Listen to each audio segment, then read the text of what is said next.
the success at two ends is phenomenal, and I mean it. So I think you all deserve to clap for yourself and for the relationship that we have. The 150-member registration. So it'll be about 3 buses. We lab-grown diamonds. You'll be able to see, and you'll be able to really see how diamonds are made out there. Then there is the copper rod and the gold refinery, which is nearly adjacent to this eco-grow. And near to our factory, there are 2 more factories. One is a company which manufactures wiring harnesses for high-end cars. And one is a company which manufactures or which makes engineering products. So these are the 5 factories that we intend to have you all visit.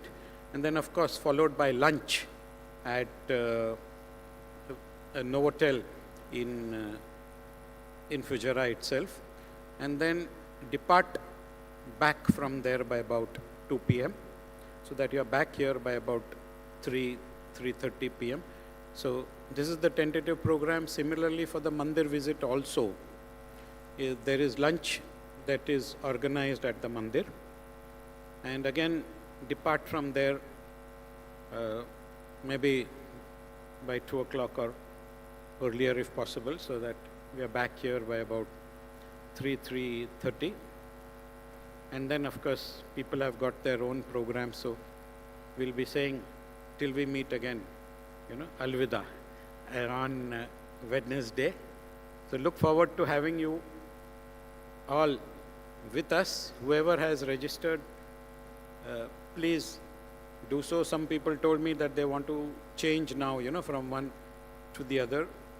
You want to do this, please re-register, but make sure that you are in the lobby by 8:45 so that you are not missed out.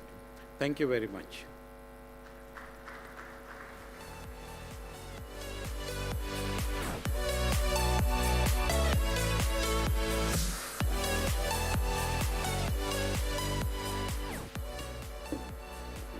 Thank you, sir.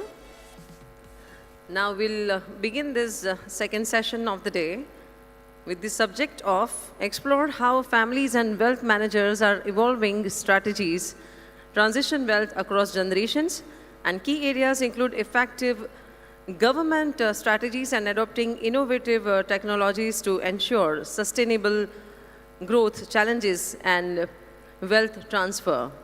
And so that this is our panel discussion, and our moderator of this panel is Mr. Dinesh Kanabar, CEO, Dhruva Advisors. I am requesting him to please come on the stage. Welcome, sir. Mr. Dinesh Kanabar. Everybody put your hands together and let's invite. Asking a question to Satish Bhai when during the break, and I asked him that, Satish Bhai, I thought you were a very much, somebody may want to go into racing, somebody might want you to start a very different business altogether. Looking at assets which are business assets. And from the 90s, you had so many of them who are actually the challengers to the, incumbents. But what we see today is that India is a land of great opportunity. There are a large number of entrepreneurs who have come up. And today we are seeing the next gen, the new startup ecosystem, actually challenging the entire universe of companies that we are in. So one way or the other, the way to work has totally changed. Apart from that, I think many of the next gen people are not really looking at their businesses surviving if they run in the same way. So we have seen a lot of these businesses go through a very big transformational journey. In fact, I think, when you look at the evolution, we had the entrepreneurs and the professionals. I think in the last 10 years, India has given birth to a lot of professional entrepreneurs, which means that, they have a stake in business, they have their skin in the game, as well as they are growing the businesses very well. And that's the only way forward we see for, very high quality business actually to be ring-fenced and to actually pass on to the next generation, not management, but at least if you can pass control. Because all the younger generation is getting involved in 3 things. I think that's corporate governance, capital allocation, and business strategy. None of them are going hands-on to run their businesses. So this is something we have seen as one of the new trends, and I think nobody wants to... Jitendra, if I could just butt in a question here. We had a very famous saying out in India that the first generation creates wealth and by third generation it evaporates. Any experiences there, anything that you see, any merit in this statement at all? Well, there are many examples in India. I would say there are many examples, but I have seen a lot of empires where the last gen came in and they just turned around the whole story. I'll give you an example of a small Baroda-based family like the Alembic, right? I mean, they were a very small, they got completely downsized to a very small empire that they were running, something that they were practically, non-existent. And the next gen actually, took it up very seriously, turned it around. Similarly, you have many examples of businesses where I think, you've seen a lot of empires break down, the JK Empire, you've seen the Mafatlals, you've seen many of them, where actually they've not been able to really rise much after the splits. So I think it all depends on how you look at the business, whether you are in traditional businesses, and what's the way forward today in a new environment, because I think the way of doing business, the business itself is being challenged. So I think, entrepreneurs have to look at it very differently.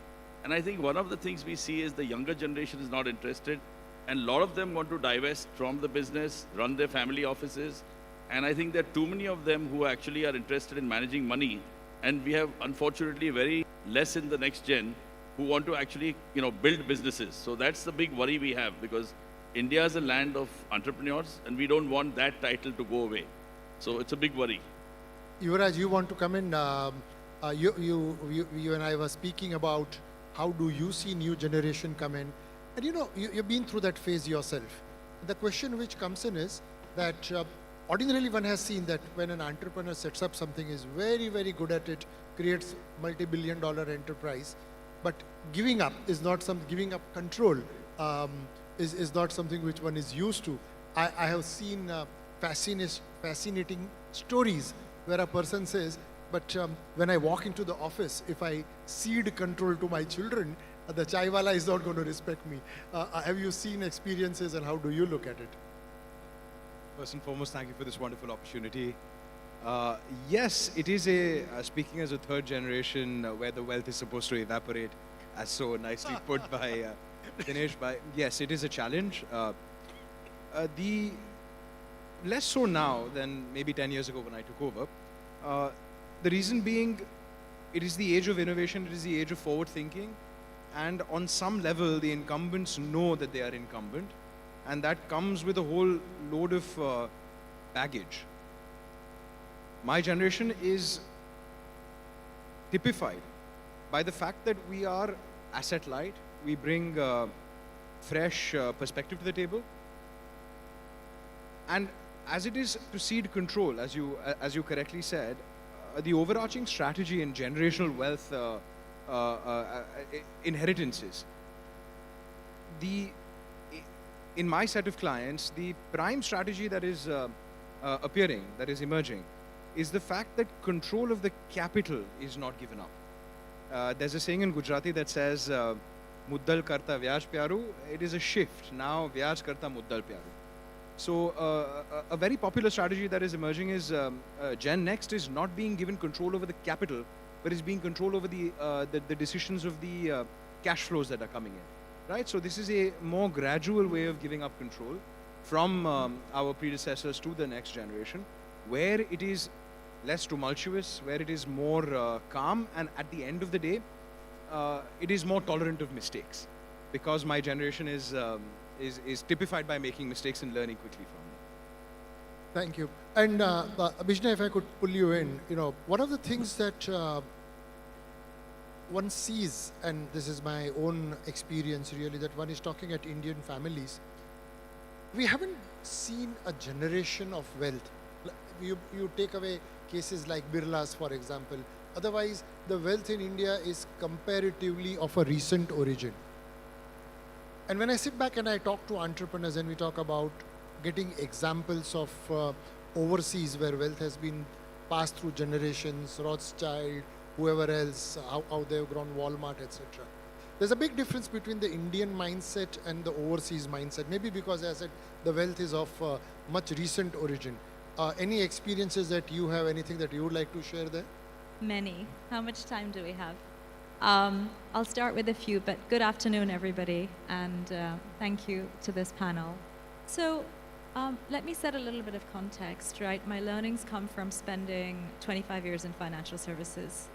First, 80% in capital markets, different parts of the world, and then the last 5 in entrepreneurship, venture capital, and managing effectively our family office as well. Some interesting stats. I mean, I'm based in India now, have been for the last 6 years. What we are seeing is an unprecedented time. Yes, on one hand, there's the economic Armageddon and shift that we talked about earlier. On the other hand, there are things like the fact that $84 trillion is coming to my generation, the millennial generation, which is supposedly the most educated and wealthiest generation in history recorded, and that's happening as we speak. There is also $1 trillion set to be inherited in India in the next 10 years or so by the next generation. There is also the great wealth transfer. Those of you who know what the great wealth transfer is will understand that that is the shift of wealth to future generations between now and sort of 2030-ish. There we are seeing that women will have more responsibility for household wealth as well as economic participation than ever before. In countries like India, that completely disrupts the status quo.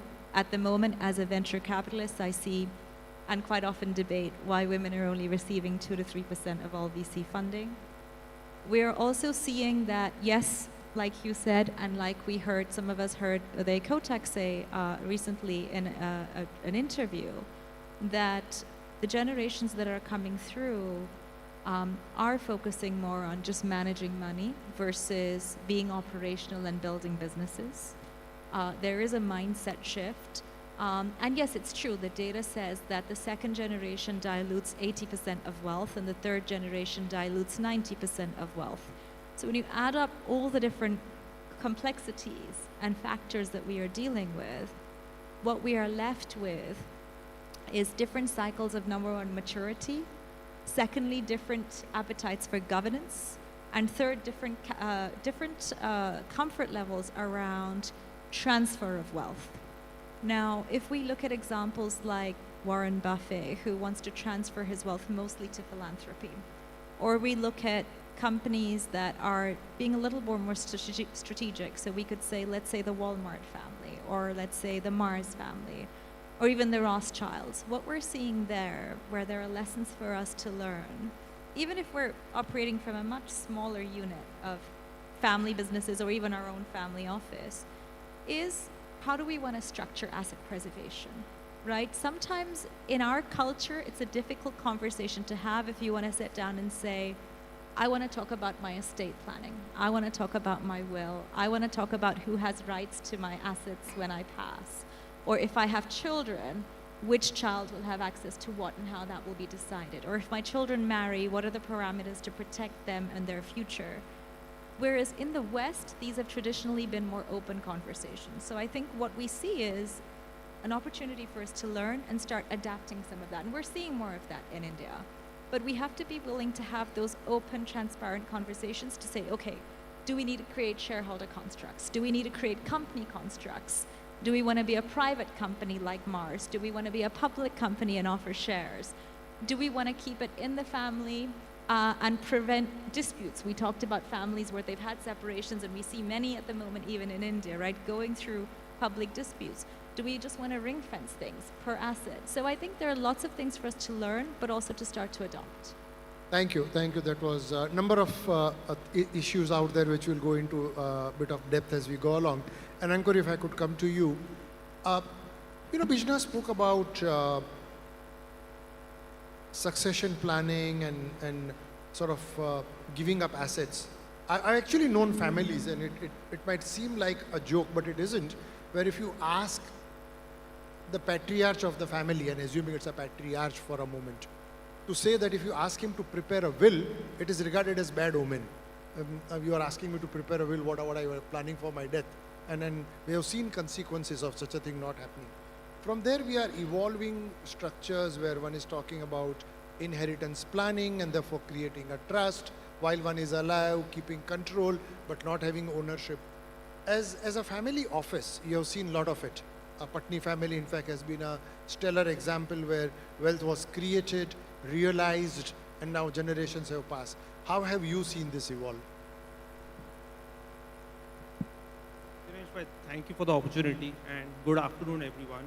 I think, yep, having seen the Patnis very closely and working with them and managing their wealth, I can definitely see 2 or 3 factors which are working, which are shaping how the things are moving about. One is the softer aspect. I think your generation possibly was more hardworking and more patient. You can see your hair turning I'm white. barely 28 years old. Sorry. I can see that generation was pretty hardworking, can put in years and years of work to ultimately see the fruits bear. But my generation, I don't think people are so patient, especially seeing the entrepreneurship around. It's more and more impatient and trying to get wealth quickly. Someone earlier today spoke, how can we do things faster? You put in 100 million, can you do in 1 year? If I give 200 million, can you do it in 6 months? I think Indians, if I give you 100 million, if I give you 50 million, can you do it in 6 months? It's working efficiently as well as fastly. That's the shift that I'm seeing. One is in the second generation. Second generation, second factor is the attitude shift.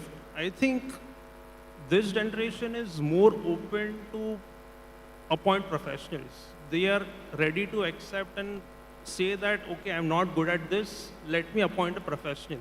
I'm okay to seat control, but at least I'm getting the best outcomes. Mentally, that is giving them a lot of relief. Ultimately, outcomes are important. That's why possibly in the last 10 years, from number of family offices, we have gone to from less than 50 to more than 500 family offices. That's the precise reason.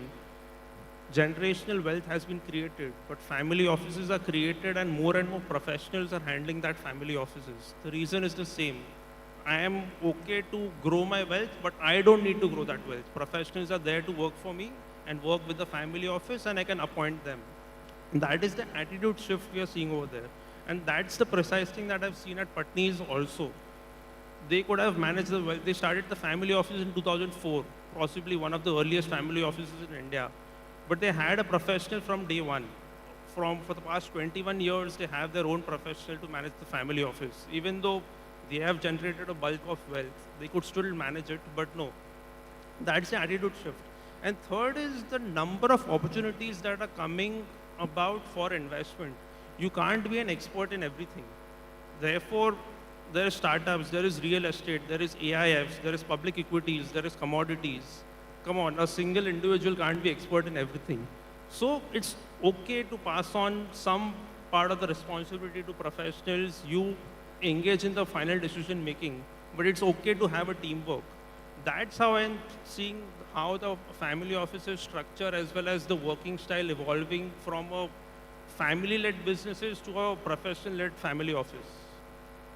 So Yuvraj, you want to come in? Yeah, you this spoke about reminds me, alternative asset class and all No, of so this. one of my clients passed a very memorable statement. We were talking about his portfolio, and he told me the worst thing I can do for my family office is go to the office, because if I go there, I will want to optimize. I will want to step on the toes of the professionals that are there as your gatekeepers, and that is the worst thing that you can do. They're there to do a job. They are the experts that you have managed. And it is impossible for one person to have all the answers, right? It is our job as the principals of the family office to identify the macros, to identify where to allocate assets. But at the end of the day, it is not our job to manage them. So for example, as you correctly said, alternatives are a very, very rapidly emerging asset class. Now, alternatives in themselves, while a single term, are so vast, right? They could be derivative alternatives, they could be commodities alternatives, they could be crypto alternatives. It is impossible for one person to be able to manage all of this, and especially, let's say, if you are that 1 in a million who is able to manage this. The topic of today's conversation is transfer, right? You can be very sure that the next generation will not be. So in terms of governance, in terms of the role of the patriarch and the Gen Next of this family office is to pick the right people, put them in the right place, give them a clear mandate, and get out of their way. So, Jiten, before we already moved sort of to say there is wealth and it is moving and it's being managed into a family office. But two things stand out. One is the patriarch, and again I'll use the word patriarch euphemistically, is somebody who's created wealth and he believes he knows it all, how it should be, with which family members should get what. And earlier today in the morning, Chetan Bhai spoke about involvement of female family members. But I have found generally that when one is looking at succession, one is looking at planning, involving all the members of the family, and particularly female members of the family, becomes very, very critical. Have you seen any aspects of it, any thoughts there? So I think, one of the classic examples over time that is beautifully transitioned is the Dabur family. It has key members in the managerial positions for strategy, but I think it's totally executed by, professionals. So I think the big mantra groups have learned is that, remain focused on strategy. I think monoline businesses are now coming under threat because there's too much of competition. It's coming from nowhere. And I think you're in a global world, so you're being challenged every day. So I think, somewhere the old ways of doing business for the patriarchs also aren't, giving the same results. So I think that's one of the challenges. The other thing is, I think, passing on the reins, what we have seen is definitely a very difficult transition for the patriarchs to professionals as well as to family members. So I think in some cases we see them hanging around for a very long time and probably in turn destroying wealth. So we have seen that in several business houses. But I think somewhere, India has demonstrated very beautifully, just like a Walmart or something of that sort. You take a look at the Tata Group, you take a look at Mahindras, and I would say now even the Birlas.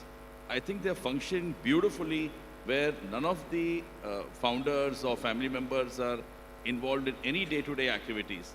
So if I can just, step in for a moment. You spoke about Mahindras, and not very many people would know this, that when Anand Mahindra came on the scene, his side of the family had literally 1.5% ownership of the company. And Keshav's family had 18%. And none of the Keshav's family members were involved in the family business. And the question for Anand was, why am I working for 1.5%? And what if tomorrow Keshav decides to offload his shares and this company gets acquired, where am I left? So for families to manage those disputes, manage those conversations, difficult conversations, and thank God Anand was allowed to come in, and the way he has been able to transform and multiply the wealth. I think that's very, very important.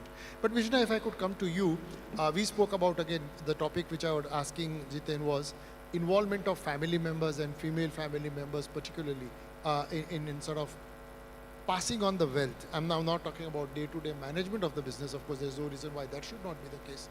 We are talking about succession. Any thoughts there? Any global examples there? Absolutely. It's a very important topic, and I'm glad you asked.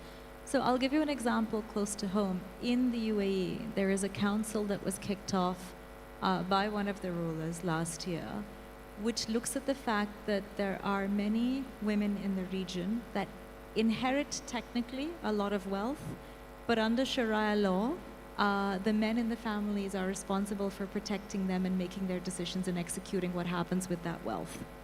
Now, women are intelligent, but physiologically, men and women have different emotional intelligence when it comes to decision making. And so the emotional intelligence of women needs to link with the education and awareness that they're given access to. So you can be someone who is worth, the top 5 percentile or even the bottom 5 percentile anywhere in the world.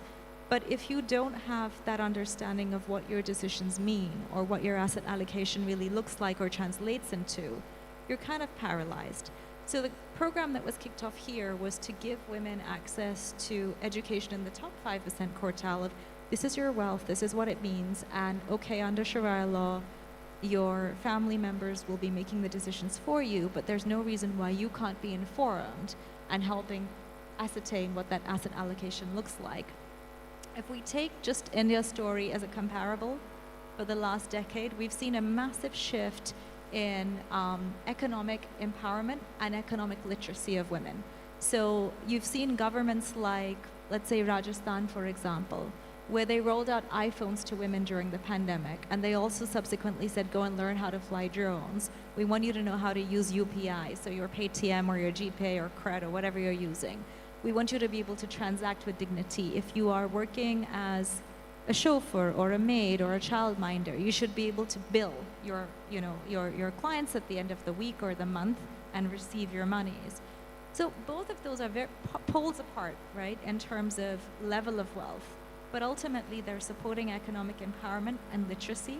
If we look to the UK, which is home for me, we've seen a massive debate over the last 5 years since the pandemic around lack of economic participation.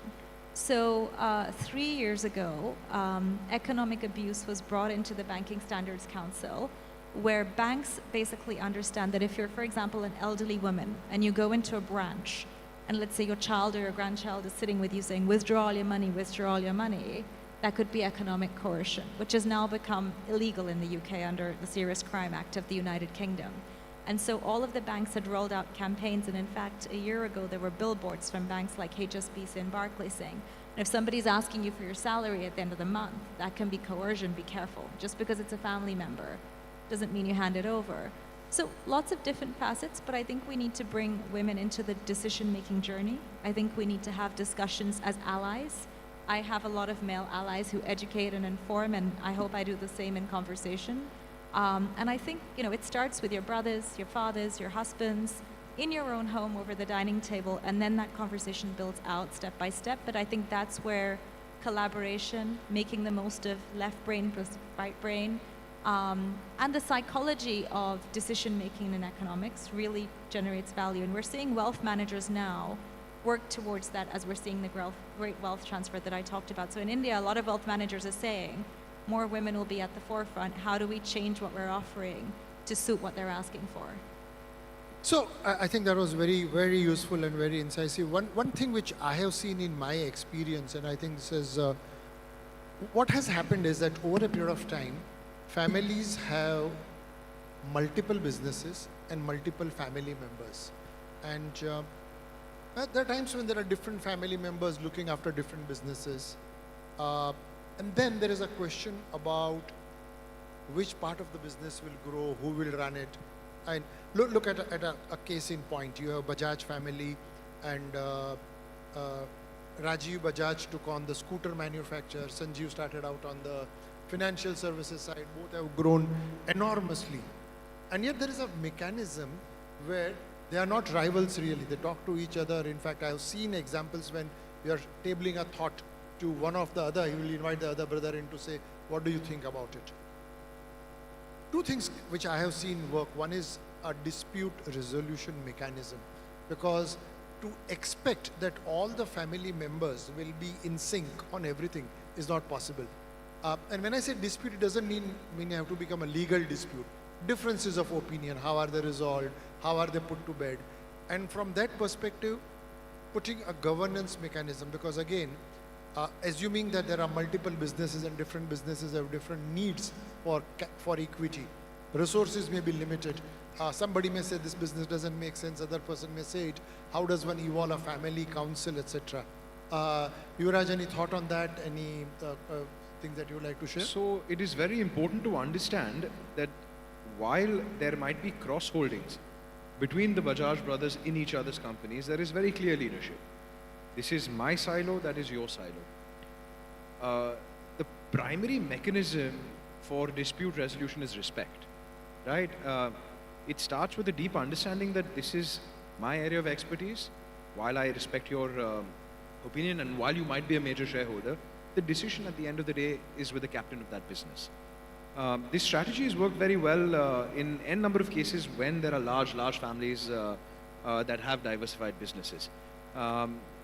The Birla family, for example, there are very clear silos. Yes, there is an apex body, But at the end of the day, the apex body does not get involved in the smaller conversations. And in a very actionable fashion, what also happens is the nuances, the details, right? They are lost on the larger family. It starts off with appointing a captain, agreeing on strategy, and then letting loose. In terms of governance, yes, all of us can speak about effective governance and ethics and being clean, etc., etc. But this is a way of life. Why are we speaking about 4 families in India, right? There is wealth across the spectrum. But the reason why we speak about the Tatas and the Birlas is because on n number of occasions they've shown that it starts and ends with a clean moral compass.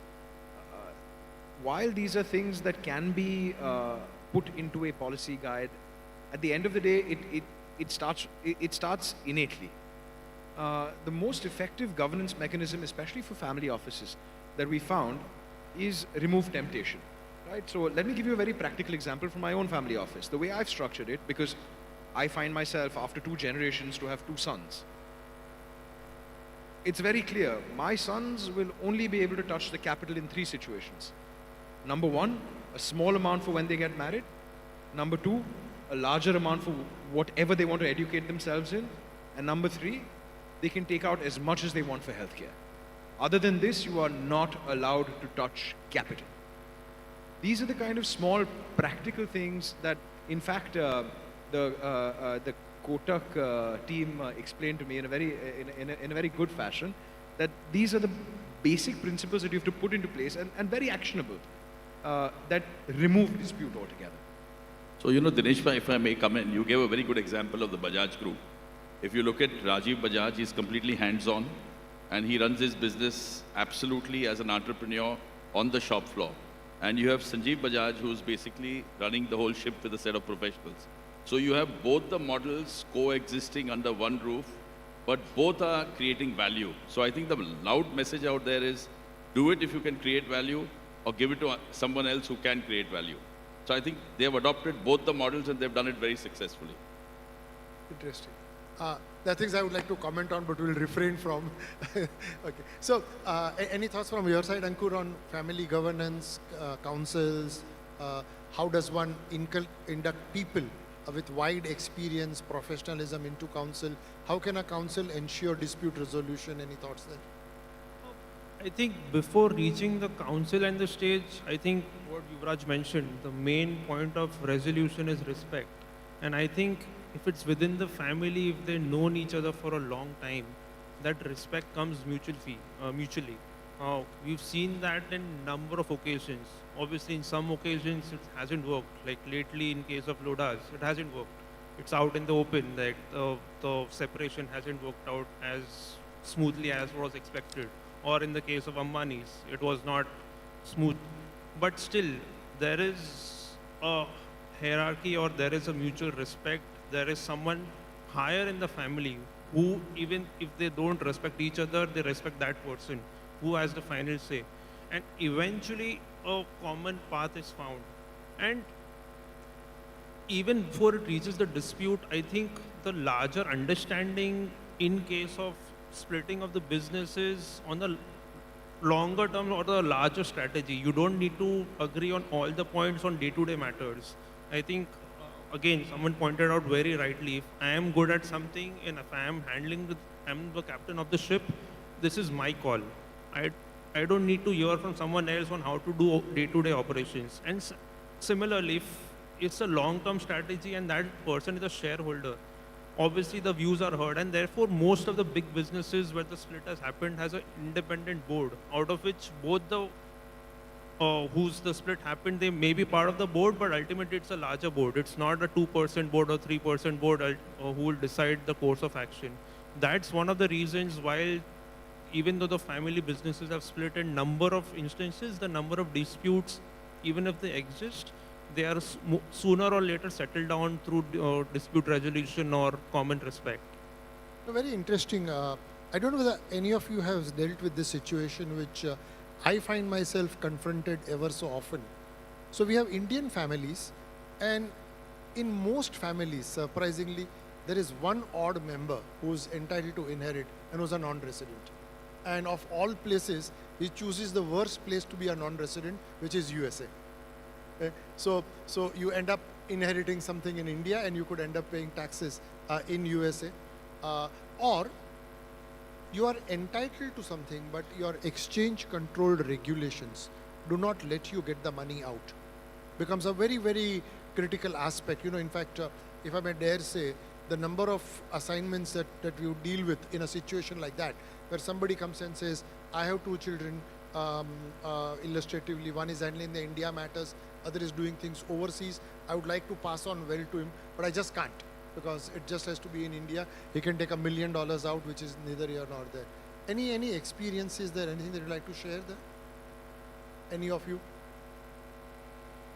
ODI, overseas direct investment. That's the only route that comes to mind if you want to beat LRS.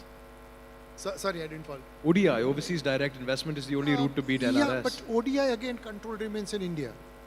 Yeah, see, ultimately at the end of the day, is the Indian company investing. Dinesh bhai, aa tamaru kaam છે, મારું કામ નથી. Sorry, you had some thoughts, Vishnu? I would also say it's a little bit of nature versus nurture, right? There's a value system play that really comes into this. So depending on the environment of the ecosystem that you're operating in, partly there's a natural alignment that comes with that, and then partly there's a differentiation factor. That differentiation factor often comes with risk appetite, actual or perceived, around what the social and value-based norms should be. And historically, if we look at how, you know, just say take prominent family offices that we've been talking about, how they have operated, most of them have played into those models and those constructs of, you know, organizational psychology, organizational behavior for the jurisdictions in which they operate. And I think that is, for me, the differentiation factor. That said, going back to some of the earlier points, I think it's a very prudent and wise method to adopt professional governance for personal working relationships. And I really like the examples that we heard, but there's definitely an opportunity for there to be more precedence around that as we see the, you know, uptick of the number of family offices that are emerging, and also the diversification of wealth strategies, with influences both from second order factors as well as third order factors. Good. So just moving further just down this path of different jurisdictions, people wanting to do different things, and a situation which one has seen, and I would be happy to hear your experiences. So you have a situation, patriarch, 2 children, one child wants to be in the business, other child doesn't want to be in the business. And let's assume that both have to inherit equally. And the challenge which arises is that if the child who's not into business and therefore has less affinity wants to encash and move out, not for any other business, whatever, just wants to enjoy life or whatever, go off to Bahamas, Honolulu, whatever, and that could risk the entire company, because if it's a listed entity and the shares were dumped, you were sort of left with a minority shareholding. Any thoughts, Jiten bhai, any experiences there? So, you know, in my experience, I think over the last 2 decades, you know, this whole thing about majority shareholding has completely come down. India has now seen entrepreneurs who are running businesses brilliantly with 3%, 4%, 1%. So take a look at Infosys, take a look at Zomato, take a look at Swiggy. I mean, we don't even know long, you know, after the founders are gone, they've created some very valuable businesses. And I think they all run independently. At the end of the day, the choice is with the entrepreneur, whether you want to own 51%, be obsessed with management control, but at the end, destroy value. So to my mind, I think it's very clear, shareholding doesn't matter. What value you are adding out there is very, very, you know, significant. And I think the world measures you. If you're a listed company, it measures you by the value you create. So I think that's where India is going, because large number of entrepreneurs that have come today, the new age businesses, all of them have a very small fraction of holding, but they've delivered huge value. They've, you know, created new concepts, new businesses. And if they were to be hung up on saying, I want 51, then India would never have built a tech ecosystem ever. So I think today, one of the things we need to let go is that management control, and learn to live with even 2 or 3% shareholding as long as you're adding value, right? So I think, if you see NVIDIA, their founder's not holding, 40%, 30%, 20%. He's just holding 5-6%. But he's created one of the most valuable companies in the world. So I think this is where entrepreneurs really need to think about. And I think many of them in India are going down that line. But it's a question of mechanics as well, sir. I have 50%, my brother has 50%. I think my share is undervalued. My brother wants to go to the Bahamas, right? He dumps his shares. How does one prevent that from happening? Then I wish it was it's a as supply- simple as you are saying, because you are talking about technology business. But take a pharmaceutical company, and there is always somebody who actually wants to acquire you, and then you would be out of that business. So while and I agree with you that one does not have to be fixated with quantum of ownership, but there are traditional businesses, and you could make your company vulnerable to a takeover in certain situations. No, I think definitely that's one of the situations. But I think if you run your company well, you always have private equity to back you up. So I think that's something which is a new avenue that's opened up. Take a look at one of the recent tie-ups where you have the founders So the of... point I was trying to make, Jitendra, was just that.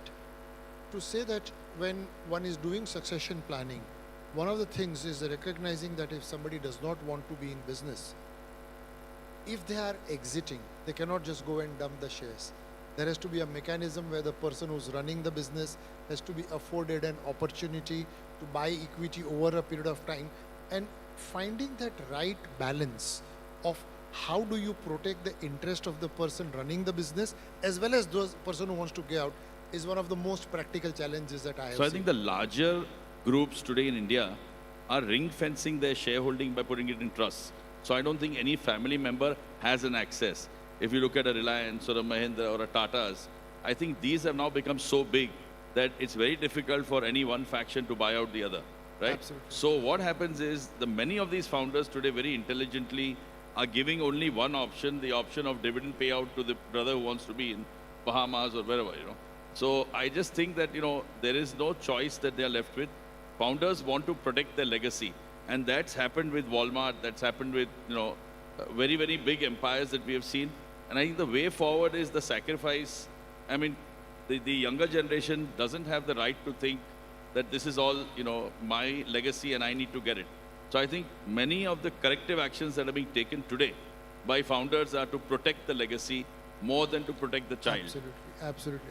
So we are running out of time. The last question that I would like to just ponder over, and this is all in the public domain, so I'm not indulging in gossip, but we saw this whole thing on Hinduja family, where equity was held by one brother, and the question was whether he was holding for himself or for all the other brothers, and then the daughter came back to say, sorry, everything is in my dad's name and therefore belongs to us, and then one things in around. And therefore the question which comes in is that as you grow in size, grow in value, being prescriptive and having things detailed and spelled out rather than leaving things to understanding becomes very critical. Any thoughts, any points you would like to make out there, Ijna? I would say it's very important to have conscious design weaved into what you're doing. And again, to the earlier points, I think we've shifted in the last 3-4 decades from specific family members owning specific equity stakes in a business to now specifically designed vehicles, right? Which basically protect the interests of the business, or the legacy as you call it, long beyond those individual family members. And I think that's super important. So to answer your question, I think design, but on a conscious and ongoing basis. If I give you my example, last Thursday we sat and had a workshop with my core team where we talked about, okay, what does the structure look like for us today? What do we know that's coming in the next 6 months? How do we create a 100-day roadmap to make sure that we factor all the risks around that? And that's not a one-time exercise. That's an exercise we'll conduct at least twice a year, where we say, okay, economic factors, political influences, industry-related influences that will be coming in, could be regulation, policy, whatever it is. What does that mean for what we're working to do and what we're working to achieve? What is in our gift? What is outside of our gift? how do we re-baseline or rebalance to make sure that we're ready for that and we are making strategic tactical strides towards the right outcome? And so I think that conscious design is really, it's very simple, but it's very, very effective. And I've seen it in action, and I testify to it. Thank you.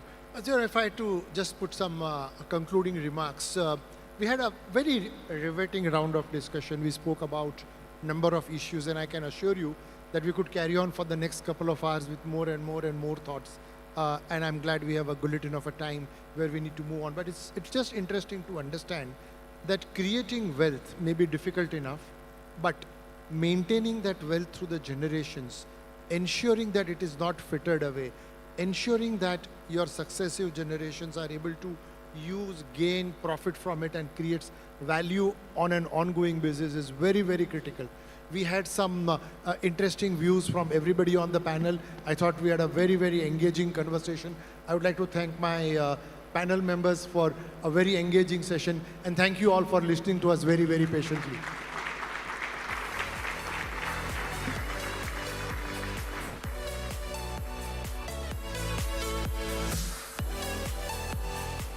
Thank you, all the panelists. Thank you so much, Mr. Dinesh Kanabar. Now requesting Mr. Bimal Bhai Kathiria, Mr. Samir Bhai Somaya, Shri Satish Bhai Vitlani, Shri Vijay Bhai Karya, and Shri Pradeep Bhai Dhamesha to please come on the stage and felicitate our distinguished panelists.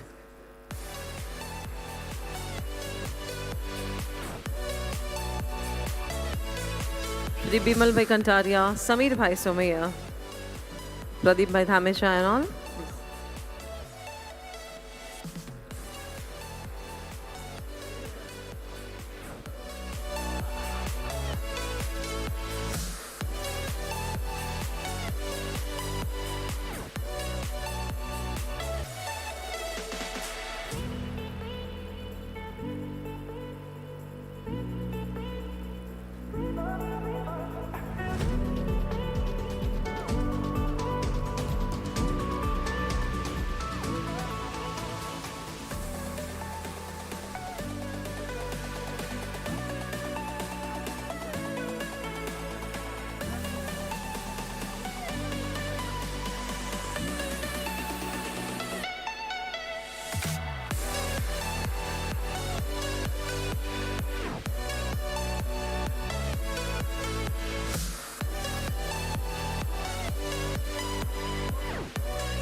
Thank you, everyone.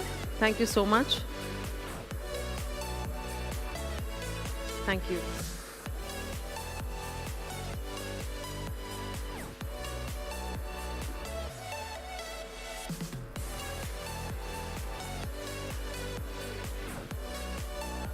Mr. Yuvraj Thakkar, please stay with us. You are a silver sponsor. Yesterday we felicitated you, but you were not there. So requesting Mukesh Bhai Thakkar and all to please felicitate him, our silver sponsor of LIBF. Yuvraj.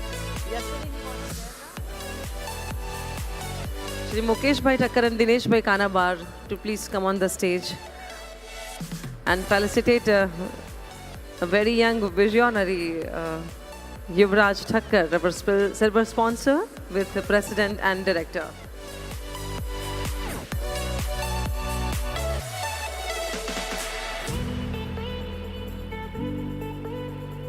Thank you. Thank you so much.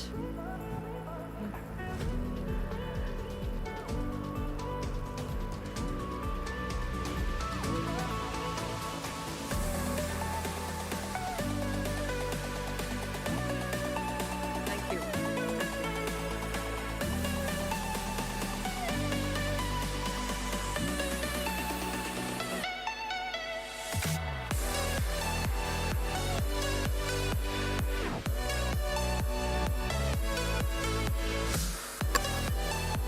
Now here, the another subject for the very interesting discussion is clean energy is not just a climate solution, it is a growing economic opportunity.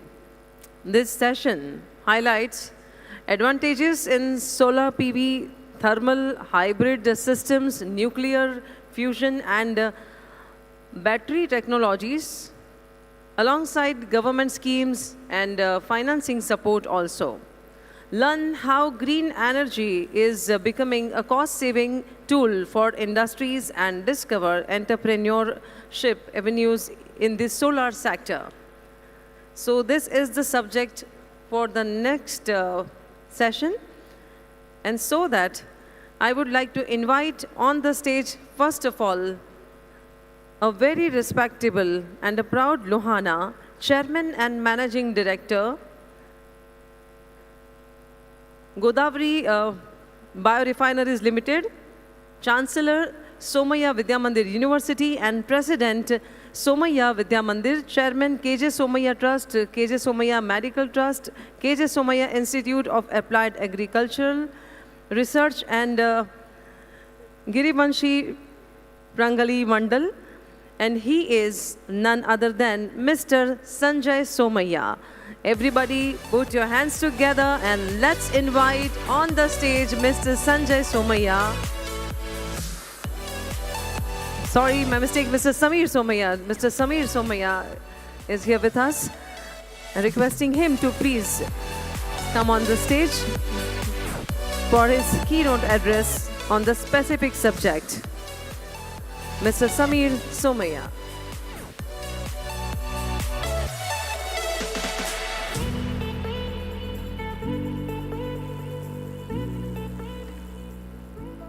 Mr. Samir Somaya is joining us in a while. He's a committee member of FICCI, National Executive Committee, ASSOCHAM Managing Committee, Council of Religious Leaders. Welcome, sir. Welcome, Mr. Samir. Sir, here is your keynote address.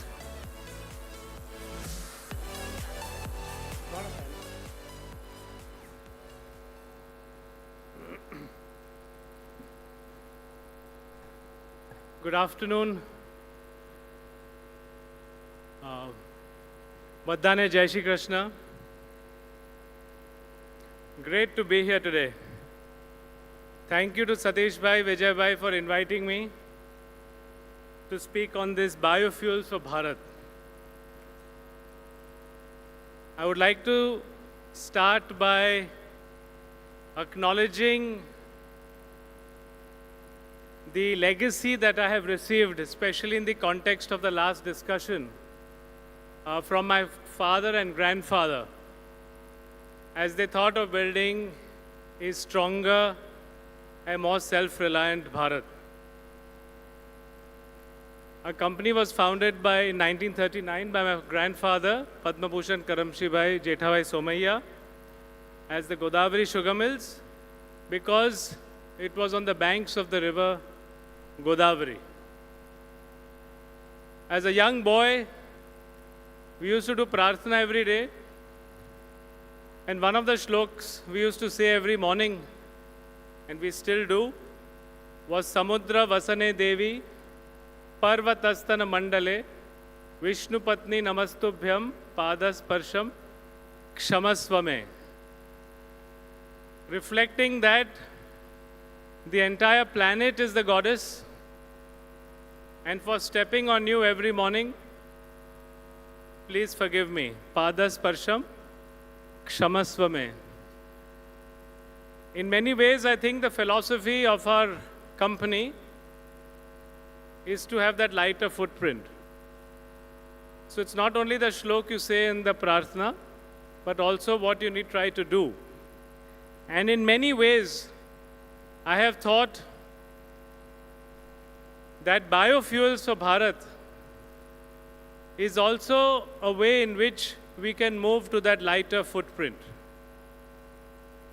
It's very important that we should think of a circular economy in terms of how we get the carbon and then how we convert that carbon to our need for food, our need for fuel, our need for chemicals, and our need for materials. there is a planetary imperative, and there is also an imperative for the country itself.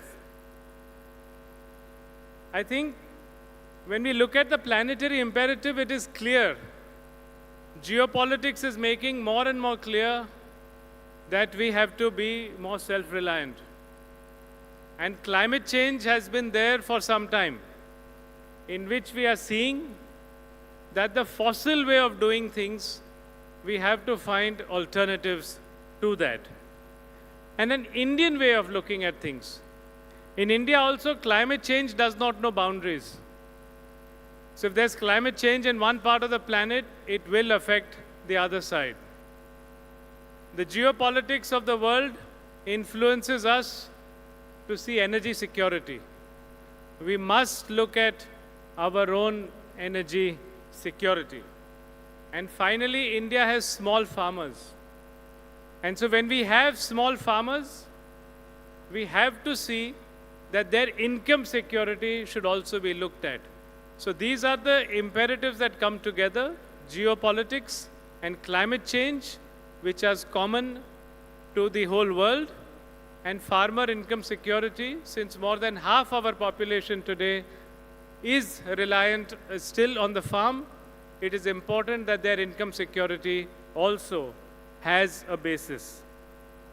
Today, our fossil fuels, if I just looked at last year, 85% of the world's consumption of energy comes from oil, gas, and coal.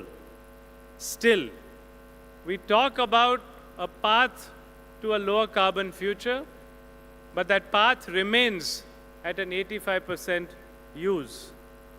If we look at it, other than parts of Brazil and maybe Scandinavia, much of the world continues to be addicted on a fossil consumption, which is not sustainable in the context of climate change.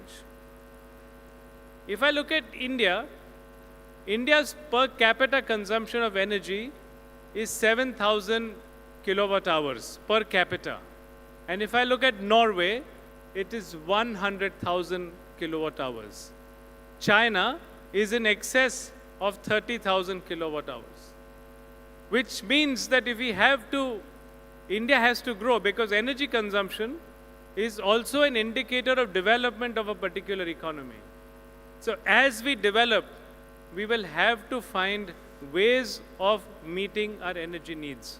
And mobility is a large portion of that. And therefore the topic, as Vijay gave to me, is biofuels for Bharat. How are we going to do that? And the other thing is that India, why do we look at biofuels? One is the oil economy, and the other, which is true also in Africa, it's not just true in India or Asia, is also the soil economy. I think countries like us, which are rich in the sun, rich in the soil, rich in water, rich in farmers, rich in young population, we have to start looking at transitioning from the oil to the soil economy. And we have to look at that transition. The world often thinks of, especially if you look at a Eurocentric view of the world looks at a food versus fuel debate, especially when you look at carbon coming from renewable resources. I think it's important for us to think of a food first and a fuel economy. Only if you have food and fuel will you have markets that will encourage productivity. Will you have markets that look at, so I'll give an example.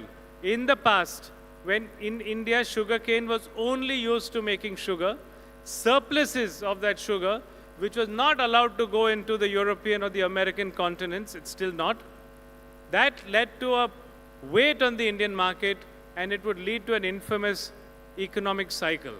Moment you created a program of ethanol blending, surpluses on sugar started going into fuel, and now you create a real environment where you want to invest in productivity on the farm, and that productivity on the farm, the surpluses go to meet the energy requirements of the nation. So you need multiple markets to provide that incentive. The government of India has created a tremendous new policy for transforming into green. It is biofuels from ethanol, compressed biogas, or also renewable electricity.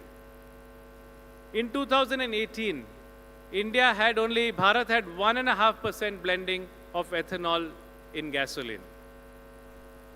At that time, Prime Minister Narendra Bhai Modi articulated a 20% blend by 2030. Through partnership of the farmer, the industry, the automakers, the policy makers, and the machinery manufacturers came together, and we have reached this target of 20% blend at twice the gasoline consumption by this year, 2025, which is amazing that as a country we have done something so fast. It is my belief that the green soil-based economy can meet 100% of our gasoline requirement. It sounds like a tall order. It was a tall order to think of 20% in 2013, 2017. I seriously believe that if we could think and dream big at that time, it is possible to dream how do we get 100% gasoline substitution by the soil-based carbon economy. If we did 20% today, I have shown numbers which are presented to the Sugar Technologists Association of India.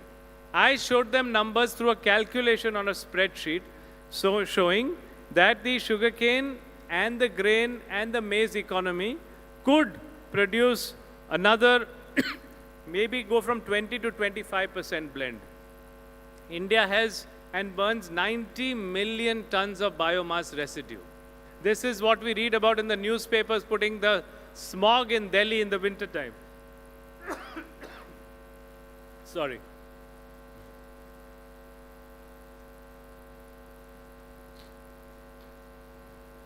And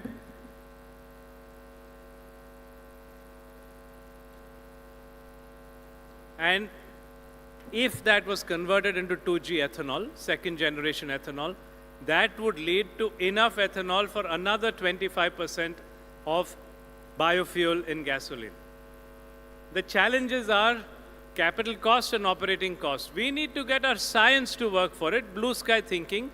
Today, enzymes are made by one company in Scandinavia. We need other companies to make enzymes, figure out ways in which we can reach these targets. And finally, there is a lot of surplus fiber that sugarcane produces. I'm sure Mayur Bhai Madhwani knows that he is getting a lot of bagasse, and that bagasse is used to generate electricity. If that electricity, which we count, and we produce efficient co-generating boilers, that surplus electricity could feed another equivalent of 50% of the gasoline consumption today. There is an Indian Sugar Exim Corporation. It is a Section 8 company. It has no shareholders. We have requested the government of India to permit us to create what we call green energy pumps, which will supply electricity, bioethanol, and compressed biogas coming from the sugar mills. We thought we would create a model of a McDonald's kind of system, which is a franchisee model. You create one franchise done by this, and if there are 650 sugar mills in the country, each one creates three such pumps. You show an example of 2,000 such green pumps in the country, showing a new paradigm of business growth. And this is what I think is very possible, along with bioethanol, bioelectricity, and compressed biogas. We create a model to show that not only all the ethanol can go for the gasoline, you can also start substituting diesel with compressed biogas and the electricity with the EVs. You need multiple forms of renewable energy, multiple forms of green carbon coming to power your growth. You don't want EVs coming from coal-based carbon. You want also EVs coming from solar carbon. You want EVs also coming from the green carbon that is generated on the ground. Now, the last point I want to talk about, we all talk about renewables, we talk about biofuels. We look at carbon resources that we see in the coal mines. We see carbon resources in oil. We see carbon resources in gas. We see carbon resources in our trees. What we forget is the carbon which is inside our soil. This is ultimately the soil that is going to be the source of our food, or it is going to be the source of our green carbon for our fuel. This is under the radar. It is under the soil. We don't see it. I think there has to be another great effort to look at how do we keep making sure this soil carbon remains enriched, because without it, we don't have food or we don't have fuel. What we are also trying to do is work with farmers, working with research, working in the field of modern technology, regenerative carbon using old techniques such as Panchagavya, Jivamrut, doing it with drip irrigation farming, doing it with intercropping with legumes, a whole combination, working with academia, trying to make sure that this carbon, so it's a carbon future that we need, carbon that we need to regenerate in the soil, we need to bring out, extract, and transform into a future for our food, fuel, chemicals, and materials. So that's what I think. We can meet all our gasoline in India with regenerative carbon as we go forward and continue to innovate with other molecules in the future. Thank you very much.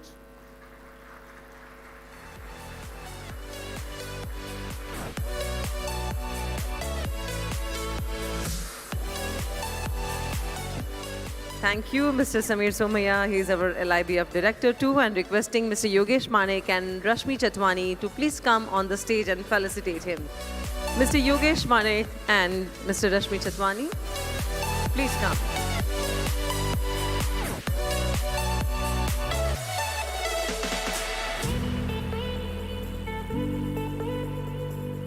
Please come, Mr. Yogesh Manek and Ms. Rashmi Chatwani.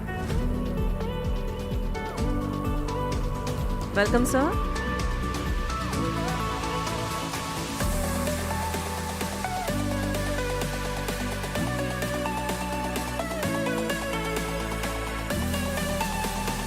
Samir Bhai Somaya, LIBF Director and a renowned personality. Thank you so much.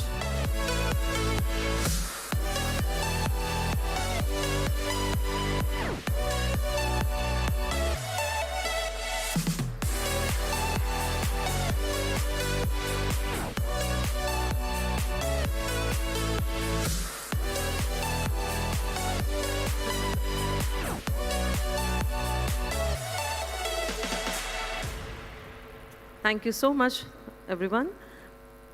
Now, for this powerful subject, may I now invite Mr. K.S. Popley, Renewable Energy and Climate Finance Expert, former CMD, IREDA, and Head World Biogas Association, India. Mr. K.S. Popley is a veteran in India's renewable energy and sustainable finance ecosystem. He is the chairman and managing director of Indian Renewable Energy Development Agency in 2019, where he played a pivotal role in shaping financing structure for clean energy projects across India. Post his tenure at IREDA, he served as advisor to the International Solar Alliance, contributing to global initiative in solar energy deployment and policy advisory. Mr. Popley is the co-founder of Climate Finance Private Limited and NBFC, focus on providing in the energy and all. So we welcome Mr. K.S. Popley. Please welcome, sir.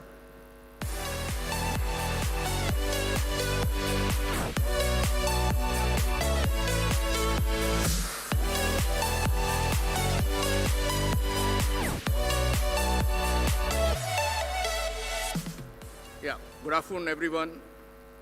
Thank you to Lohani fraternity, Satish Vitlani ji and Vijay Karya ji for having me here. I am really honored and privileged to be speaking before you. Well, the topic given to me is financing renewables, which is very close to my heart. I had been doing this for last 15 years when the financing in renewables started. Before I come to India, let me tell you what is the investment scenario globally. See, the investment last year in clean technology was $2.1 trillion. Way back in 2004, it was $30 billion. 2010, it was $150 billion. From there on, it has gone up to $2.1 billion. And this is not stopping here. This will go up to $4 trillion by 2030, 2031. What is important here is that this investment has happened, almost 75% of this investment has happened in 4 regions only: China, US, European Union, and UK. Now, China has, the investment last year in China was above $800 billion. US, European Union, UK combined was less than China. Rest of the world did the balance $500 billion of investment. So this is where we are. The total installed capacity of renewable today globally is around 4,300 gigawatt. This is going to double in next 5 years to another 5,000 gigawatt would be added. So it will be 9,000, 10,000 gigawatt. So that is the scope that renewable is carrying with it. Now coming to India, we have just crossed 200 gigawatts. We are at 220 gigawatt in non-fossil fuel, excluding nuclear. We had done now 100 gigawatt in solar, 50 gigawatt we crossed in April in wind, another 50 gigawatt in large hydro, and 20 gigawatt in biofuels and other renewable sources. If you look at, we started, the solar mission was announced somewhere in 2010. Why I want to tell you a little bit of history is that from there you will understand how the products were evolved and how the financing landscape evolved in India. In 2010, when the solar mission was announced, I also wondered who will buy this solar power. The cost was way high at 15 crores per megawatt. So if you look in terms of electricity, I said the solar power generation was at 15% CUF. So I said, well, you will require almost 80,000 crores for putting a electricity equivalent to 1,000 megawatt of thermal, which will cost you around 4,000 crores. So I said, well, it doesn't make any sense. And at that time, Asian Development Bank people were coming, telling us why it is important. But I could never think that this is going to happen. And how can this happen in a country which is short of power? Then something happened in 2010 when the solar mission was announced. They said that, and I was wondering who will buy this power, because electricity, state utilities were, most of them were incurring losses. So why will they buy high cost power? They came up with an idea that there is some unallocated power of NTPC. 4 units of thermal can be blended with 1 unit of renewable, and then 5 units can be sold at 5 rupees, which lot of utilities would buy. So that was one master stroke that was there in the solar mission, and that started rolling the solar revolution in a way in India. We also came out with 100 projects we said we will do of 1 megawatt each in different locations. But strangely, I was then director technical, my boss was not even willing to consider those projects, though he was from solar background. He said these projects are not going to work. And strangely, out of 100 projects, I being in a renewable energy company which was dedicated to financing renewable and developing, we did maybe 7 to 8 projects at that time. So that is, and the banks were very reluctant to finance those projects on project standalone basis. The projects that were taken up were on their balance sheets. So the risk of the banks or whosoever finances were minimal. So there was no project financing in initial projects. Then when the NTPC started giving tenders for 5 megawatt and then 10 megawatt, the prices somehow reduced. Those, the initial 100 projects were at a tariff of 15 rupees per unit. And that was for 25 years. There was absolutely no risk either in implementing those projects or in financing, but somehow financing was not happening then. And then when the prices came down, then there was an idea that why should we not discover the price because it is coming down.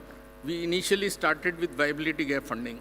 We said, well, utilities are willing to buy the power at 7 rupees. Whatever is the gap, the central government will fund. So once the gap reduced, the companies started demanding less of viability gap funding, then the idea of reverse auction started. The projects were reverse auctioned and then the prices fell. Very sharply by 2017, the cost of 1 unit of renewable came down to around 2 rupees 50 paisa from 15 rupees.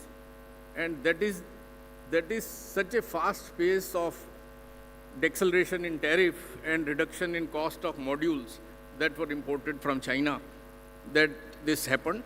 This remained like this for another 2-3 years. But then the government thought that why not, we are sending all the money to China, and why not we start manufacturing modules and cells in India? We said they will not be able to compete with China because they are pricing it lower every time and they will be dumping those modules and cells in India. So a lot of debate happened. Developers said, if you are going to start manufacturing in India and impose that only domestic content will be used for putting projects, the cost will go up.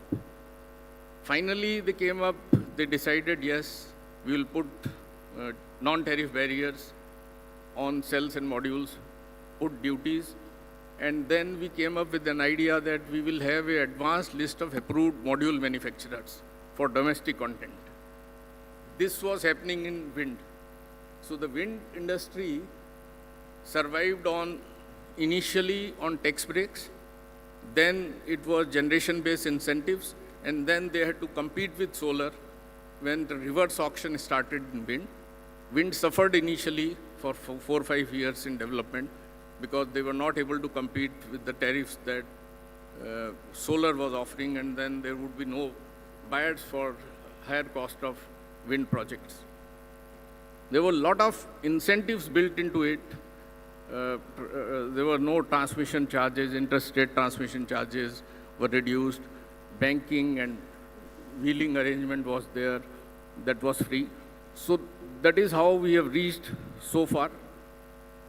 Going forward, we would require huge amount of storage, battery and energy storage. And I am sure the way the price of battery has also come down from $350 in last 7-8 years to $100 per kilowatt hour. I am sure this is going to go down.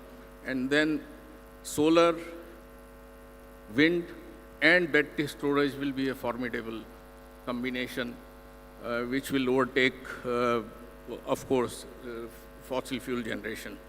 Because if we have to achieve a target of 1.5 degrees Celsius, we need to go up to 90% of renewables by 2050. We are today at almost 30% of renewable. If we add nuclear power, we are already at 40% renewable capacity globally. This is bound to increase because solar is much more viable. It is increasing by almost 1.5 to 2%. Today, the contribution of solar in the global energy electricity mix is 7%. Wind is 8%. If you take hydro, it is 14%. So next 4 years, solar is going to overtake hydro. So that will be the largest contributor to electricity generation in renewables. And we will be almost 50% by 2030. I am sure we will be almost 80% by 2050, if not 90% of power will be through renewable energy.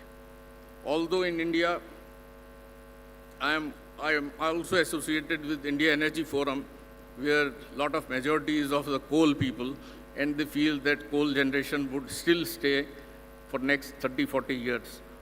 But I doubt the way things are globally, the way things are changing in India. I am sure this has a great future. at that time when the financing was a challenge, today the financing is not a challenge. The financing is whether the banks have the money. People keep asking whether the banks will have the money. We required $60 to $70 billion by 2030 every year to meet renewable energy goals. And now, because all large banks and financial institutions are financing, because they see very little risk in renewable energy financing. And so this is going to happen. I'm sure those who want to invest in renewables, this is the time. It is not that we are past the time, because almost the generation is going to double in next 5 years. So you can invest, whether you want to invest in equity platform, whether you want to invest in debt.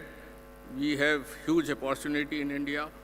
And I can tell you that there are very little non-performing assets in renewable as on date, at least in solar and wind. My earlier speaker, Samir Saab, was talking about biofuels.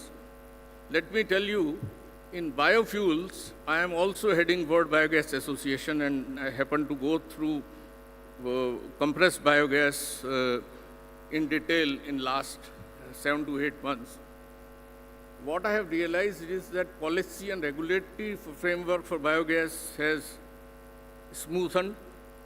There was an issue as to where can you use the digestate, because 90% of feedstock converts into digestate, and there was no way to use that digestate. But today, that issue is resolved.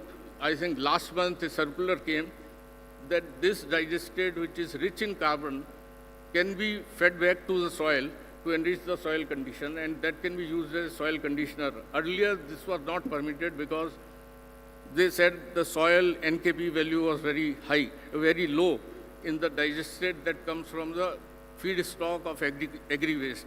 So that is now removed, and that is a big thing. Second part is that earlier there was no offtake of biogas, 100% offtake of biogas was not there, because it was through cascade of biogas cylinders. Now we will be putting up 6 to 7 zones of city gas distribution network where this biogas can be connected, so offtake risk will also not be there. There is still some price differential between compressed biogas and natural gas. I think government is going to very soon take up steps to even equalize those two gas prices. So it is going to be a very, very important and attractive sector for investment, and I'm sure this will add to our renewable energy basket. So with these words, I would like to thank you once again for inviting me here. Thank you.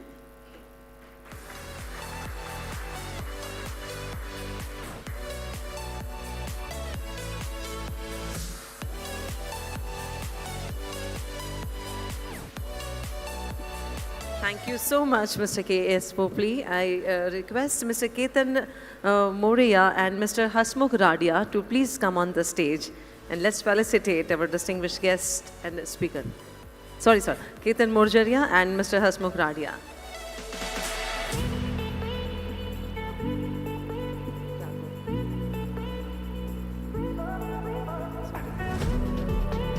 Mr. Ketan Morjaria and Mr. Hasmukh Radia will felicitate Mr. K.S. Popli.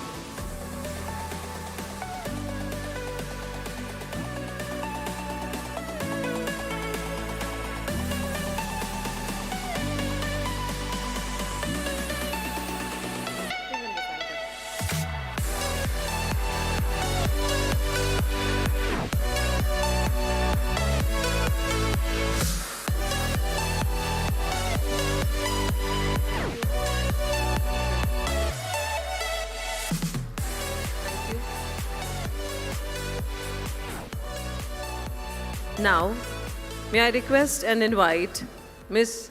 Sneha Chugg.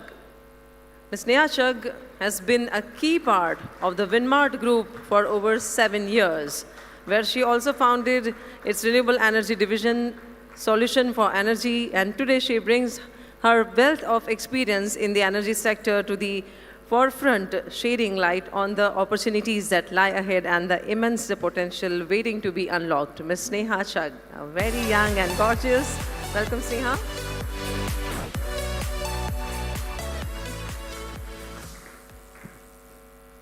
Jai Shri Krishna, good afternoon. Allow me to start with a personal anecdote. Growing up, I spent most of my summer vacations in Lubumbashi in the Democratic Republic of Congo, a city I've now worked in for over 7 years. During my summer vacations, my brother and I got very creative with playing games outdoors and inventing our own activities because we didn't have electricity to watch TV. Most of our meals were cooked over makala or charcoal because there were no gas connections. We couldn't read at night, and we weren't connected to our friends over summer because we couldn't get online or on social media. We started realizing that there were millions of people for whom it wasn't just a summer break, it was life. As we grew older, we started using the diesel generator sparingly, which allowed us to have all the luxuries of electricity: light, water, and most importantly, Wi-Fi. We came to understand that every hour of power loss was an hour less of production. So while there was a negative environmental impact, DGs allowed for production to continue, which in turn allowed for growth and job creation. By the time we joined the business, we truly understood how deeply energy was a barrier across different segments. Students couldn't do as well at school because of the limited hours they could study before dark. Entrepreneurs couldn't build businesses or automate because DGs were too expensive and costly.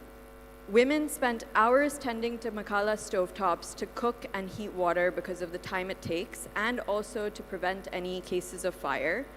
The makala itself not only creates a devastating environmental impact, but also poses significant health risks and concerns to families who are breathing in the smoke all day.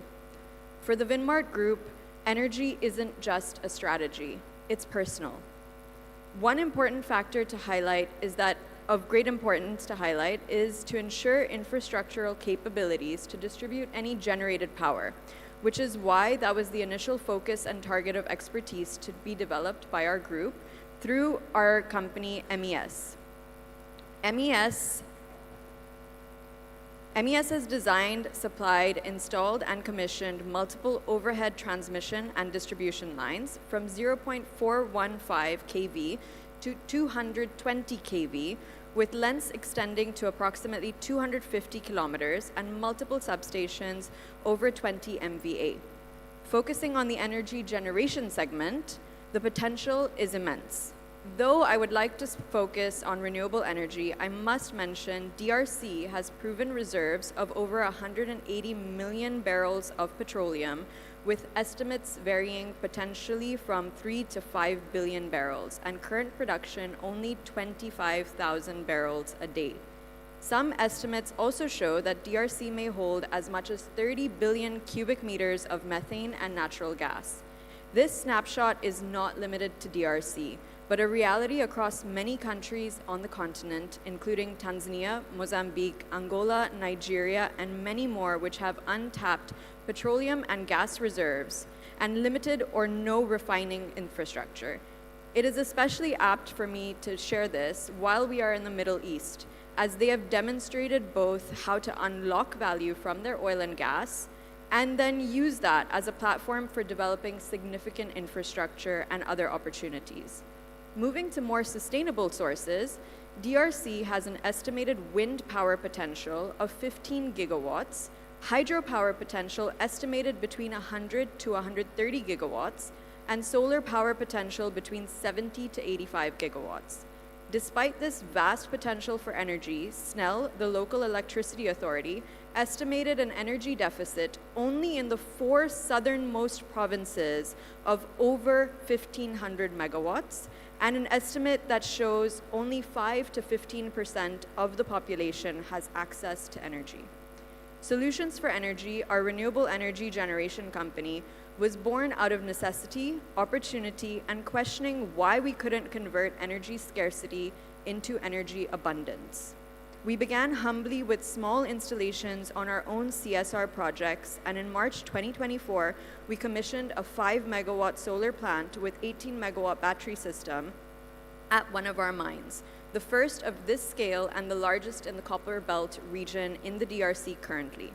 By Q3 2025, we are planning to commission an expansion of the first project to bring up to 39 megawatts with 95 megawatt solar battery backup, along with commissioning another independent solar project at one of our other mines, which will be 36 megawatt solar with 80 megawatts BESS. Like I said, it's not just a strategy, it's personal. We have generated over 8 gigawatts of electricity from March 24 to Feb 25 through our various solar plants, leading to a significant reduction in carbon emissions and also a reduction in our average cost of power, with an estimated savings of 2.3 million liters of diesel. Along with this, we are also installing solar plants for the governments and other private clients in DRC and beyond, while being in discussion with clients in Tanzania, Zambia, and across West Africa. And while industrialists of course provide our bread and butter, we are very proud to say that this month we will be launching a solar home kit division, and we are looking into village electrification models and projects so that we benefit not only businesses, but also play a part in improving access to energy for the local population. Seeing the growth and development in this segment and our own growing requirements, we began a JV with Accord Engitech in December 2024 to form Urja Vinya, with Urja meaning energy and or vital power, and Avinya meaning innovation in Sanskrit. Urja Vinya is our design and engineering firm, which provides services to both MES and S4E, along with various other EPCs and developers in India and globally, including Goldie Solar, Voltas, and Torrent Power. Looking at the journey laid out by the GCC, there is a clear path for tapping into mineral and natural resources and leveraging them to venture into renewable energy, and various other industries to become more self-sufficient, self-reliant, and ensure that the country has more to offer beyond its natural resources. Many have referenced trade tariffs, the US, a potential trade war. From what I see, Africa, India, and the GCC offer enough opportunities for us to focus on instead of worrying too much about the West. Even China, in my opinion, with its steady growth, technology, and manufacturing prowess, should be looked at as an inspiration and not something to fear. I am sure many of you recall a time, even in India, when we would have power cuts, or even in the UAE, when there were power cuts in the early aughts, before they increased their investment in renewables. Many of you have faced the challenges I referred to earlier. For the current generation of children growing up in India and the UAE, it's just a story that their parents tell them. I hope that when I have children and they spend time in the DRC and around the continent, it will be just a story I tell them about my childhood, not an experience they live or see. I hope the story they will tell their children will be of gas stoves and solar panels on rooftops all around. I hope this will not remain a story of privilege, but a reality for the entire population across every country in Africa. Thank you.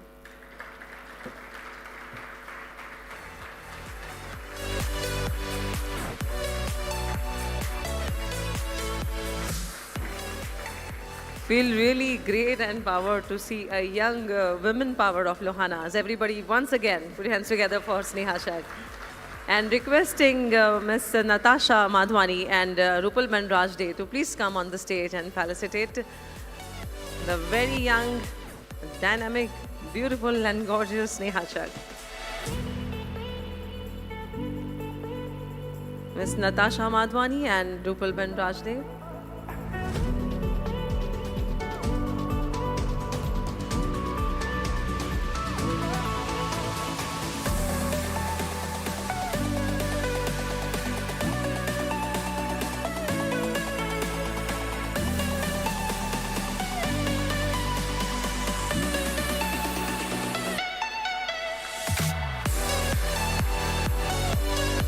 Great, thank you.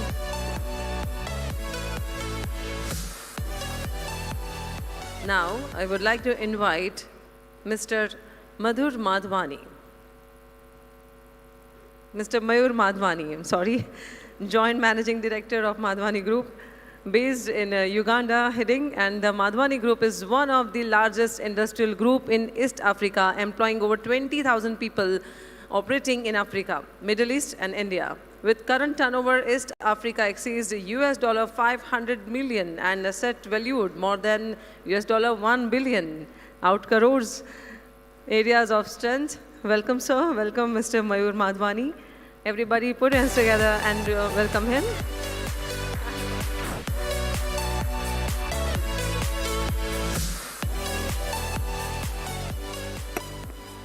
I think, first of all, let me welcome you all from the bottom of my heart.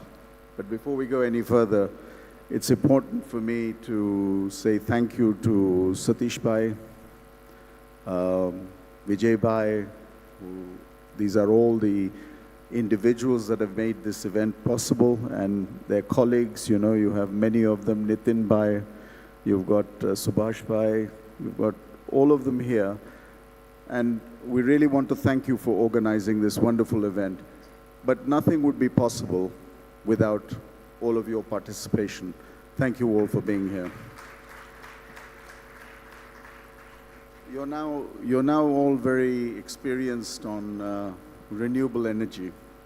I'm going to discuss the opportunities that exist in renewable energy, particularly in Africa.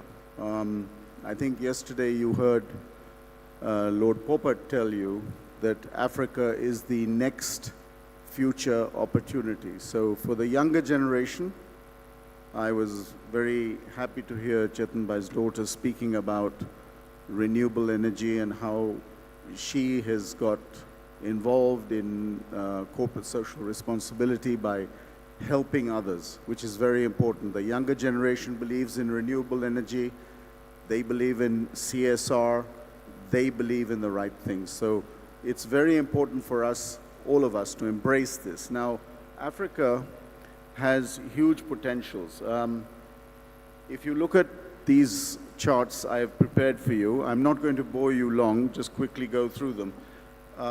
The energy sector and the transport sector in Africa is one of the leading consumers of energy, and it's growing very fast. What you'll find is that greenhouse emissions have risen across all sectors. What we need to do is arrest this, and unless each one of us makes an effort, it's going to become very difficult for us to survive on this planet. You've all seen the weather changing, you've seen things are different now, and you've seen flooding, you've seen hot weather. This is all due to global warming. And then you have here, very interesting, renewable energy is critical. And if we are to achieve the 1.5 target set by the COP authorities, we would have to really make a lot of effort. Renewable energy capacity of 473 gigawatts was added in 2023. This is important to note that 87% of that was renewable energy. So we're in the right direction in Africa and the world. But in Africa, it's very important that we have some of the best resources. Solar energy, very important. In fact, Africa has huge potential that's unused. I'll come to that. Then you have the renewable energy map of the world. As you can see, Africa is only using 62 gigawatts, whereas you take the United States, you take Asia, having larger consumptions of power and availability. Next. You have here a very interesting slide. This will tell you that while Africa accounts for less than 5% of the emission of electricity, this is mainly due to transport, and industrial. Emissions in Africa grew slowly than any developing country. That tells you Africa is so underdeveloped. It is the only area on the globe that is the next frontier of opportunity. Population is growing very fast in Africa. The total population of Africa is around 1.4 billion if you look at it as a continent. So the demand for renewables is bound to increase. The importance of low carbon energy are becoming more apparent in Africa than anywhere else. Climate change with extreme weather events has already demonstrated to us the volatility and electricity generation using alternative resources is becoming more important. Next. Here you see a map of Africa, very clearly showing you that it's probably Central Africa has only 22% of the installed capacity in renewable, with bulk being hydropower. Rest of the power in Africa comes from oil burning, wood, etc. So it is really quite serious, the problem that Africa faces. Then we have solar. Solar energy potential in Africa virtually is limitless. And I think this is something that the next generation, and in fact we should look at immediately. These opportunities are huge for Africa, which is totally undeveloped. Africa has 60% of the world's best solar resources.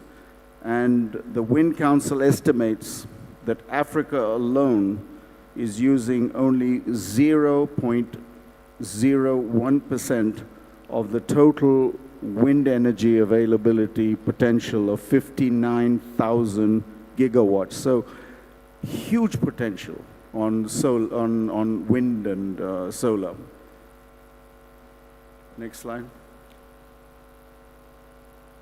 As I said, Africa is important, and of course hydro is one of the most common generations that we have in Africa. 40% of the power in sub-Saharan Africa is from hydro.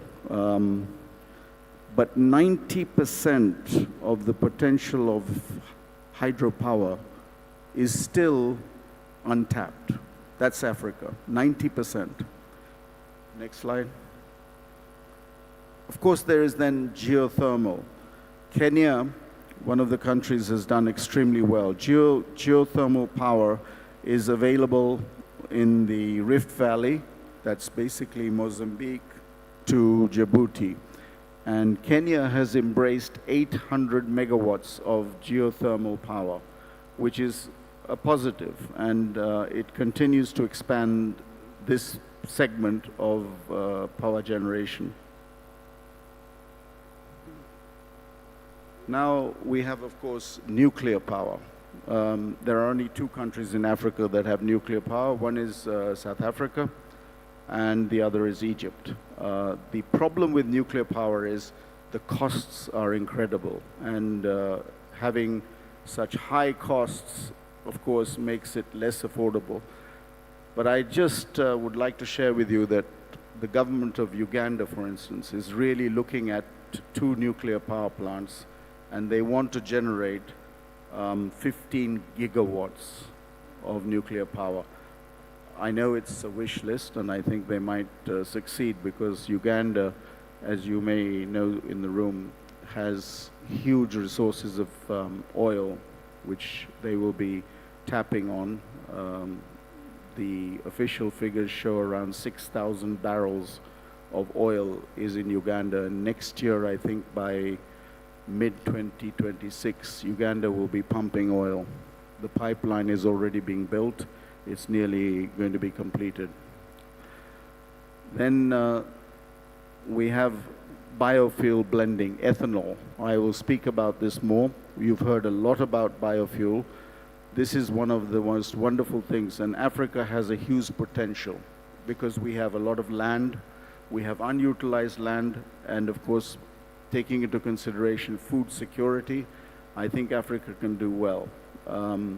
Currently, biofuel is produced mainly in the major producing countries, which you heard about, the United States, Brazil, China, and the European Union, and of course, India is coming up very well, as Samir Bhai told you. He shared a very interesting discussion with you all, and I think I don't want to go into more of those details. Then finally, the storage of energy. You see, it's wonderful to use solar power, but solar power can only be used during the day. But at night, if you add it to wind power, you can actually tap a 24-hour power stream. And wind power has become much cheaper now. It's available due to initial incentives given in Western countries. But wind power has, in fact, come down in cost and is a viable option. And as you heard, that solar and wind are going to be the next major developments in this area. I'd like to take this opportunity and just sharing with you a story about our group. Many of you have heard of the Madhvani Group. Of course, we are focused with our flagship on sugar. It was my late father, Muljibai, who came to Uganda, and he came as an adventurous young man in 1914. It's a long time ago. And he left Gujarat and decided to venture into Uganda. He started off as a small trader, and he went into sugar.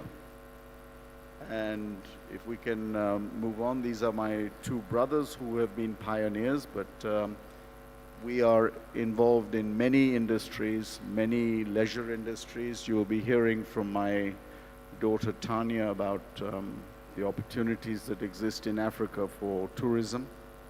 We've got insurance, we've got all the varied industries you see there: tea, packaging, construction, distribution, insurance, and security, etc. Kakira is an interesting flagship. As I said to you, it initially started in 1930 producing sugar. And as Samir Bhai told you, sugar was the main product. And we were one of the largest producers of sugar in Central Africa in 1972. And after, of course, the expulsion of the Asians, our estate and our industries in Uganda were completely destroyed. And we started fresh. And what you see in the picture there had to be all rebuilt. We started off by producing sugar. Currently, we produce about 180,000 tons of sugar, which is much more than what my late father and brothers did in the early 1900s, and up to 1972, we were producing 70,000 then. Then what has happened is, over the years, we have grown and we have expanded our agricultural operations. We have now a state that covers 40,000 acres where we plant sugarcane, and we also have farmers. The farmers have 62,000 acres, and they are responsible for supplying cane to us on a regular basis. In Africa, and many of you who understand the climatic conditions, we, unlike India, can crush throughout the year, and we don't stop. So for us, we're really blessed in Africa. And if you take Uganda, which is 3,600 meters above sea level, on the equator, the climate is very temperate. So we have a great advantage. At Kakira, we then diversified. We used the waste of sugarcane, bagasse, and we started to produce electricity. And we produce now up to 51 megawatts of electricity. We export to the grid over 34 megawatts regularly. And this is quite a substantial investment in renewable energy. In fact, what we generate in Kakira can light up Kampala without the heavy industry. So it is a great asset. You then have the ability to use another waste, which is called molasses. Now, molasses is a substance that's before was quite difficult to dispose of. So we make ethanol from molasses, and we are producing about 22 million liters of ethanol. And this is, of course, another renewable energy. We can also produce from ethanol something called extra neutral alcohol. Now, that is for those teetotalers, you won't be interested in this part, but we make vodka, we make rum, we make gin. In fact, our products have won 80 medals in the United States and Europe. So it's interesting what you can do with this one grass crop called sugarcane and yet have a sustainable business. We're also going ahead and we've put up a large irrigation project in Uganda. It's one of the largest. So far we're going to go and cover 22,000 acres with irrigation, and it's already started. And we're using renewable energy, which is solar, to run the center pivots. And at night, we will be introducing wind power. We're looking into that so that we don't use electricity from the grid unless, of course, it's renewable. So our product has the advantage of being carbon conscious. Now, what's interesting in all this, that's why I want you to know, is that at Kakira, we are carbon negative.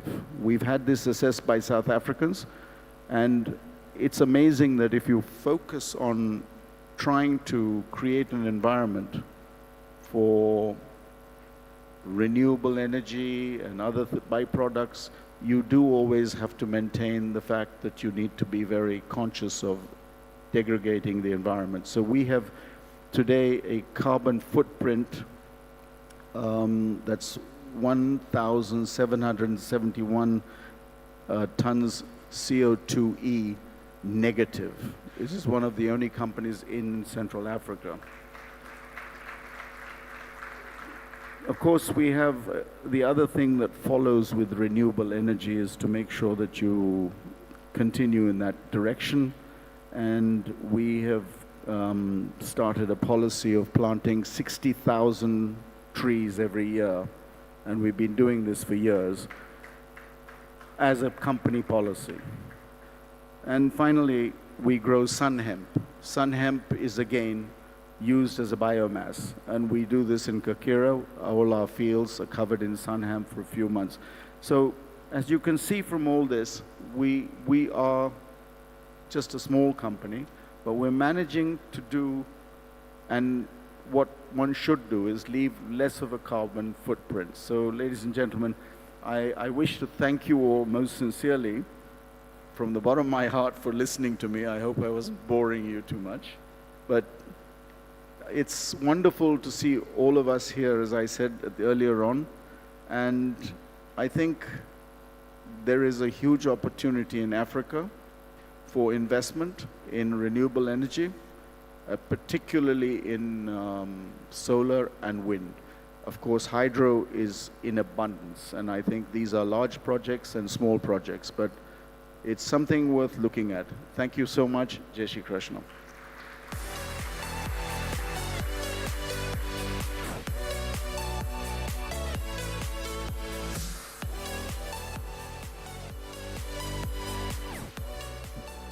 Great, sir. We feel really glad for your achievement. We feel proud for your achievements, Mr. Mayur Madhwani. It's really great. Requesting Mr. Subhash Thakrar, Mr. Lord Dolapoput, sir, Mr. Jitu Bhai Thakkar, Shri Satish Bhai Vitlani, and Mr. Vijay Bhai Karya.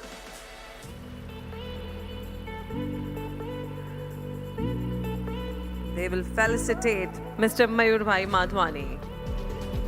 Really a proud Lohana. Everyone, put your hands together and let's appreciate him for his wonderful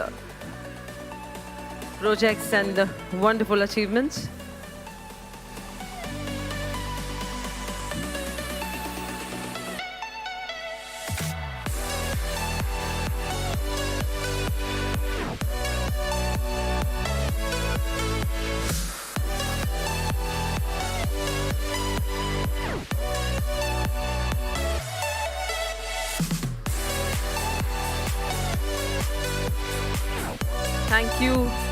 Thank you so much, Mr. Mayurbhai Madhwani, on behalf of all the Lohanas. Thank you.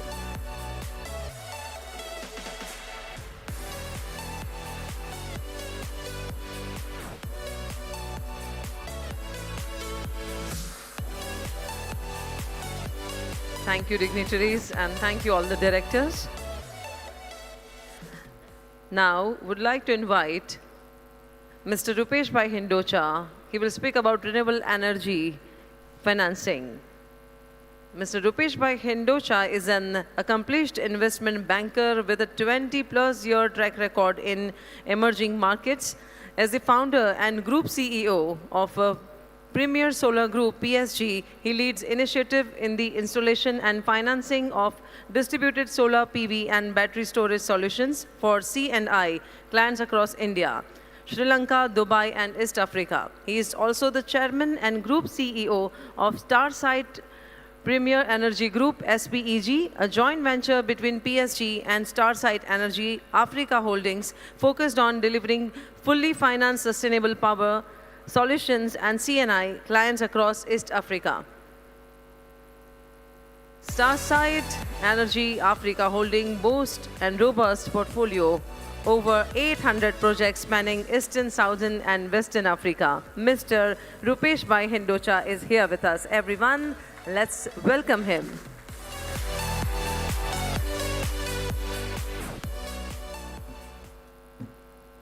Good afternoon, everyone. First of all, I'd like to thank Satish Bhai and Vijay Bhai for the opportunity to speak today, and all the other organizers. I hope everyone's having a great time in Dubai, a city that I've been lucky enough to call home for just under 20 years now.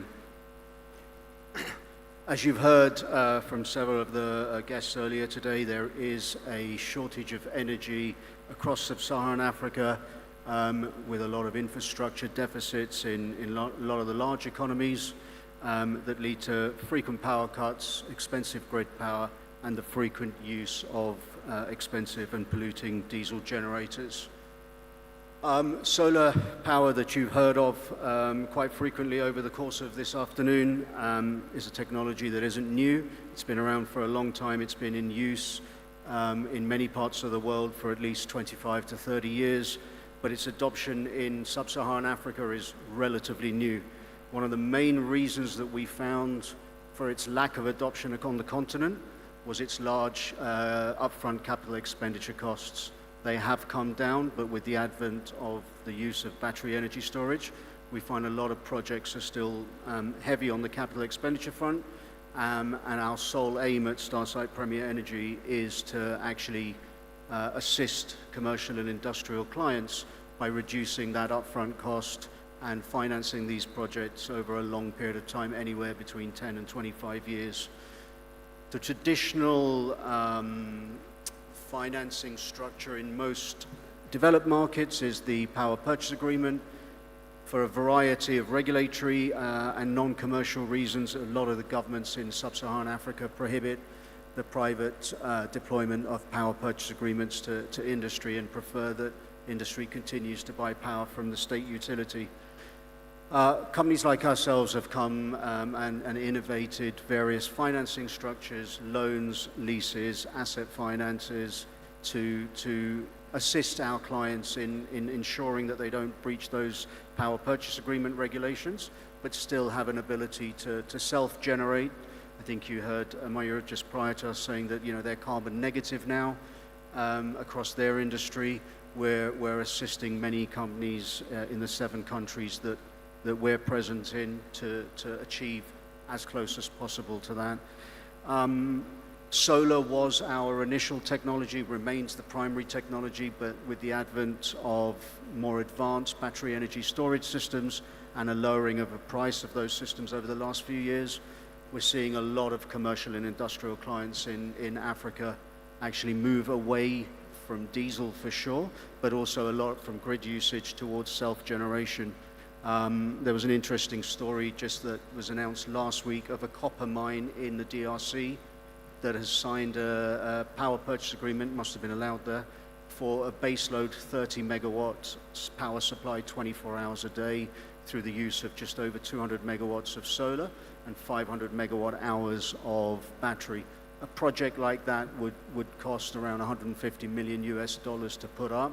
Clearly a lot of capital expenditure for someone focused on mining and wants to focus on their key industry. So you have financing companies that step in and finance that and then spread the cost as a utility would over a longer period of time. I think you're going to see a lot more of this on the continent. I think the utilities, the state-owned utilities, have inherited over time a very aged infrastructure that's going to take a lot of money to bring back into line at a time when a lot of clients are able to self-generate. We've just taken one client, an FMCG client in Nairobi, Kenya, completely off the grid. Saves a little bit of money, but goes completely carbon negative as well, helps with their business. We've taken 3 farms in Kenya to carbon neutral at the gate. Still some transport costs that they need to alleviate, but you're seeing more and more companies under pressure to offset their carbon footprint. At the same time, obviously, all companies are looking at ways of saving on operating expenditure. So in terms of what I was asked to talk about finance, I think the technology, whether it be bioethanols, whether it be solar, wind, together with now storage, I think a lot of this comes down to financing structures. And finally, in the last 10 to 12 years, we're starting to see a lot of finance companies, not the traditional banks unfortunately yet, but a lot of bespoke financing companies now setting up to offer end clients innovative long-term structures, sometimes in local currencies where possible. We offer local currencies in South Africa, in Nigeria, in Kenya now. I think we'll be able to do that more and more in countries as their local markets, capital markets develop. But at the moment, a lot of it is in US dollars. But I think you're going to find a lot of finance companies now starting to offer renewable funding. Thank you.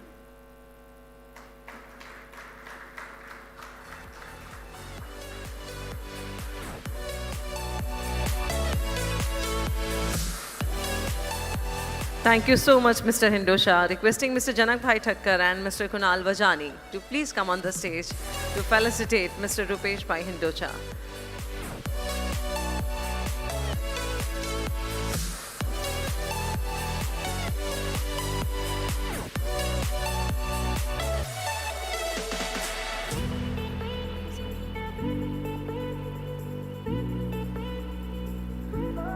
Shri Janak Bhai Thakkar and Mr. Kunal Vajani will felicitate our esteemed guest and dignitary, Mr. Rupesh Bhai Hindosha.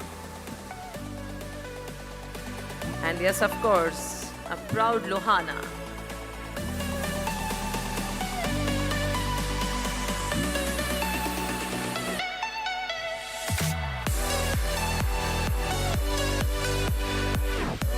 Great.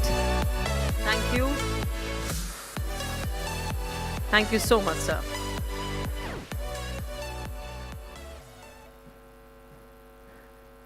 Now, I would like to invite Mr. Deepak Ghadia.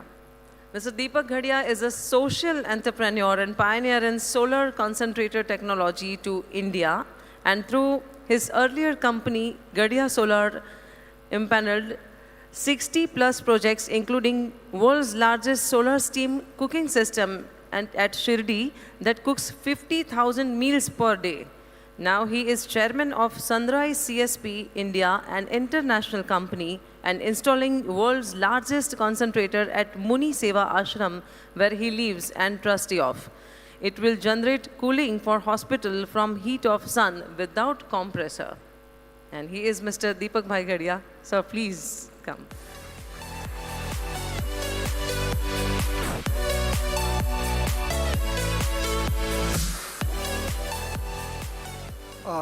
Badane Jai Shri Krishna, Satish Bhai, Vijay Bhai, Bada dear friends, thank you very much. I'm the last speaker, I hope. And I'm glad that we could see the variety of opportunities in renewable energy. We started with Mr. Popley, who talked about the policy, the global vision. We heard Mr. Mayur Madhwani as a corporate, how they become carbon neutral. We heard from Sneha how she, as a young entrepreneur, looked at the problem of villages and started looking for solutions for energizing them. So my story is a similar story. So basically, I am going to talk more to target to our Lohana youngsters to show the opportunities that is available to you all to become entrepreneurs, becoming a solution provider. It's because not everyone is a corporate who can just use it for their captive consumption. So I'll just walk you very quickly through my presentation. Can I have the presentation, please? Can I have the presentation? Vaibhav? Sorry, do I get presentation or do I improvise?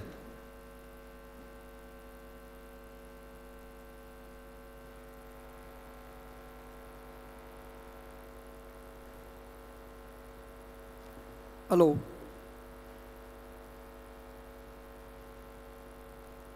Can someone start my presentation?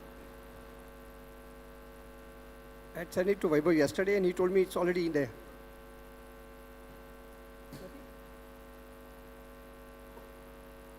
Fine.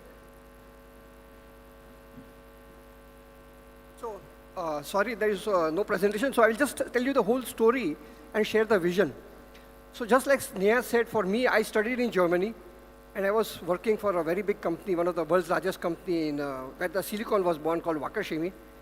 And in one of the chance meeting with Rajiv Gandhi, I went and told him what India needs to do. And you know, when you are young and successful, you think you have the success key and you can tell the Prime Minister what India needs to do. And to our surprise, he was very polite, very patient, and said, you know what, Deepak, I totally agree with you that whatever you tell me is true, but I need good people. And I said, sir, there is no dearth of good people in India. He said, no, it's not that. I need people who have gone out, who do not have that inferiority complex that West is the best. And you have studied here, worked here, you have done your master's in MIT. Why don't you come back? We need people like you. So that's the biggest ego massage a young couple can get, that your Prime Minister is invited you to come and help your country. So we came to India. Unfortunately, we could not work with him because by the time I came back, he had got into Buffer's problem. But we decided not to go back. And then, now that we had come to help India, we said, what can we do? And we were surprised and shocked to see that 50% of the Indian population cooked on open fire. I'm talking of 1985. And even today, 50% of the Indian population cooks on open fire. 3.2 million women and children die just because of the smoke in the kitchen. So the idea is, can we offer a solution? And then we found out that there was a box cooker technology in India where you could actually cook with a box cooker. But the problem was that though government was subsidizing it, only 1% of the Indian population was using it. So as a technocrat, we said, why is it? And we realized that people use cannot accept box cooker, because you cannot fry, cannot make chapati, it was too slow. So then I brought a technology called concentrator, where you have a parabolic dish like a dish antenna. And just like with magnifying glass, we can burn paper and wood, it just reflects all the light at one point, and because of concentration, you have high temperature. So you put the cooking vessel, and then you can now cook in it. You can put a pressure cooker, and in 30 minutes, just like with LPG, it can cook. So I said, great, now we have technology, and now we can offer the solution. But I forgot, I think this is very important, and this is why Lohana is very important, that entrepreneurship is required. So as a technocrat, I created a solution, but I forgot that it was not cost effective. It was costing 10,000 rupees at that time, and 10,000 rupees for a poor person is 3 months' salary. So poor man says, I don't need to go for solar cooker, I can continue cooking with wood. So I tried to emotionally blackmail the woman, saying, look, middle class and the rich, that you can afford it, why don't you become a role model? And one of the ladies very jokingly said, you know what, Deepak, you are a typical man, you all men sit in the comforts of your air-conditioned office, you are pushing us, the woman, into the sun. Why don't you bring the sun in the kitchen? I want to cook in the comfort of the kitchen. Just like you can cook, sit in your office and work, why can't I cook in my kitchen? And that idea said, wow, if I can do that, it can be a game changer. I went back to my inventor friend and he said, look, if you want to do that, accept a technology called Scheffler concentrator, where you can put the dish outside and it reflects the light through the small opening in the wall, and now you can cook in the comfort of the kitchen. So I brought the technology to India, commercialized it, and then became an entrepreneur. I said, okay, why can't I create my own company and offer it as a solution? So we started a company called Gadia Solar. It was a small unit in Valsad where we started manufacturing, not very far from Satish Bhai's company. And then suddenly we realized that it's great, but it was always, with one dish you could cook for 100 people. So if you want to cook for 100 people, you have to go for midday meal program. So we piggybacked onto government program where we said with one dish, you can cook 100, so you can put 2 dishes. And instead of supplying fuel to the school for cooking or midday meal, you can cook with solar. And one day we got a call from Brahma Kumari saying, we want to cook for thousands of people. So then I modified my technology and said, instead of bringing light in the kitchen, can you bring heat in the kitchen? And this is how the world's first solar steam cooking system was done, funded by German government with a technology transfer from Germany in the company where I was working, where we, instead of bringing heat in the kitchen, we bring steam in the kitchen. And that was a game changer. I had never had to look back. My company went on to become the world's biggest company. And you'll be happy to hear, just like when she introduced me, we have installed system at Shirdi Temple, which cooks for 50,000 people every day. We have cooked at Brahma Kumari, we have cooked at Tirupati Temple, we started supplying to jail, we started supplying to hospitals, we started supplying to Indian Army, and we never looked back, and our company, as I said, became the world's biggest. And at one point, I thought I have done enough. I moved to Munisava Ashram, where I was a trustee, and I thought I had done enough of it. And actually, just to sort of bring a new technology, because all of a sudden, all the time when people talk of solar, and India has a great future, India has a great achievement, like as Populi Sab said, we have achieved, we have a 450 gigawatt target by 2030, out of which we have done already 200 gigawatt, but we still have a long way to go. So with solar, wind, but all the time when you think of solar, we think of only photovoltaic, which is a technology where you can directly hit the light and convert it into electricity. But the technology which I'm talking about is a thermal concentrator where you can actually produce heat. And 50% of the India energy goes into heating and cooling and not into electricity. So the idea was, how can we decarbonize? Because every Indian industry has now the target that they have to decarbonize, because every time you burn a fuel, whether it is wood, coal, LPG, or diesel, for 1 liter of diesel, you are producing 2.2 kilogram of CO2. And we know that CO2 is a culprit, it is the one which is causing global warming. So we started saying, now if you can, instead of using fuel, if you can produce steam, and all industries require steam for heating. So we started brought a technology from Australia, which is the Sunrise CSP, where instead of having many, many small dishes, we have one dish of 25-meter dia. It is doing 26.2 tons. Because it is 25-meter dia, it is like a 7-story building, and the whole dish moves along with the sun. And it reflects all the light at one point, and because of the concentration, the temperature is 1,700 degrees centigrade. You know, because of that, we are able to produce high-pressure steam, and we can now run turbines. We can achieve 630 degrees centigrade and 565 degree at 160 bar. And because of that, you can run turbine. And then one day, where I am staying now in Munisava Ashram, we got a phone call, and Dr. Abdul Kalam said he wanted to come and visit us. And we thought someone was joking. Why would Dr. Abdul Kalam want to visit a small village, a small NGO which no one has heard of? You'll be surprised, this NGO, Munisava Ashram, was established by a Lohana lady called Anubin Thakkar. And it's a 1,000-acre campus having world-class cancer hospitals, schools, vocational training center. And then he thought someone was joking, but it was Abdul Kalam. He came, and we very proudly showed him this whole ashram runs on solar energy, biogas and all. So I showed him solar air conditioning, I showed him solar cooking, I showed him biogas, we showed him biogas bottling and dehydration and all. And Abdul Kalam said, you know what, Deepak, whatever you have done is great, but you have done it on donation. And I have got 650,000 villages, and I want each and every village to be like Munisava Ashram. So suddenly, our vision increased that instead of being a solution provider to industries or to individual household for cooking, can we create a technology which can be scaled up and not only help India, but the world over? So suddenly we realized that if we can convert Munisava Ashram into a model village, which is running totally on solar energy, biogas, also producing its own food. So we have 1,000 acres of organic farming, we have 600 cows, so we produce our own milk, A2 type milk. So we are into social care, healthcare, education. So now at Ashram, in the first phase, we are installing this 2 dish where we are doing 200-ton air conditioning. So you'll be surprised that it is possible to do cooling with heat without going through the compressor. Because normally whenever we see a compressor, air conditioning thing, there is a compressor, and compressor requires wear and tear part, you know, and it has a life of 5-7 years. Here, there is a technology called VAM chiller, which is made by many companies like Thermex and Voltas and all, where they use the heat to do cooling. So I think there is no better way of using solar energy where you use the heat of the sun for cooling, because it's a perfect match. Just when you need cooling, there is a sun available, and you want cooling when there is a sun. So I think there's a great opportunity. So now what we do is we produce high pressure steam, run the turbine. So actually Mayur Madhwari showed us cogeneration. So what is cogeneration? Actually you produce the same thing, you produce steam, run turbine and get electricity. But instead of letting the heat coming out of the turbine being wasted, they use it for producing steam, and then they use it into the sugar factory for their processes. So in the same way, we produce high-pressure steam, run turbine, use the steam for hospital for sterilization, cooking, hot water for 2,000 residents, and then the condensate or low-pressure steam coming out is used for cooling. So it's called tri-generation. So just to give you a comparison, when you produce power from PV photovoltaic, you are able to convert only 20% of the energy into usable energy. The 80% is wasted. Whereas if you use solar concentration, you are able to use 94% because you are using 35% turbine efficiency, then you are using the heat in the steam, and then you are doing cooling. So I think India is the way forward, and this is where I want to appeal to our young Luhana youngsters. Get into solar energy, get into renewable energy, biogas, wind, whatever, because that's the future. It's a green economy, green jobs, but become green entrepreneurs. And in solar thermal energy, there are opportunities because it is tailor-made. If you do in photovoltaic business, you are just an integrator. You buy the panels from China, you bring the inverter from Japan, Germany, and cables from Korea and integrate. But if you do start doing solar thermal, you are able to create opportunities. So here you see a solar air conditioning plant. This is India's first 100-ton air conditioning, where we're using the heat of the sun. So here you see the Scheffler concentrator replacing the boiler. We are replacing 1,000 kilograms of wood every day to produce 100-ton cooling. Next.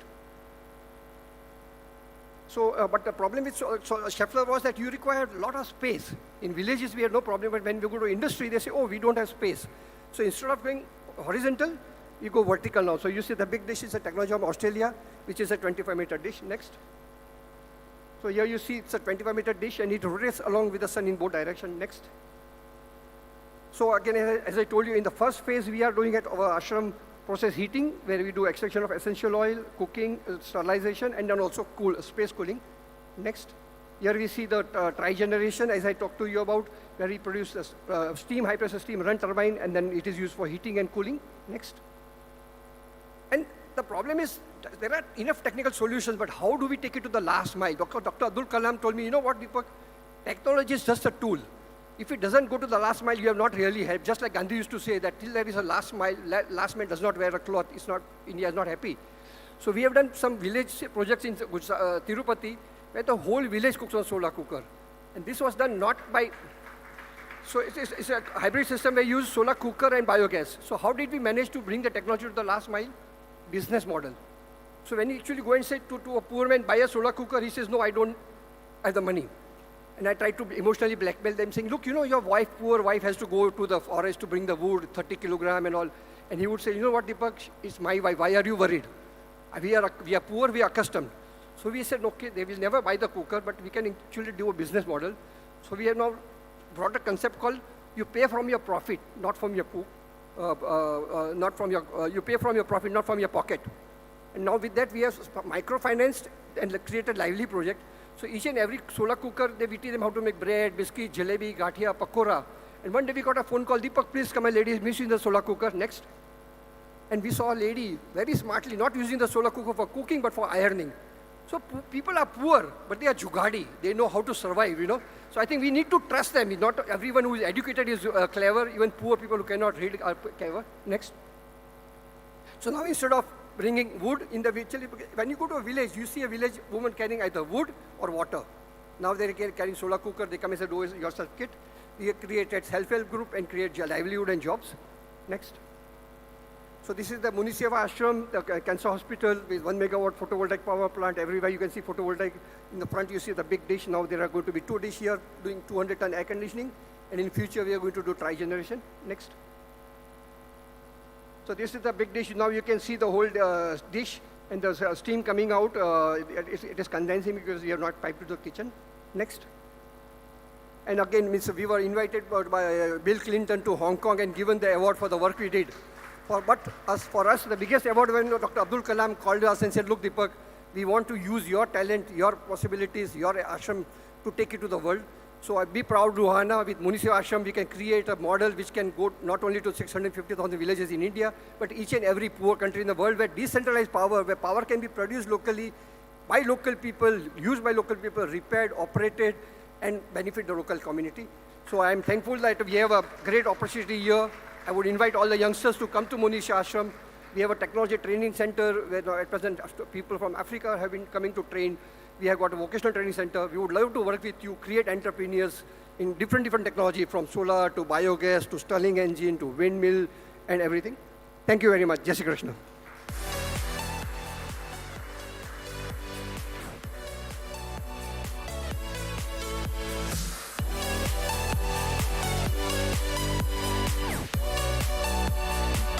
Really great, Mr. Khadia. Thank you. And now I invite Mr. Piyush Karya and Mr. Siddharth Buddhadev with Chairman Mr. Satish Bhai Bitlani to please come and felicitate Mr. Deepak Bhai Khadia.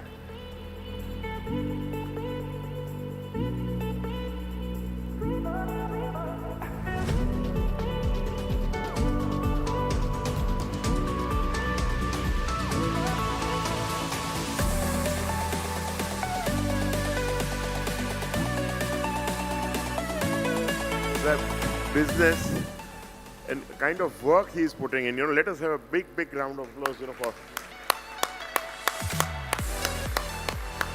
Muni Seva Ashram.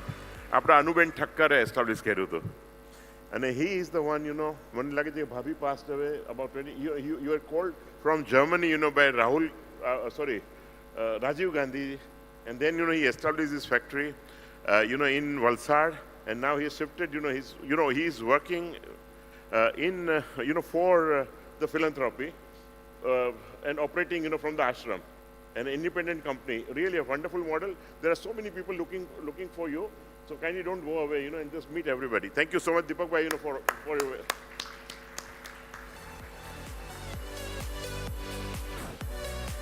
Great. મેં કીધું હતું ને સાચે નરેન્દ્રભાઈ મોદી જેવું કામ છે, બધું યાદ રહે છે વર્ષો જૂનું પણ. પ્રેસિડેન્ટ સરને thank you. Yes sir. Now, Lohana's success stories. Learn from the leaders. This is the subject. There are too many Lohanas who are very much successful in the different fields and the different areas.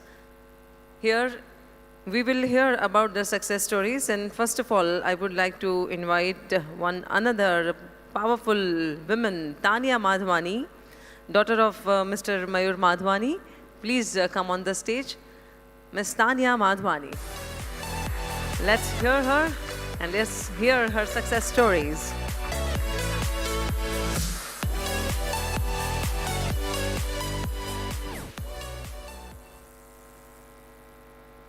Namaste, Jai Shri Krishna. I would also like to thank the inviters today for bringing me here. I was asked yesterday to do this presentation, and my father said, "Don't worry, Tanya, it's a couple of people, just wing it." I arrived today, not only is it not a couple of people, the inspiration, the people here talking, I feel so humbled to be included with all of them, and I'd like to thank you for that. So today I'm going to talk to you about Marasa, Africa. It's part of the Madhwani Group, and it's a group of hotels based in Africa. So tourism, we believe that a hotel should always be defined by its location. Location is the first source of inspiration when conceiving a hotel. It is key. There are no bad locations. A hotel can be built anywhere in the world. Hotels can exist in the mountains of Patagonia, a small fishing village in Iceland, a cruise terminal in Rotterdam. Anywhere you can find a hotel. A fun hotel can be built in a boring city. A boring hotel can exist in the most exciting city in the world. And it's very key to make note of this. Today, destinations exist anywhere in the world. In the past, travel was predictable. People visited Paris, New York, Hong Kong, They flew to the Maldives or the Caribbean for a beach holiday. Now, things are different. It was common to tour Asia, to travel to Israel, to pray in Jerusalem, but half of the world was either dangerous or it was closed to tourism. In today's world, there are very few borders that cannot be crossed.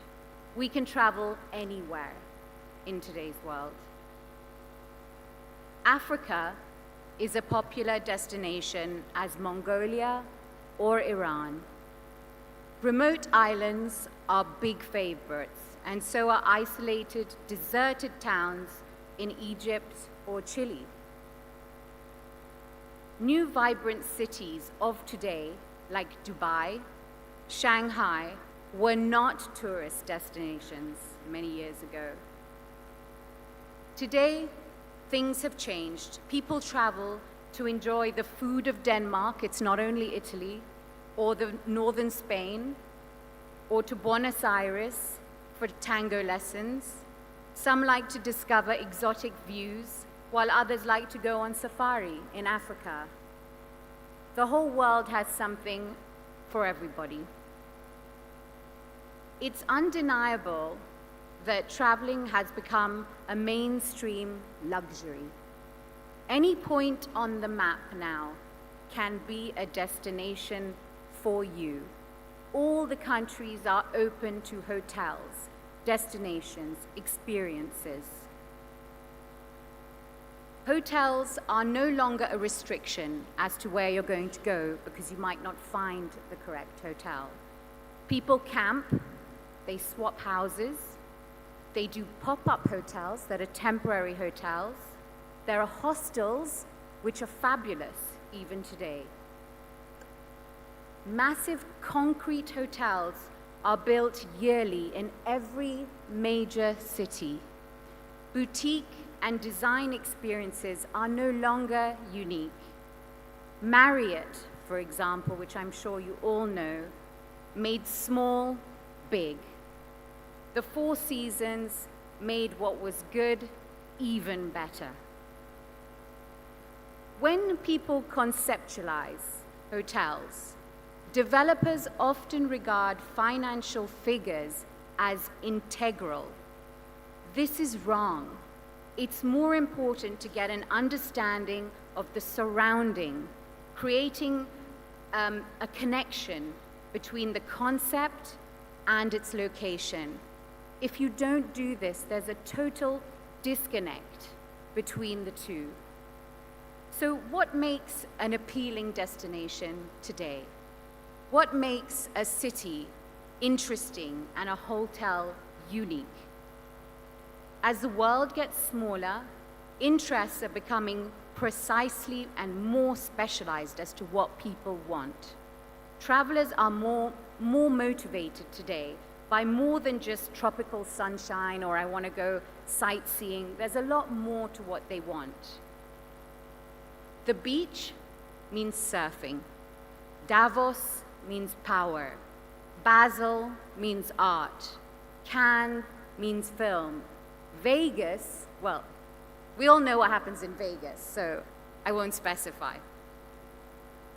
Now, people seek a specific essence in their travel, a particular point of view.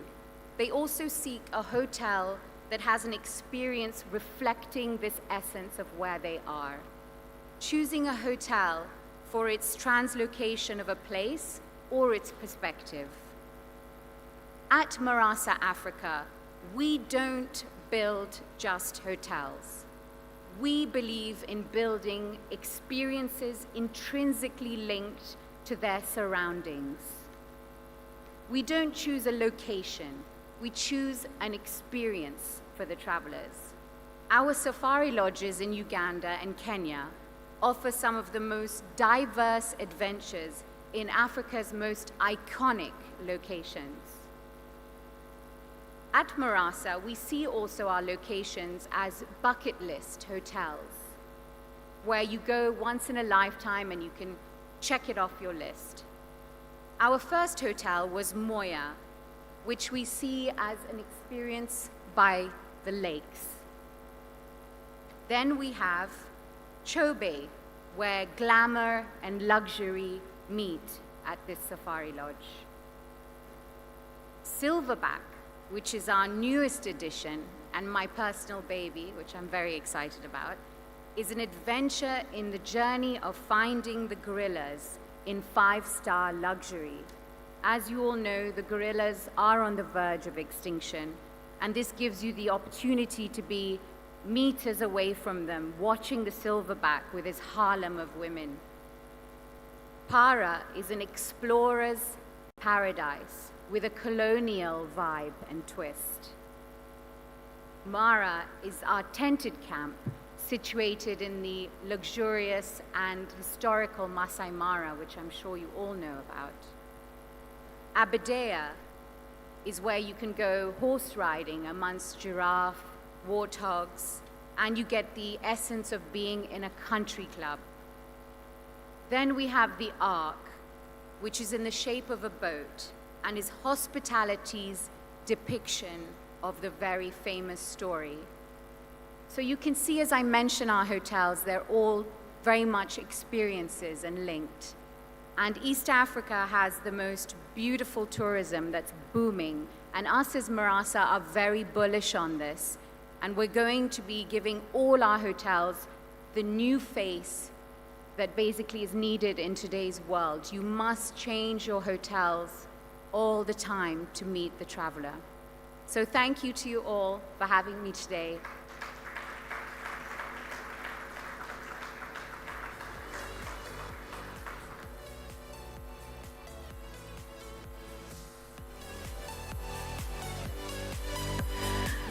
Great, Tanya. It's really great to hear you.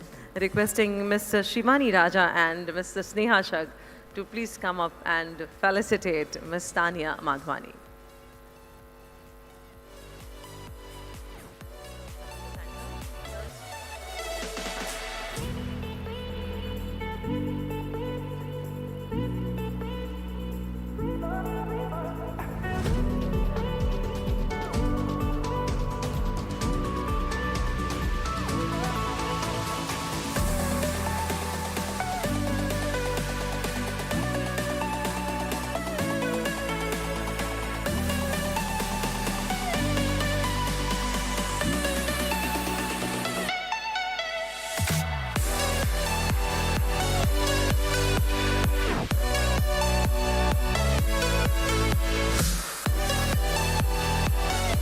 Everybody give a big round of applause for the powerful women of Lohanas.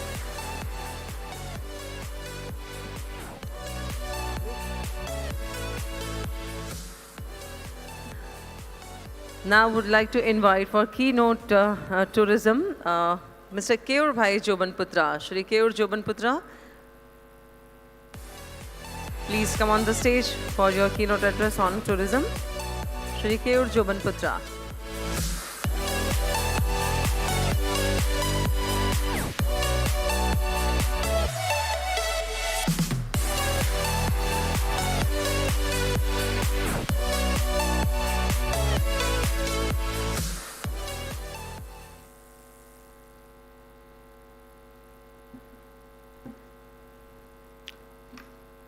Jai Sri Krishna, Jai Jalaram, Jai Raghuvansh. Just like my predecessors, courtesy of the President, Mr. Vitlani, I was thrown into the deep end just yesterday. I just went to meet him and introduce myself. He held my hand, took me to Vaibhav and said, "You are in the deep end now, you have to come up and speak." So here I am. Do excuse my errors. This is the first time I'm doing this. Thank you. I hail from Nairobi, Kenya, a 4th-generation Kenyan, living there since 1890. The company I represent is Travel in Style Limited, which is a family-owned and managed organization, company that has been established for almost 40 years. We are a fully licensed IATA travel agency, flights accommodation, safaris, selling safaris inbound into East Africa. We specialize in East Africa, Kenya, Uganda, Tanzania, and Zanzibar, Rwanda. It's a family-owned business, as I said, established almost 40 years ago by my father and two of my kakas. I have an elder brother and a younger brother, and we are all involved into the day-to-day running of the business. Kenya is world-renowned for the Masai Mara, which a lot of you people have heard of and probably seen on television, National Geographic, Animal Planet, for the great migration that happens annually, wildebeest migration from Serengeti in Tanzania to Masai Mara in Kenya. It's world-renowned, world-class. We have millions of tourists arriving in Kenya to witness this great spectacle. As well, we have lots of beaches, over 500 kilometers of beaches that people love. Diani Beach being one of our top destinations, which has even won lots of accolades in the World Travel Awards. Tourism is absolutely changing and has been evolving for lots of years. Kenya is the heartbeat of global tourism worldwide for the safaris and beach destinations that we have to offer. Kenya is not just a place on the map. It is a heartbeat. It is a rhythm of wild landscapes, very rich traditions, and unforgettable experiences, because we are now not just selling safaris.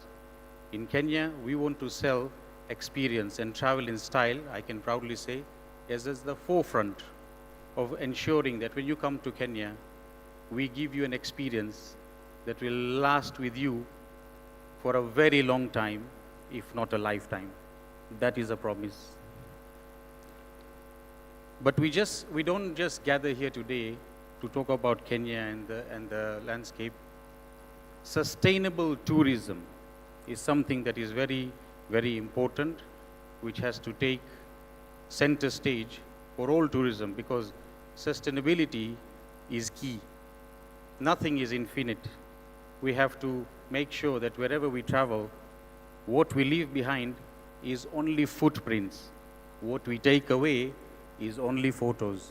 You leave behind what you left there, what you saw there, what you found there. Global tourism landscape is evolving very fast, and travelers are no longer just looking at going sightseeing in zoos or looking for landscapes, big buildings. We have all gathered here today to speak about lots of investment opportunities and businesses.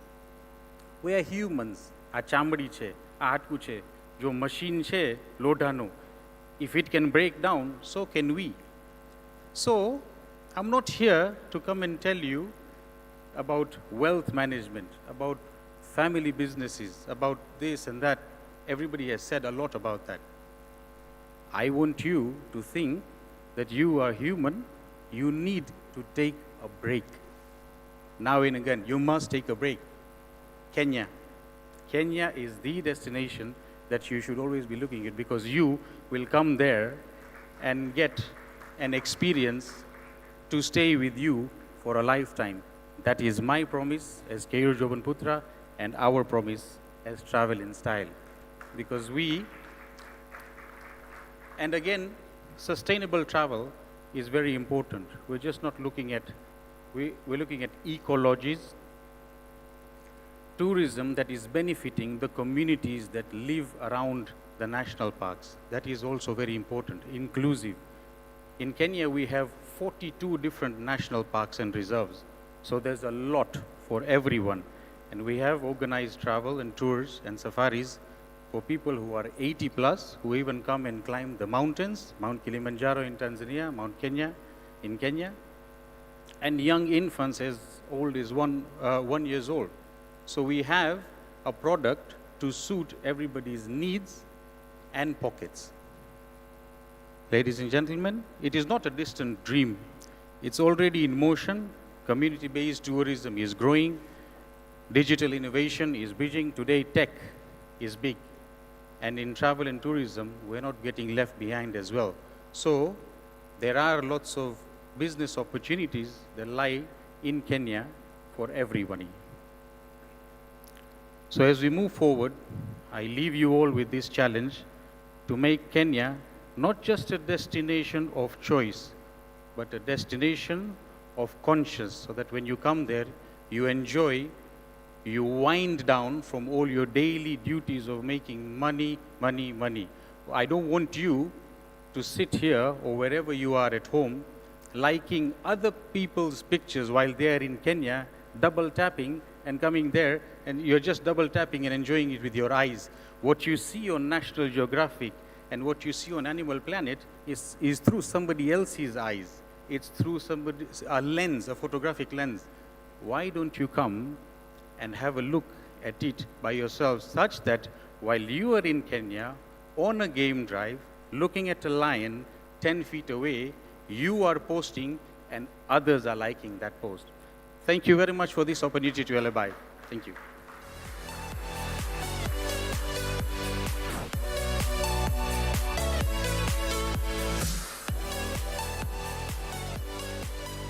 Thank you, Mr. Keyurabhai Jobanputra. Requesting Mr. Chintan Basani and Mr. Kishore Jobanputra to please come on the stage and felicitate our speaker, Mr. Keyurabhai Jobanputra.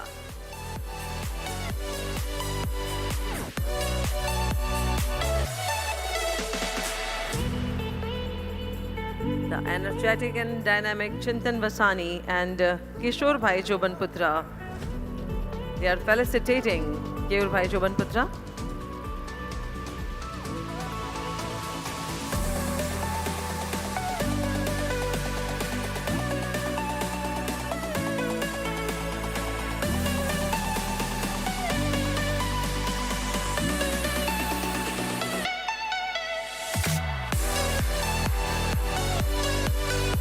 So I want to share one thing.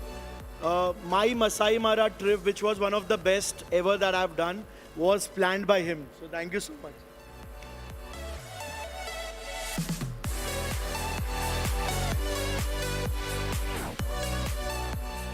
Thank you. Now requesting Mr. Jesus Lal, please come on the stage for your views and your speech. Everyone, put your hands together and let's invite in Chairman Universal Education, Mr. Jesus Lal.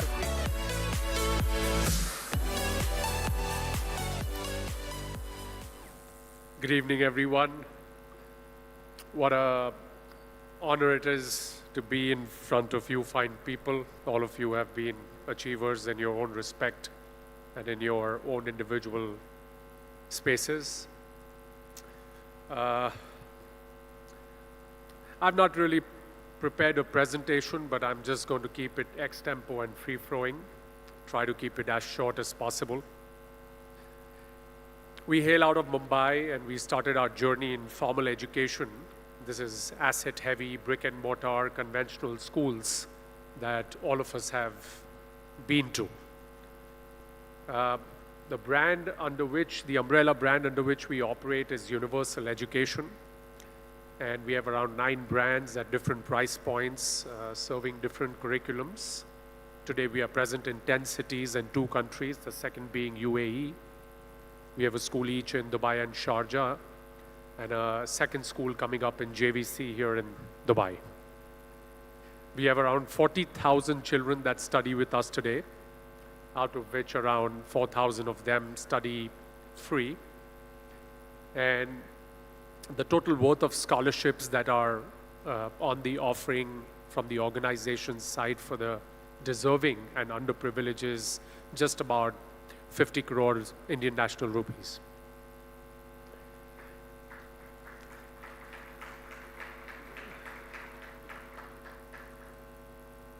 My father was a coaching class teacher and ran a very successful practice all the way from 1968. God had its plan. My father passed away fairly early in his life at the age of 54 in 2002.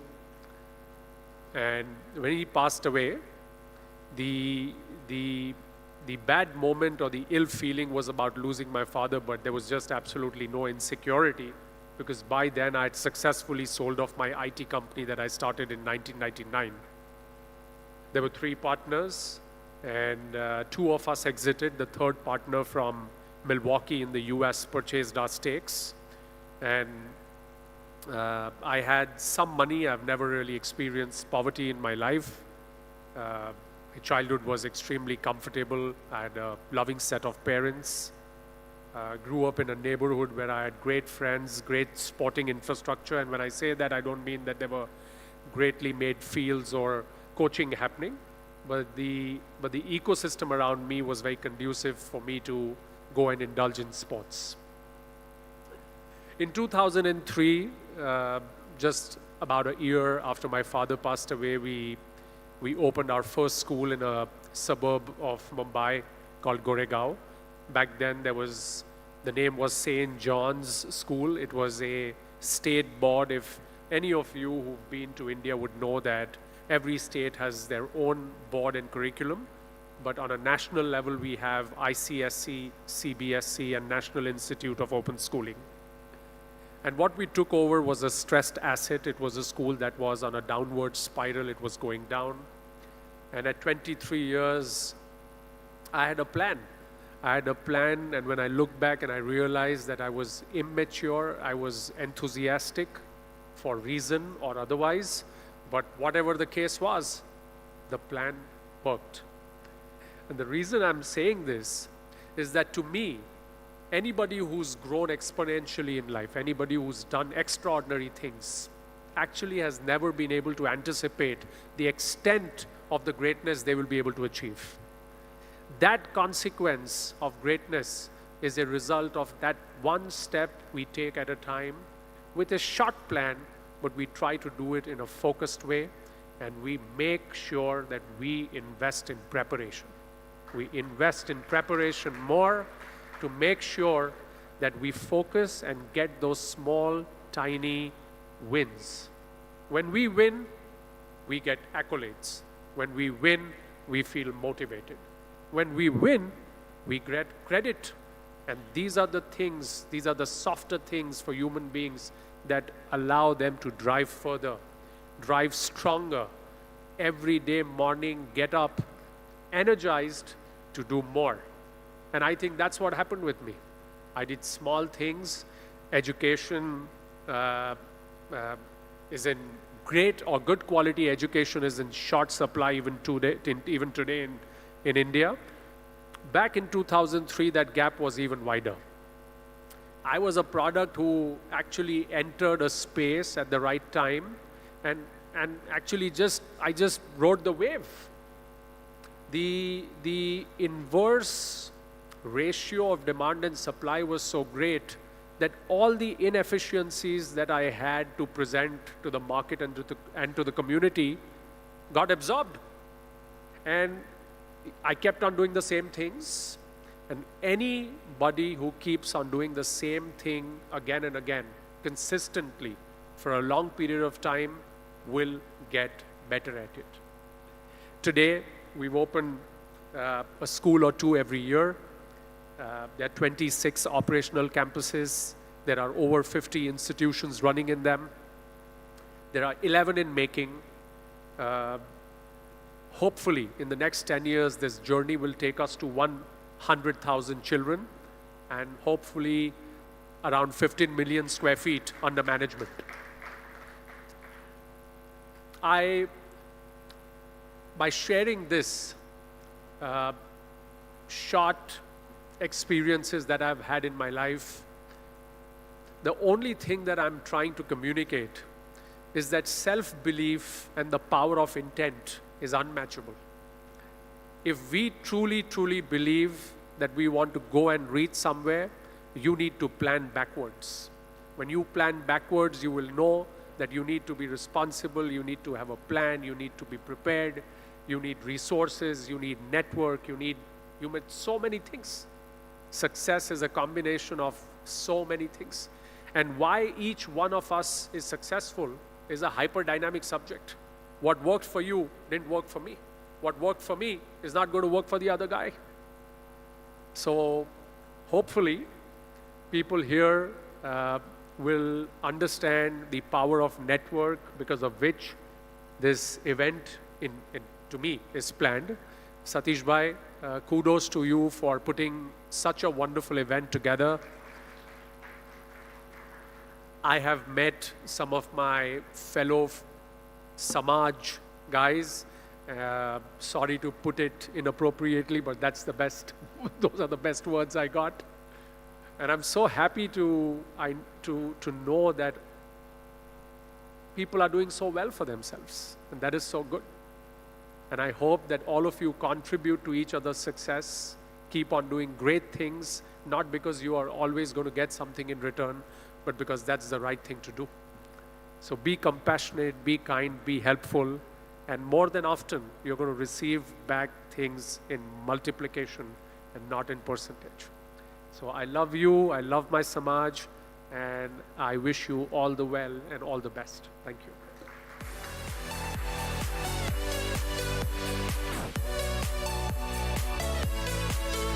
Thank you, Mr. Jesus Lal. Requesting Mr. Ketan Kotecha, Mr. Mayur Madhwani, and Mr. Satish Bhai Vitlani to please come on the stage and felicitate Mr. Jesus Lal, a truly dedicated Lohana. He loves his community and he can do anything for the community and education sector. Thank you, Mr. Jesus. Mr. Mayur Bhai Madhwani, Mr. Ketan Bhai Kotecha, and Shri Satish Bhai Vitlani, requesting you to please come up.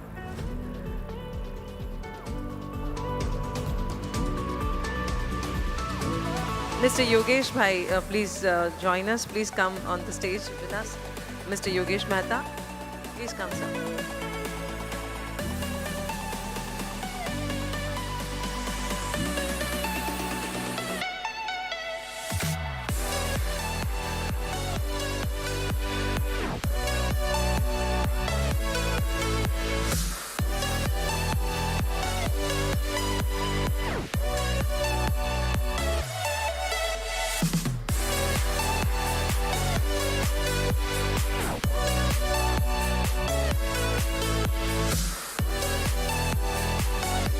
This is really great to have you here, Mr. Jesus Lal. Community also need your kind of youngsters and young, powerful, energetic personalities. Thank you. Now requesting Chairman Shri Satish Bhai Vitlani to please stay back for the announcement of collaboration between Shri Lohana Mahaparishad and SP Jain School of Global Management. Sir, please.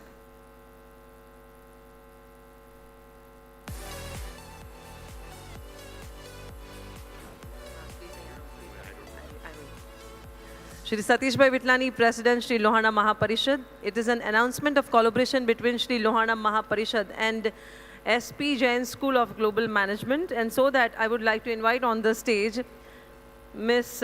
Priya Raichura, Deputy Director, Student Raichura, Student Recruitment EMBA, Shri Shruti Kittur, Manager, Student Recruitment EMBA, Dr. Kritosphere Abraham, CEO and Head of Campus, and Mr. Brendan Vianar, Director, Marketing, Sales International. Please come on the stage.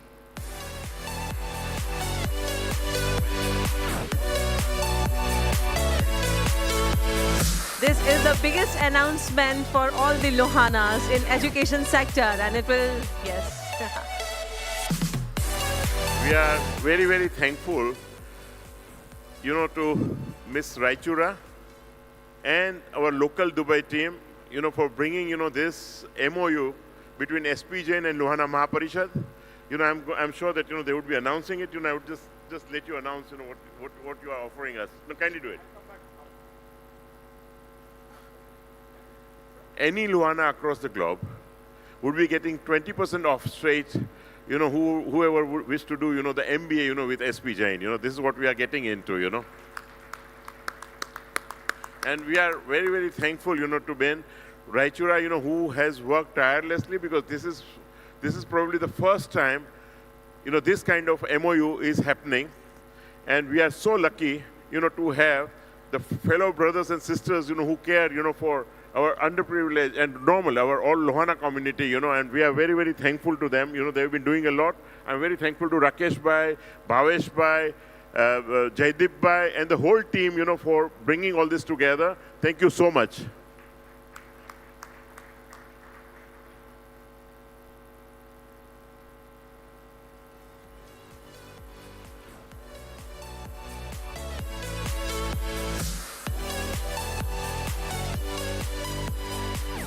One big round of applause for the wonderful moment for all the Lohanas and LIBF.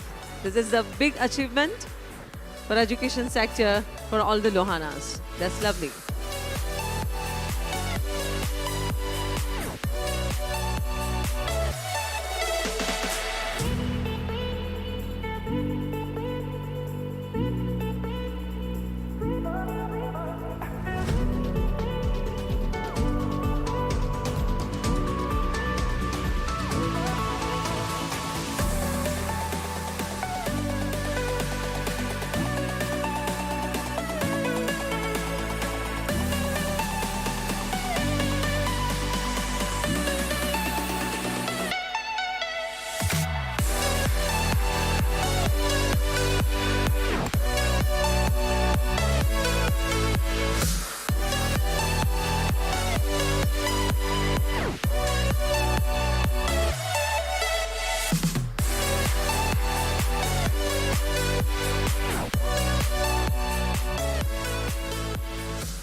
Good evening, everybody.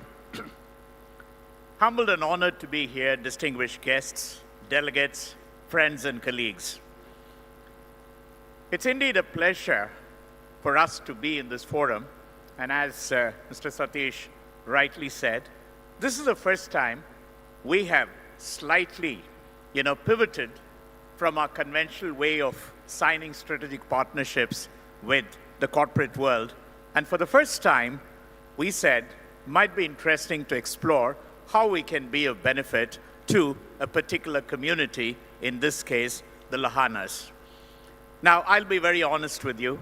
I had no idea till my esteemed colleague Priyal said, we're going to sign an MOU and we want you to come and speak. I'm going to spend the next 8 to 10 minutes indulging you on setting the context and why this is relevant. Professors have a habit of asking questions. How many of you are familiar with the term VUCA? V-U-C-K, VUCA. Show of hands. Okay, there's one of two of you who are familiar, and I think for the rest of us, it's an extremely important term. VUCA stands for 4 extremely powerful words: volatility, uncertainty, complexity, and ambiguity. I'm here for the last 2.5 hours, and I've been fascinated and virtually floored by the remarkable success stories that you as a community have created across the world. Hats off. But I also want to remind you that you have created the success in a volatile, uncertain, complex, and ambiguous world. Somebody wakes up in the morning, you'll have to guess who this person is, and I'm not going to ask you. He then decides that he would like to change the rules of the game, preferably in the area of global tariffs, and then decides to go on a rampage. Every single country across the world gets affected, and we pray and hope that something else happens. But we still have to run our businesses, whether it's in the hospitality industry, whether it's in the manufacturing, whether it's sustainable energy, we got to run our businesses. So VUCA is real, volatile, uncertain, complex, and ambiguous. And I'm not here to scare you. I want to give you an antidote. Like how we all survived and thrived even during the COVID pandemic, we could still survive and thrive. And VUCA has an antidote. The antidote is also a VUCA. V stands for vision here. U stands for understanding, C stands for clarity, and A stands for agility. I repeat, vision, understanding, clarity, and agility. What does this mean to us as business professionals? From the fascinating stories that we heard from the afternoon, because I'm here only from the afternoon, but I'm sure many more such beautiful stories. 2 or 3 things came out very clear. One was about sustainability, energy, sustainable tourism, sustainability in all its manifestations. And here's the good news, that if you're able to tap into what we call a $12 trillion opportunity, and that's just the Sustainable Development Goals. I'm sure you're familiar, 17 Sustainable Development Goals, a $12 trillion opportunity. So when you do that, when you tap into that, you are serving the community or serving society at the same time, making good money. And as many of you said, you give back as much as you can to the efforts of society. The second interesting part is how much are you embracing the latest technologies, including artificial intelligence, large language models, robotics, and whatnot. Yes, there is a lot of hype, but you can't avoid it. So whatever, whether you're in manufacturing, whether you're in services, whatever business you're in, there are a lot of applications of these technologies which you can effectively, fruitfully engage. You need to find the right technologies, the right partners, and then put them on to make our bottom lines much better. Now here's our story. That story started SP Jain Global. Many of you from India, of course, would know SP Jain as a big brand in India. We have a 50-year plus legacy, but the global journey started in 2004, and I had the privilege of being employee number 1 at SP Jain School of Global Management way back in 2004. It started as a dream, and this is where the power of dreams and the power of imagination come inside. It started as a dream with a very simple philosophy. If businesses can go global, why not business education? And thus was born the idea of setting up global campuses. The first footprint was in Dubai. That's when the Knowledge Village, as it used to be called then, was established. We started, and people say that fortune favors the brave. Within a year, we were invited by the Singapore government to set up a campus in Singapore. So 2004, we started in Dubai. 2006, a Singapore campus, and thus was born a unique business model based on multi-campus experiences for students. So a student would spend 6 months in Dubai, 6 months in Singapore, and get a degree. Things were going fine, and suddenly we had an identity crisis.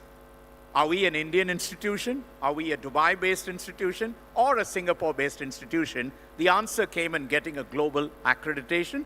So today, as we stand, we have an accreditation from Australia, we have another accreditation from UK, and we also are licensed by the Dubai government, currently with KHDA, that's the Knowledge and Human Development Authority, and pretty soon we will also be accredited by the Ministry of Higher Education. And then we said, so let's have Dubai, let's have Singapore, Sydney, then Mumbai, of course. We set up our own global campuses in Vadala and in Kurla, if you're familiar with Mumbai, and then said we can go beyond. And then we went on to London. We set our campus in London with the auspices of the Ministry of Education in UK. And last year, we acquired a full-fledged university in Silicon Valley, California. And this journey goes on. We don't know. So many times when people ask us, they say, what next? Well, the answer is not clear, but we are sure that we will do different things. Now, what does it mean to us? What does this special arrangement or special agreement between the International Lohana Business Forum and SP Jain School of Global Management mean? The key word, in my opinion, I've been a consultant and a professor and an entrepreneur for the last 37 years. And I can tell you, the one key thing that we need to do is, in a normal sense, we call it change. In a business sense, we call it pivot. We have to continuously keep changing and pivoting with the rapidly changing VUCA environment. So with the right vision, which is the perspective that how we look at things, with the right understanding of that vision, then the clarity in terms of what we need to do, and most importantly, how quickly we can adapt to it. And here's where the partnership becomes relevant and strategic. We have been in this for quite some time, and in the shortest possible time, our efforts have been vindicated and realized by some of the most exotic and respected global institutions. 2010, we were ranked among the top 100 business schools in the entire world by Financial Times. And we said it's like a flash in the pan. 2011, we repeated it. A few years back, we were top 20 in the world by Forbes, top 10 in the world by Forbes. More recently, Times Higher Education, Wall Street Journal, number 5 in the world. Then came Bloomberg, which gave us a top ranking among the top 10. And this year, we've been ranked by the QS World Rankings among the top 25 business schools in the world. So when you're signing up with SP Jain, you're signing up with some of the most innovative, respected business schools in the world. Now, coming back to the pivot. So unless you pivot your businesses, whatever, some of you already spoke the right languages. If you're in energy, you're talking about sustainability. If you're in hospitality, you're talking about sustainable tourism. Now, that's the way to go forward, and you need a learning partner who can help you in that journey. You have multiple levels of people working in your organizations. They would be looking at options and opportunities as to how do we continuously reinvent ourselves. The answer is a great, accepted, highly ranked business school with global footprints available for you. And as Mr. Satish rightly said, we have been quite happy enough to offer a 20% flat scholarship for everybody who joins from the Lohana community from any part of the world. So you may be in Kenya, you may be in Uganda, you may be in any place that you are, as long as you have a little computer, a laptop, and connected to an online platform, you're welcome. And you got to believe this. Maybe our colleagues can share with you more details. We have an award-winning technology, an online technology called ELO, which is Engaged Learning Online, which will completely transform the way you look at it. Now the million-dollar question, why would we need to pivot? I'm going to share 2 stories and end my speech. One is from the corporate world and one is from an individual story. The power of pivot.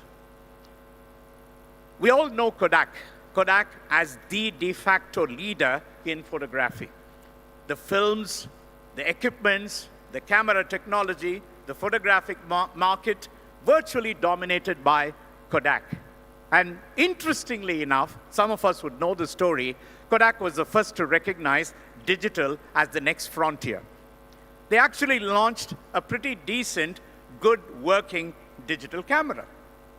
And sometime, somewhere in between, the top echelons of Kodak's management said, hey, we are not in the digital business, let's do photography traditionally. And ironically, Kodak used to market it as the Kodak moment, Katak. It also became an ironic Kodak moment, and today they are teetering on the brink of disaster. Now, within the same industry, you have another company from Japan called Fujifilm. Many of you would have heard of the name again. Fuji was traditionally into cameras. But guess what? When the transformation started taking place, this company started reimagining itself. From being just a photographic company to a digitally transformed company into personalized equipments, medicine, and when COVID came, they were big time into COVID accessories. And today, a thriving multi-billion-dollar success story in multiple areas by just pivoting their business. And my last story, which is about a fascinating woman right from India, which is where all our roots are. This lady was an outstanding sports person. She was not only a national volleyball player, she also represented the nation in football.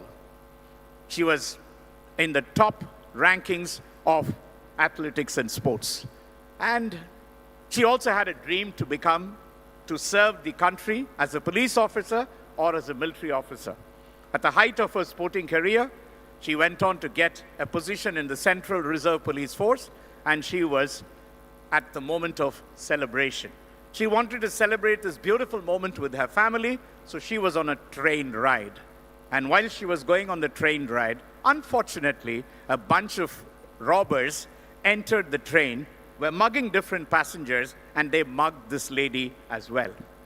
And she, being an athlete, put up a stiff fight, and they got so annoyed with her resistance that they pushed her out of a speeding express train. Friends, remember, this is a real story. And when she was pushed out, she fell on the tracks beside. And there was another speeding express train that came and crushed her legs.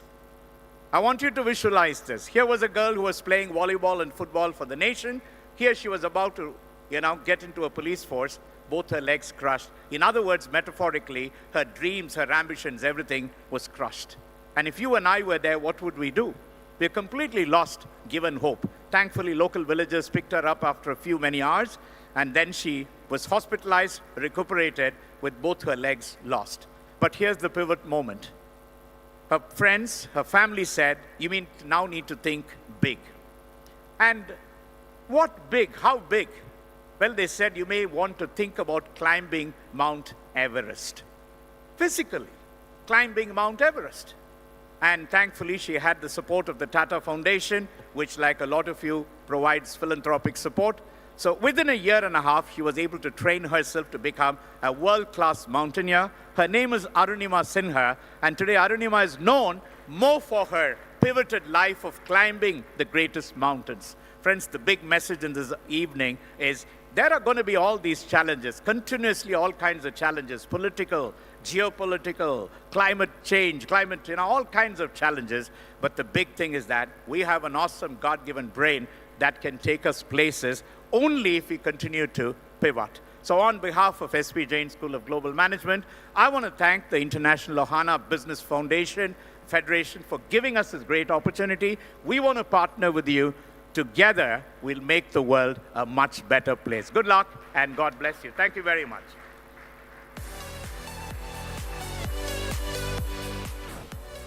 Thank you so much, Mr. Abraham.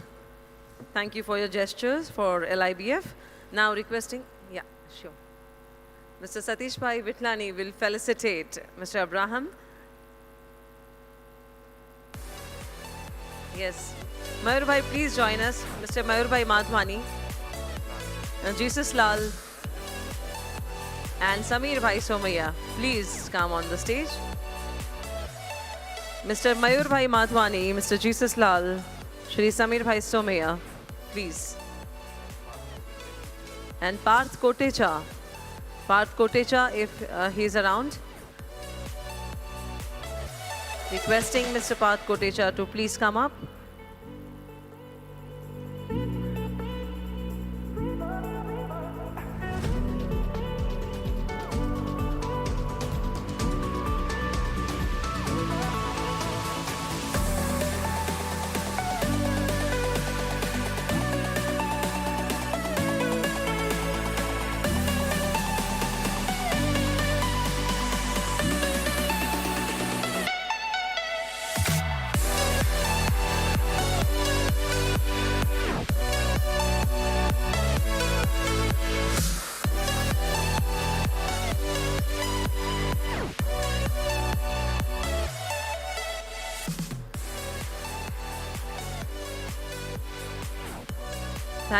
Thank you so much, everyone. Yes, globally for all the Lohanas and LIBF, he's giving 20% scholarship. There's a wonderful gesture. Thank you, Mr. Abraham, and thank you, SP Jain. Now inviting Mr. Ketan Morjaria, Chairman Morka Group, Uganda, UK, Non-Executive Director of I&M Bank, for his keynote address. Mr. Ketan Morjaria, please welcome.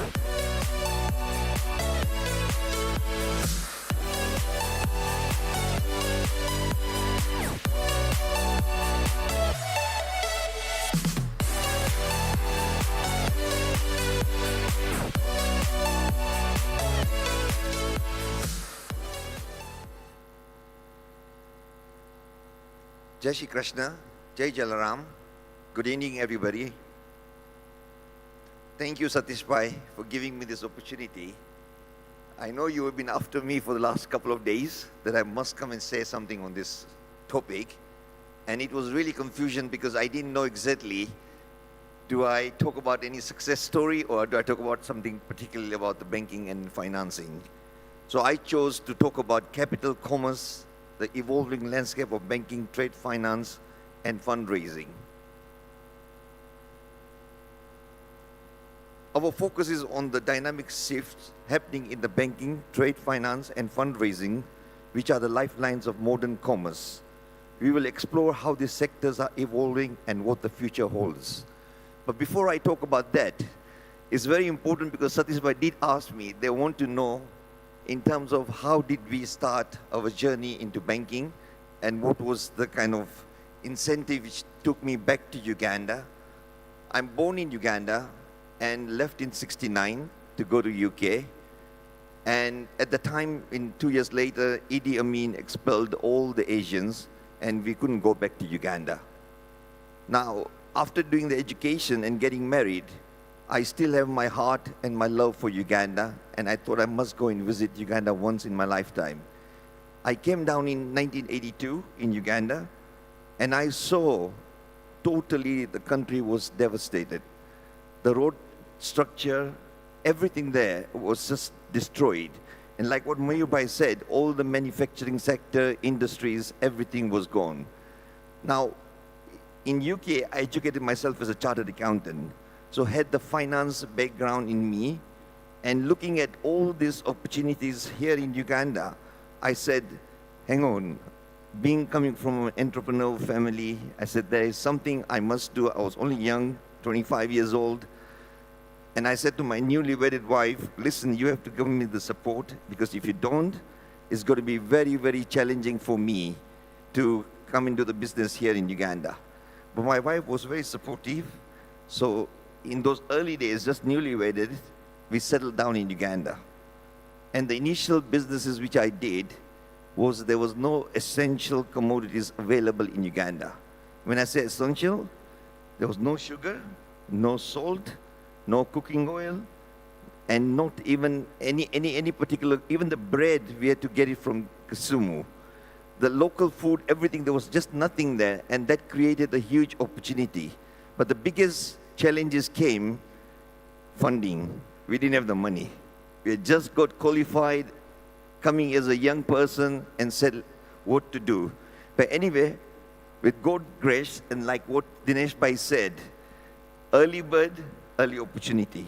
And that's what exactly happened. We realized that it was a lot of opportunity for us, and it took us a time to start building ourselves and our status. But even the banking industry was so primitive. When I say primitive, they just didn't know any kind of products besides simple bank the money, take the money out. If you try and talk to them about any kind of products, LC or whatever, they want 100% margin on that LCs. And you would say to yourself, if I'm going to give you 100%, why would I not just send the TT out and buy the goods directly? Anyway, all that, cutting short, I don't know, because it will go to take the whole evening if I start talking my journey about Uganda. As we moved forward in the years, I realized as more and more my trading activities was evolving, there was becoming a huge challenge for me in terms of how to do a proper banking with the banks. And we saw there was a total vacuum. So one evening, I was with one of the ministers of finance, and I said to him, I want to set up a bank here. And he said, yes, there's no problem. We can do it. And I said, what is the minimum capital required? So that time in 1989, it was $500,000. Now, by that time, my businesses were successful, and I said, if this is what it takes me to set up a bank, I'll go ahead and do it. And that's how I conceived the idea, set up the bank, build the bank up, sold the bank once, bought the bank again, and obviously now where I am, I've joint venture with I&M Bank, and I&M are partners because we wanted to enlarge into a larger institution. So I'll go back to my theme today, basically raising the capital and all that. Let's start understanding the critical role that capital plays in global commerce, from funding startups to the financing international trade. The movement of money is what powers our economies. These three domains, banking, trade finance, and fundraising, are becoming increasingly integrated. What do we need? The traditional banks had long been the cornerstone of our economic activity. They just provide a safe place for savings and a crucial source of credit. Regulatory structures help maintain that trust in this institution. That's why we kept the money in those banks. But there has been a huge disruption in banking. What is that disruption? Now we are saying that new fintechs, neobanks are offering slick, digital first alternatives. Open banking regulations have enabled third parties to offer tailored services, and central banks are exploring digital currencies. Then we look at another big product in the financing sector is the trade finance. Early days, the trade finance was very normal, simple, which was the letters of credit guarantees, and it reduces the risk of and improves the liquidity for exporters and importers. Trade finance has supported nearly 80% of the global trade. It reduces payment risk and ensures smooth transaction between buyers and sellers across the borders. But it's still a space ripe for innovation. Now, challenging in the trade finance, these are still the legacy systems, and trade finance is still plagued by inefficiencies. The reliance on paperwork leads to delays, errors, and small companies struggle to gain access to. So innovation in the trade finance has changed. This is changing very fast. We are hearing about blockchain is making trade more transparent and secure. Platforms like Marco Polo use smart contracts to automate the transaction and reduces friction. Fundraising then and now. Fundraising used to be exclusive club. Startups needed bank, loans, or VC backing, and only the elite could go public. But this is no longer the path anymore. There are modern funding trends now. Crowdfunding, equity crowdfunding, and angel networks. Now, when I say all that, there is a decentralized finance, which initial coin offerings. There is also specialized purpose acquisition companies which help you on your IPOs, and it's not just the plain vanilla IPOs.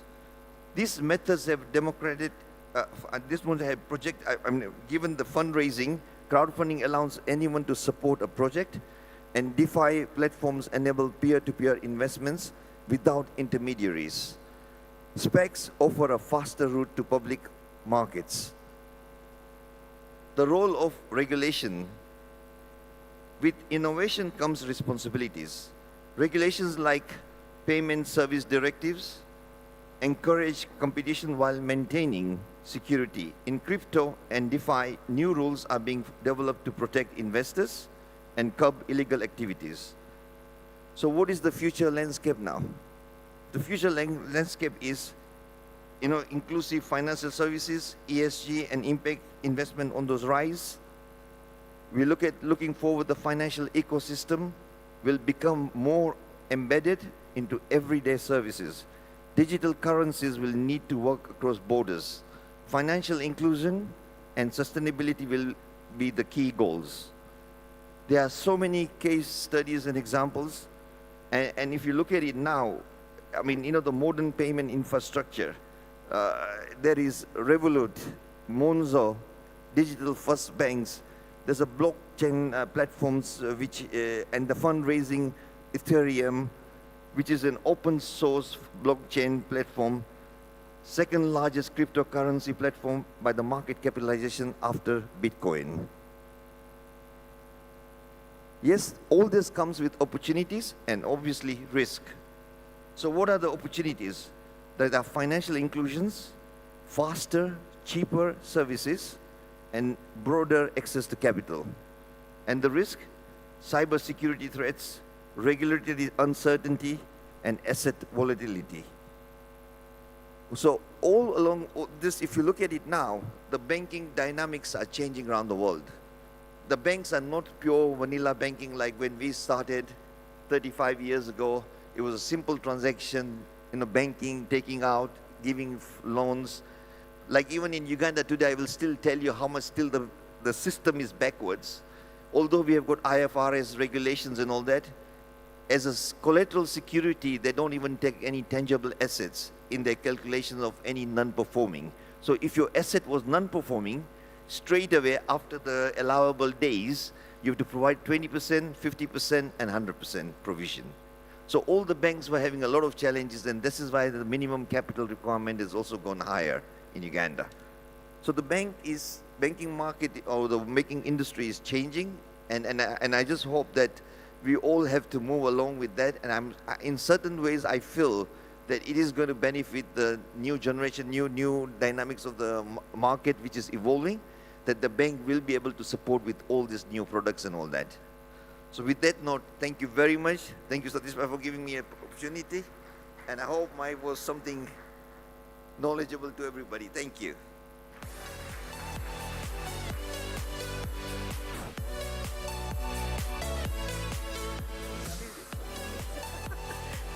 Yes, requesting Mr. Sanjay Bhai Rughani, Satish Bhai Vitlani, and Mr. Dhamecha. Yes, Mr. Pradeep Bhai Dhamecha, please come on the stage and felicitate Mr. Ketan Bhai Morjaria.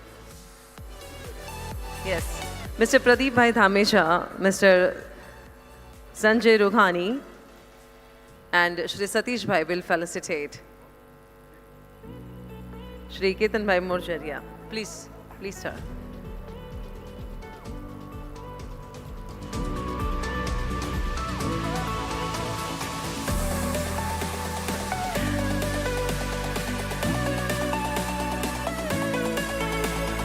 Shri Sanjay Bhai Rughani, Satish Bhai Vitlani, and Shri Pradeep Bhai Dhamecha will felicitate.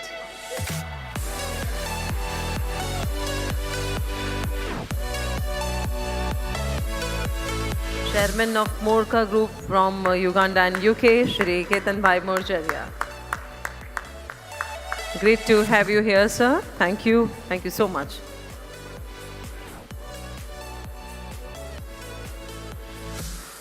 Now our speaker is Mr. Pradeep Bhai Dhamecha, CEO of Dhamecha Group, United Kingdom, and responsible for the strategy and overall performance of the family-owned business established in 1976.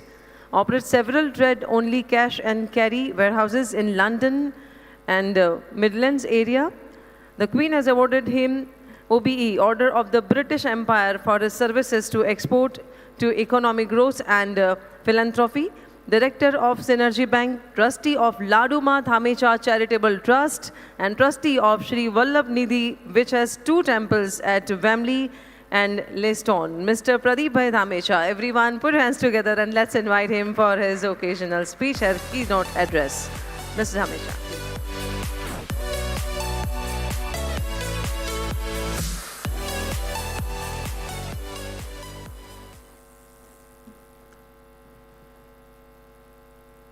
Jai Sri Krishna, Jai Sri Ram, Jai Jalaram. Thank you, Satish Bhai, Vijay Bhai, for giving me this opportunity to say a few words today. But more importantly, I really want to thank you and the whole of the team that you have for organizing a fantastic event over the last two or 3 days, and obviously concluding on Wednesday. Before I start, I know a lot has been said about our company. I think, like Jesus Bhai said, I have not really been born with great difficulties. Our family was quite comfortable. The family originally is obviously from India. My grandfather left India in 1906 and settled in Kenya. At a young age, obviously, when my father was only 5 years old, with his 2 younger brothers, Shandyaka and Chandyaka, who were 3 years and 1 year old, he lost his father, my late grandfather, Ratan Shibai Dhamecha. So the family went through a difficult phase, but with the help and support of my grandmothers, Chiviben and Laduma Dhamecha, the family actually came through with a huge amount of assistance from the local communities back in Kisumu in Kenya. So my father and my uncles, obviously at a young age, at the age of 16 odd, progressed through jobs, tried to actually make the most of what they can.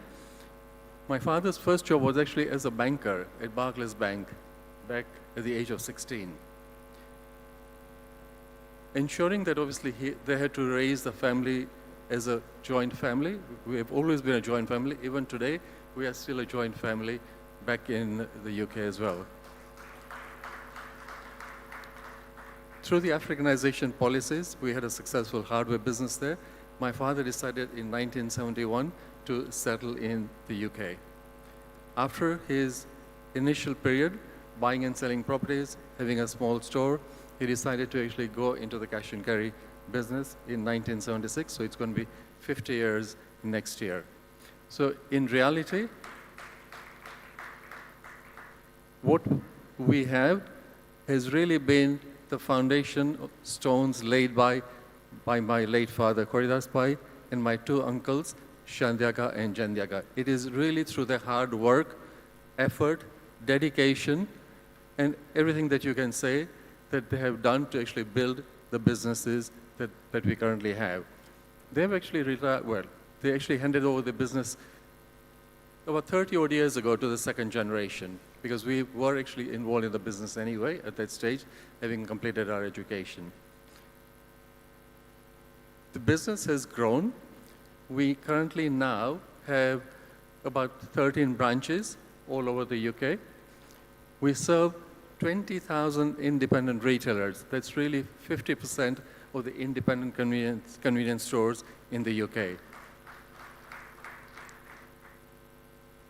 We sell something like 12,000 different product lines, and the supply base that we have is something like 300 odd regular supply base. What we do is very simple. We just buy and sell products. આપણે કહીએ ને ગુજરાતીમાં વેપારી જ છે, ખાલી વેપાર product લઈ માર્જિન એડ કરી અને આપણે વેચીએ છીએ. So we are not doing anything fundamentally different or unique. We don't have any own label products. We only sell branded products. Branded products કેમ આપણે વેચીએ છીએ એનું કારણ એક જ છે. એક કે કાલે આપણે કોકોલા વેચ્યું છે કે હાઇન્સ બેક બીન્સ વેચ્યું આજ કે Kellogg's cornflakes વેચ્યું. We don't have to actually look at the marketing aspects and actually trying to say કે આ મારી પાસે પ્રોડક્ટ છે તમે રાખશો. Product automatically pre-sold છે in a way, because everyone is, all the retailers, consumers are aware of the actual products that we actually sell.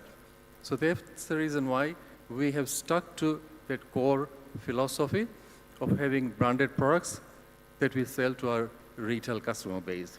So like I said, અમે કંઈ unique કરતા નથી, simple જ છે. The reason why we are successful is very simple and very straightforward. Like Jesus said earlier on, if you do something consistently, you just get better at it. એટલે આપણે શું કરીએ છીએ કે પ્રોસેસ બધી જગ્યાએ સિમ્પલ રાખ્યા છે. Our business model is very simple. We only serve the independent retail trade. We are not into food service. We don't do any catering products. We don't do any online. We don't do click and collect. એક જ છે. We are more or less like a wholesale supermarket. A lot of you may have heard of Costco's or Macros of this world. So it's a very similar concept that we have. So all we do is buy and sell. But like I said, we keep the business model very, very simple. The reason why we've also been successful is through relationships. The fact that we have to have competitive prices is a given. In any business, whether it's banking, whether it's wholesale, whether it's retail, whether it's hospitality, price has to be competitive. That's a given. So what we actually do is we keep the business model simple by making sure we focus on few things, few simple things. That is, we have an extensive product range. We sell something like 12,000 different product lines just for retailers. If you look at our competitors, they would probably have something like 6,000 to 7,000 different product lines that they sell. We currently sell about 12,000 different product lines. That's the first thing. Second thing that we focus on is stock availability. There is nothing worse than going to a store to buy a product and it's not available. કારણ કે આપણે ગમે ત્યારે જઈએ, આપણે કંઈ વસ્તુ જોતો હોય, આપણે સુપરમાર્કેટમાં જઈએ અને માલ ના હોય, તો obviously it's frustrating. So that's the reason why we focus on stock availability. Number 3, what we do is ensure customer service is at its best, as much as we can probably do. The reason why customer service is very important, and especially near the areas like checkouts, for example, is very important. આપણે shopping કરવા જઈશું, સ્ટોરમાં ઘણી ફેરે કલાક, 2 કલાક હશું, પણ ચેકઆઉટ્સ પાસે આવીએ અને આપણે ખાલી 10 મિનિટ ઊભા હશું ને તોય આપણે એમ લાગશે ક્રાઇસ્ટ અડધી કલાકથી અમે રાહ જોઈએ છે અને કોઈ સર્વ નથી કરતું, કારણ કે ક્યુઝ બહુ હોય છે. So we actually focus on customer services, primarily making sure that the customer, when he leaves the store, leaves with a pleasant experience. The other thing that we actually focus on is empowering our people. So if you look at people that have actually are still working with us, our longest member of staff that we have is now the general manager at our Watford branch. He has been with the business for 44 years. If you look at, for example, our operations director, Gary Jarvis, he travels 2 hours every day to come to the office. He's been with the business for 35 years. So what we do is we actually empower people. We make sure that they have the autonomy, and we try and make sure they feel that they are the owners of the business. ઘણી ફેરે employee તરીકે આપણે કરીએ છીએ કે employee તરીકે culture હશે, so that actually is something that એ લોકો આવશે ખાલી કરવા પૂરતા આવે છે. આ જ્યારે right environment, culture, value systems right હશે and they're treated like families, it'll make a huge difference. So empowering our people, and more importantly also empowering the youth that we actually have. As the business has grown, we now have about 1,100 employees within the group. We try and ensure the younger generation is promoted. We train people from within and I try and promote them. The reason again for that is, whilst we can bring in outside talent, and we do need to bring in outside talent to supplement the existing pool of people that we have. But if people actually move within the ranks, it empowers the other people in the organizations to say કે અમે ભલે shop ફ્લોરમાં કામ કરીએ છીએ પણ કાલે અમે supervisor થશું, કાલે અમે જનરલ મેનેજર્સ થશું. So if you look at majority of our general managers, they have been groomed from within, and most of them have started as basic shop floor workers. So we're very proud of that achievement as well. So like I said, we haven't done anything fancy. We've just done something that consistently we have to do to try and enhance the experience of our customers. More importantly, all the staff are treated like our extended family as well, but like the connectivity area, cultural values area. One of the other things that we have to bear in mind, our business name is also Dhamija Group. So anything that we have to do, we have to make sure that the company name, company reputation is not tarnished at any cost. So that's really some of the simple things that we've done. And also remember, we are still a joint family business. Earlier this afternoon, we heard about succession planning. How do you try and maintain generational wealth transfers? Some of these challenges we will, I'm sure, have at some stage. But right now, having been in business now as a family business for the last 50 odd years, touch wood, ભગવાનની દયાથી કાંઈ તકલીફ નથી આવી. કારણ કે જેમ family બિઝનેસીસમાં બીજો એક ઇમ્પોર્ટન્ટ કહેવત છે કે જેટલા મોટા હોય ને એને વધારે સેક્રિફાઈસ કરવાનું છે. એ સેક્રિફાઈસ કરશો ને તો જ કુટુંબમાં સંપ અને ભાવના ટકી રહેશે. અને કારણ કે ultimately it is the family values that we actually have, the love and respect for all the family members is very important, and that I think has been one of the important things why we've been successful so far. So if I tell you one thing, in the last 50 years that we've, in fact 54 years that we've been in the UK, we've never ever had to use lawyers, ever. Lawyers use કર્યા જ કેની વાસ્તે? Property transactions કર્યા એની વાસ્તે, businesses લીધા હોય ત્યારે, but we have never sued anyone and we have never been sued in the UK or anywhere else. કારણ કે relationships છે ને એ બહુ ઇમ્પોર્ટન્ટ વસ્તુ છે. I know I ઘણી ફેરે કહું છું, અમારે ફોર એક્ઝામ્પલ આ જે વેરહાઉસીસ આપણે બિલ્ડ કરીએ છીએ તો we use a company called Wascroft Contractors છે. હંમેશા એ લોકો સાથે ખાલી outline transaction નક્કી કરી આપણે કે કેટલાનો થશે. But we have never ever had formal contracts. All we've done is handshakes. So that tradition still carries on today. કે સંબંધ, relationship is more important than transaction. And what we also have to bear in mind and do is, in anything that we do, we try and put relationships at the forefront of everything that we do rather than being transactional. Transactional કરશું તો એ પછી ખાલી પૈસા ખાતર જ કોઈ કરે છે અને એ પ્રેમને ભાવથી નહીં કરે. જો વ્યવહાર તરીકે કરશું અને આપણે જો રિલેશનશિપ્સ રાખશું તો એ સંબંધ ઘણો ટકી રહેશે. અને like I said, what we are doing is nothing fancy. We just run a simple business serving the independent retail trade, and we are proud of the heritage, is second generation that we've had because of the strong foundations laid down by my father Khoridas Bhai, my kaka Shandyaka and Chendyaka. In hisabe, we are where we are today. So I must acknowledge them once again. And એના સિવાય finally ઘણી ફેર આપણે કહીએ ને કે આપણે થોડીક લાઈફમાં પુશ જોઈએ. અમારી પુશ અમને વધારે આવે છે વડીલોના આશીર્વાદ, સંત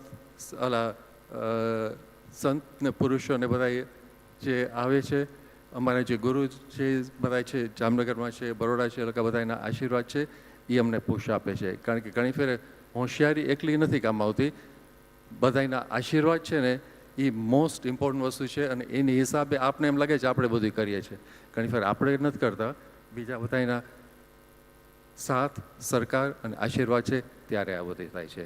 thank you very much for listening to me. જય શ્રી કૃષ્ણ બધાને.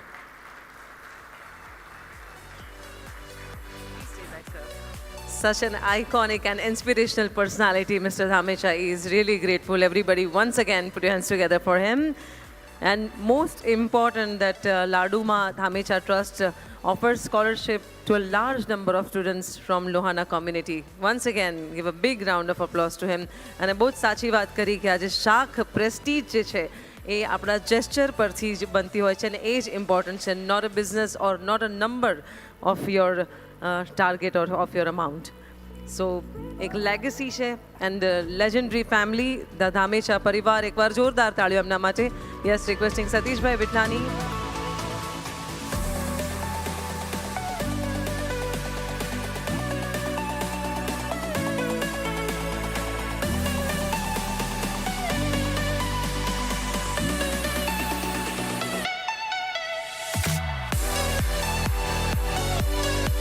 જોરદાર તાળીઓની ગુંજ સાથે આપણે સૌ વધાવીએ એક એવા પ્રેરણાદાયી વ્યક્તિત્વને જે દરેક લોહાણા માટે ગૌરવ છે.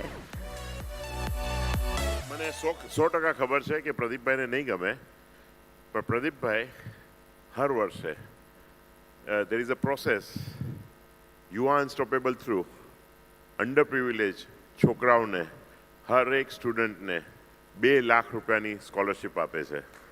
11th સ્ટાન્ડર્ડમાં 50,000 રૂપિયા, 12th સ્ટાન્ડર્ડમાં 50,000 રૂપિયા, 25,000 rupees in 4 years of colleges, each year 25,000 rupees. અને તમે એટલી હમ્બલનેસ તમે જો, અમે કંઈ બહુ એક્સ્ટ્રા ઓર્ડિનરી નથી કરતા, એનો સ્વભાવ જ આ છે એની અંદર. એના માટે એકવાર જોરદાર તાલી.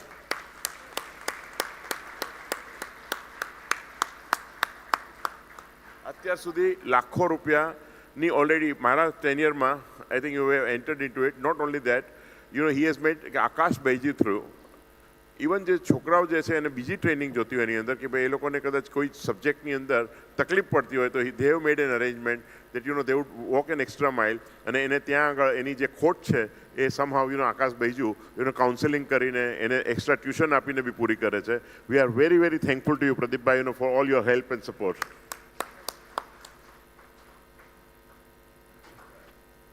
Really great to have you here, sir. Thank you. This is Euro Exim Bank, LIBF GCC Calling 2025, presented by Windmart and powered by APM Capital. And now would like to invite our another respectable speaker, and this is Mr.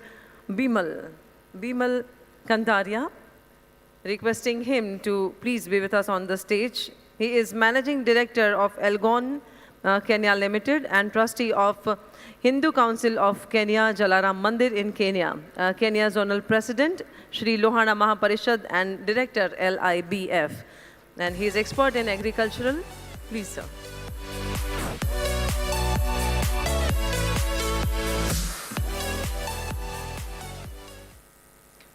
Marbatan Jai Shri Krishna, Jai Jalaram. Thank you very much indeed, Satish Bhai, for inviting me to speak about agriculture a little bit. I want to first congratulate you, Vijay Bhai, and the whole team for really organizing a fantastic conference. I think this has been probably the best one we've been to. So well done to you, Satish Bhai. You are a true leader and an inspiration to all of us. Of course, there's lots of distinguished guests and visitors here this afternoon. and I'm truly humbled to be in part of such distinguished visitors. Let me quickly start by introducing myself. My name is Bimal Kantaria. I am, as I said, Managing Director of a company called Elgin Kenya Limited. I'll speak a little bit about my family, a little bit of my company, what we do, but give you a little bit of background on the company itself. I'm originally, obviously, Gujaratis, but we moved to Kenya in 1898. So we've been in Kenya for 125, 126 years now. I'm, in fact, the fourth generation in my company, and I'm hopefully in the next few months, the fifth generation will join the company. The company was started by our great-grandfather, who came from a small village just outside Rajkot called Bilka. A number of you people know where Bilka is. And we still have a little bit of family left in there. Otherwise, my brother and I were married to girls from India. My wife is from Ahmedabad. My brother's wife is from Rajkot. But that's, Satish Bhai, just about the only connection we have left in India is our in-laws. We've always been in agriculture. We've always been agriculture material suppliers, but we've also been in agriculture farming. We have grown flowers to export. We've grown herbs for export to Europe. We used to grow tea in Darjeeling many, many years ago. We also had a lot of businesses in India. We used to be Coca-Cola bottlers in Ahmedabad and in Bangalore. And some of that property is still around. When we all got nationalized, the brands, we gave up Coca-Cola as a brand name. So we are, as a family, we're in agriculture. We also are part of a banking and insurance family. We have a big family bank in Nairobi called Prime Bank. And also in Southern Africa, we have a very big banking group, the first merchant bank. And we're listed on the Malawi Stock Exchange. So we're all over East and Central Africa. Elgin itself is, as I said, a very old company. My brother and sister, we all three of us run it. We are in 5 different countries: Kenya, Uganda, Tanzania, Zambia, and recently, over the last 10 years, we've now opened in Ethiopia. We employ 1,000 people in the region, but most of them are quite technically qualified. So although we have 7 or 8 factories we run, a large chunk of our 1,000 people are actually trained agronomists. Most of them are postgraduate, they have master's or PhD degrees, and we spend a lot of time training farmers on how to grow agriculture, what to grow, when to harvest. So we spend a lot of time educating farmers on the ground on how to grow agriculture and add value to our consumers. So one of our biggest strengths is the value addition we give to our farmers. So we don't only supply fertilizers and chemicals to them or packaging materials. We actually spend time with them explaining to them what to grow, when to grow, and how to grow. And of course, on the back of that, we will sell our own products. So a lot of technical selling in what we do as a company. And that's been really a big strength of our success. As I said, I'm the 4th generation. And my nephew, who is, some of you may know him, Amar Kantari, his son actually joined the business. So now he's the 5th generation in the family business. And I think that makes us one of the very, very few companies in Africa who have transited to the 5th generation. So that's one of the tributes, I think, and maybe a big part of that is our Gujarati Lohana culture of handing over families to the next lot. A very key part of our ethos of our family has been the philanthropic side of our business. In fact, our great-grandfather started off by giving 5 to 10% of his net profits every year to charity, and we've carried on doing the same thing. So that we support several schools in East Africa. We built many hospitals in thank you, Satish Bhai. We built many schools and hospitals around East Africa. But the one thing that we're very proud of, and I think Satish Bhai has been to our Jalaram Medical Center, which we recently built in Nairobi. The hospital is a daycare clinic. Of course, we are now about to start inpatient, but it cost 1 billion shillings to build this medical center. And what is interesting about this hospital is the majority of the donations came from Lohana community, Lohana members in Kenya, so which we are very proud of, that the Lohana community is so active in East Africa.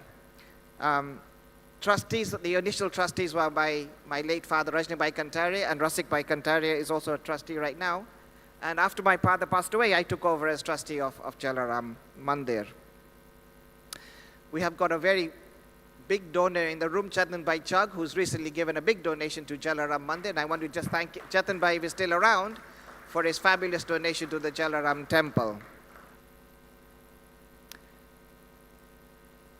So talking a little bit about agriculture, as I said, we've been in the sector for a very, very long time.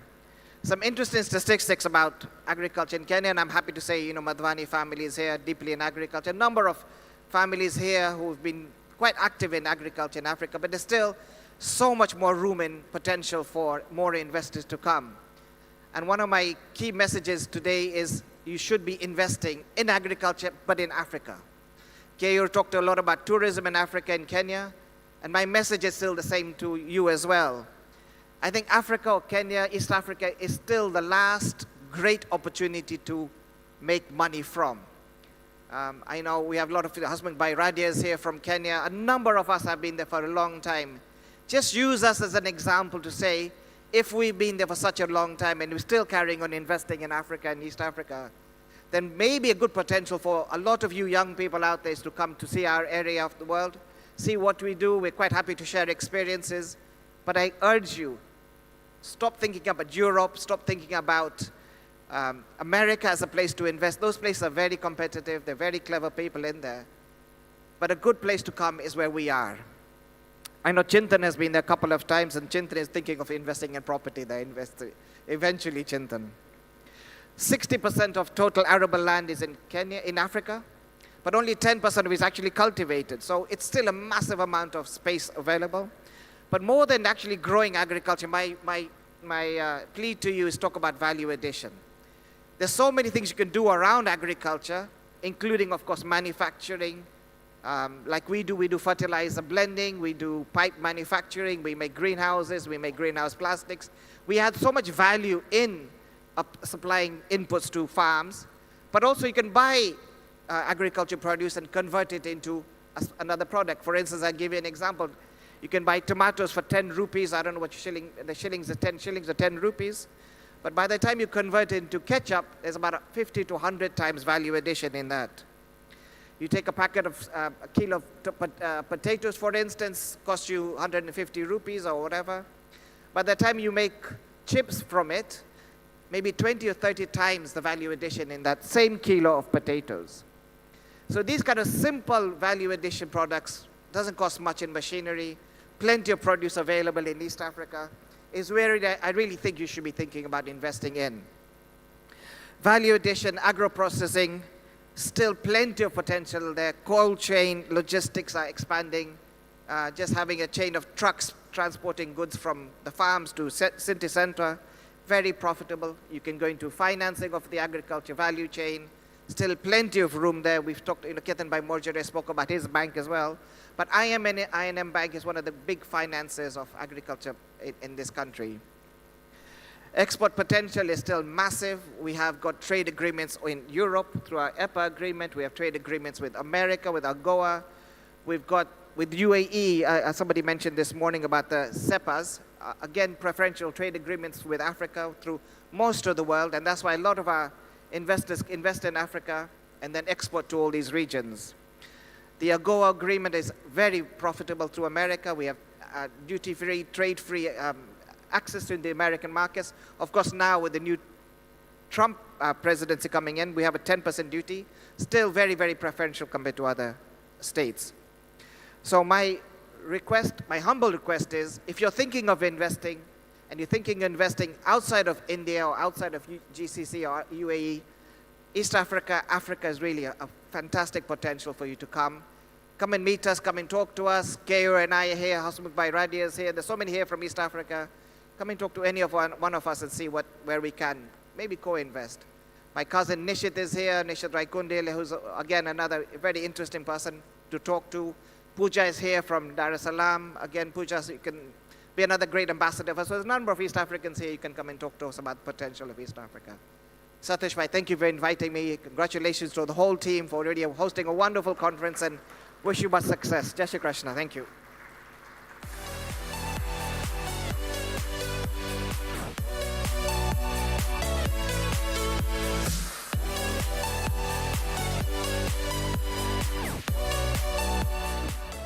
Thank you, Mr. Bimal. With Satish Bhai Vitlani, I would like to invite on the stage Shri Dhiru Bhai Sanghani and Dr. Daya, please. Shri Dhiru Bhai Sanghani and Dr. Daya, please come on the stage to felicitate Mr. Bimal.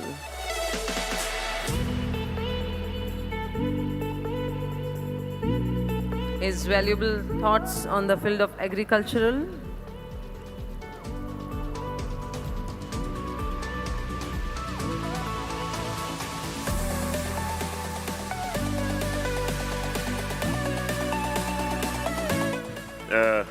Pradeepbhai, આપણે લોકોએ એક we came up with an idea in our last મધ્યસ્થી and કારોબારી meeting of Lohana મહાપરિષદ કે આપણે એક global Saraswati સન્માન હોવું જોઈએ સમીરભાઈ કારણ કે સરસ્વતી સન્માન એટલે આપણે we felicitate the students individually કોઈ ગામે ગામ નાનું નાનું કરતા હોય છે એની અંદર શહેરોમાં બી કરતા હોય છે મહાજનો કરતા હોય છે પણ મહાપરિષદ એક ગ્લોબલ લેવલ પર કેવી રીતે એક જ મિનિટ વિમલભાઈ એક જ મિનિટ ગામે ગામ કરવા કરતાં આખું વર્લ્ડનું ગ્લોબલ કેવી રીતે કરવું એની અંદર ગ્લોબલ સરસ્વતી સન્માન we came up with an idea and we thought that the budget would be roughly about 50 lakhs rupees. Why?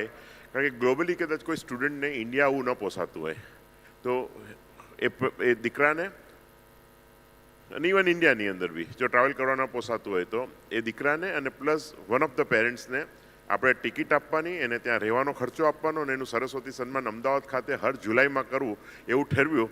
That is the first person who said that I am going to be placing 25 lakhs rupees per year for next 5 years. This is what Bimal Bhai Kantara did. A big round of applause. Another 25 lakhs rupees was placed by Vijay Bhai. As always, Vijay Bhai otherwise also keeps on donating from his CSR fund. એટલે તન મન ને ધન વિજયભાઈ કારિયાની અંદર બી. Another 25 lakhs rupees is by Khimji Bhagwan Charity Trust and 5 lakhs rupees per annum. These are all 5 lakhs rupees. So we collected in 2-3 minutes about 4 crore rupees for coming 5 years. So 80 lakhs rupees per year. And he is also an instrumental. Let us give a very big round of applause for this initiative. This will bring the Luhana students across the globe under one roof. This is the idea, why this project of Saraswati Sanman is being brought in. Thank you so much. Vimal Bhai, we really appreciate your support. Thank you. Thank you, sir. Such a great thought and such a great initiative. Thank you. Thank you, all the directors, and thank you, distinguished guests. Now, I would like to invite Mr. Nimish Thakkar, Chairman and Managing Director, Zuvius Life Science, National President, Pharma to Asian African Chamber of Commerce, member of Pharmaxil IDMA and FFPME, Mr. Nimish Thakkar, for his keynote address for Pharma.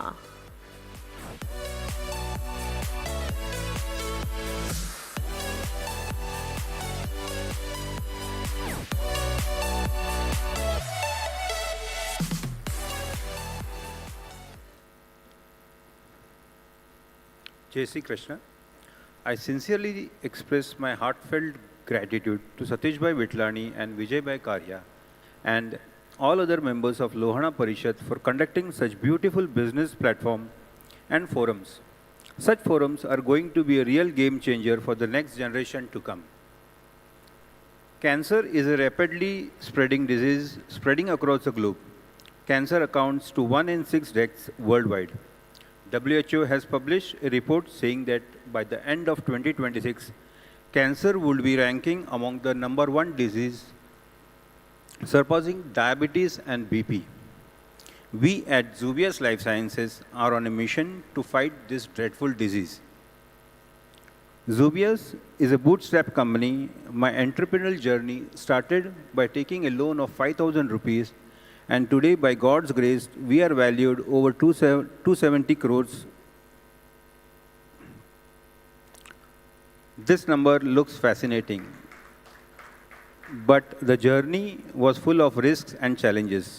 This journey has taught us various lessons that I would like to share with all my Lohana brothers and sisters.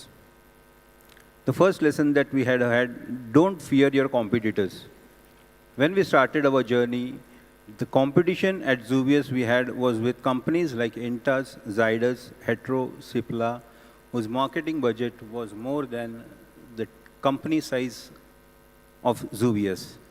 But we stood against all the odds, and today we are ranked in top 10 in oncology domain. The second lesson that we learned was keep the ball rolling, never give up. Business keeps us bringing new challenges every day. Sometimes you have to fight it, sometimes you have to let it pass. But none of the challenges should be able to break your morale. Be strong and keep the ball rolling. The third lesson that we learned was learn to digest your money. Earning money is one part and digesting is another. Once you taste success in your business, there's a high chance that you will invest in one project, or you will divest your funds in a business of another domain. Be careful over here. I don't say this is wrong, but you have to be proportionate and calculative.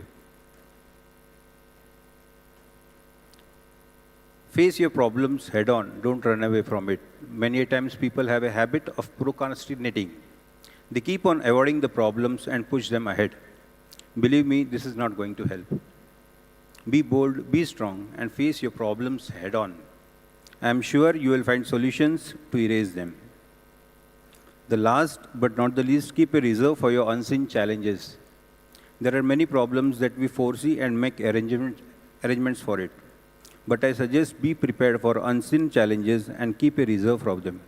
COVID was such an example where every one of us in the business domain were unprepared for it. These are the lessons we have learned through our journey at Zuvius. Zuvius today has a reach in around 45 countries across the world, covering Africa, Asia, Latin, and now we are moving towards Europe.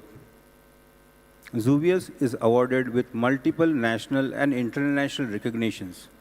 Zuvius is also the proud owner of Limca Book of Records.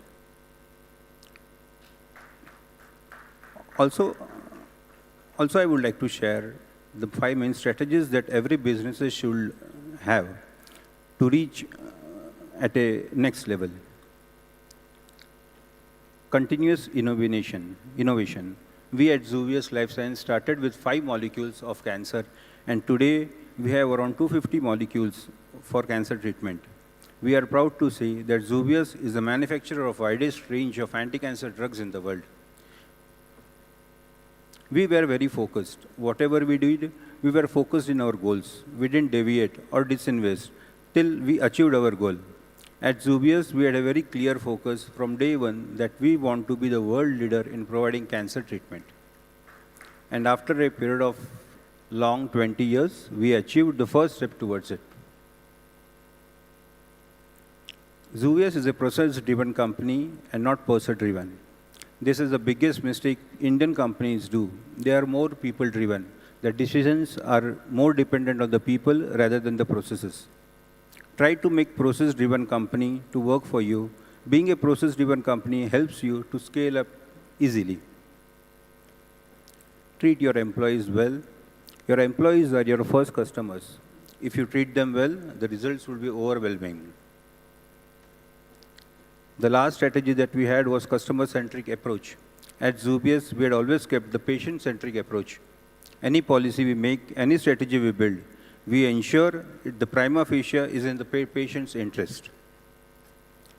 That is the reason the most important success marker for us at Zuvius is that till now we have helped in treating and improving the quality of life of more than 15 million cancer patients. As a part of our corporate social responsibility, Zuvius has built a daycare center at Sion Hospital, Bombay, way back in 2007. Till date, we have been running it successfully and we have provided more than 6,000 cancer surgeries free of cost, of which 1/3 are children. I especially have a very biased opinion for children who are suffering from cancer. This is all about Zuvius and the learnings that it has given me. I really wish that each Lohana should create much bigger and brighter success stories so that our next generation learns from them and become more successful. I wish all the Lohana members best of luck to achieve their individual goal, and let us contribute back to our Samaj, which has given so many things for us. Lohana, let's rock the world. Thank you.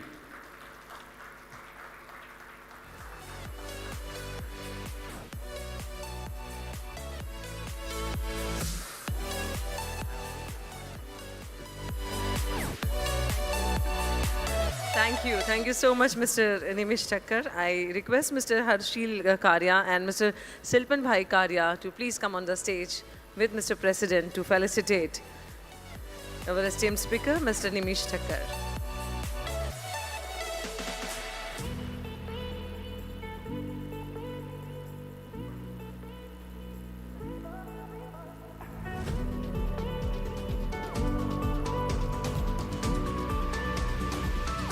Give a big round of applause. Last but not least, today's last speaker, Mr. Nimish Thakkar.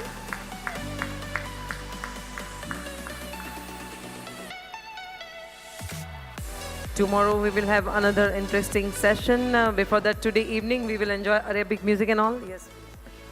ભાવના એવી છે નિમેશભાઈની કે આ તો બધું હું કરું છું એની અંદર પણ મારે હવે લુહાણાઓ માટે કંઈક કરવું છે એની અંદર મેં કીધું અમે બી આપણે બધા એમ જ નક્કી કરીને અહીંયાથી જઈએ કે આપણે ચોક્કસ એની અંદર આપણે પ્રાયોરિટી આપણા લુહાણાઓને આપીએ એની અંદર અને આપણી પાસે બી ઘણા ઇશ્યુઝ છે એની અંદર પણ તમારી આ ભાવના માટે તમને સલામ. Thank you so much.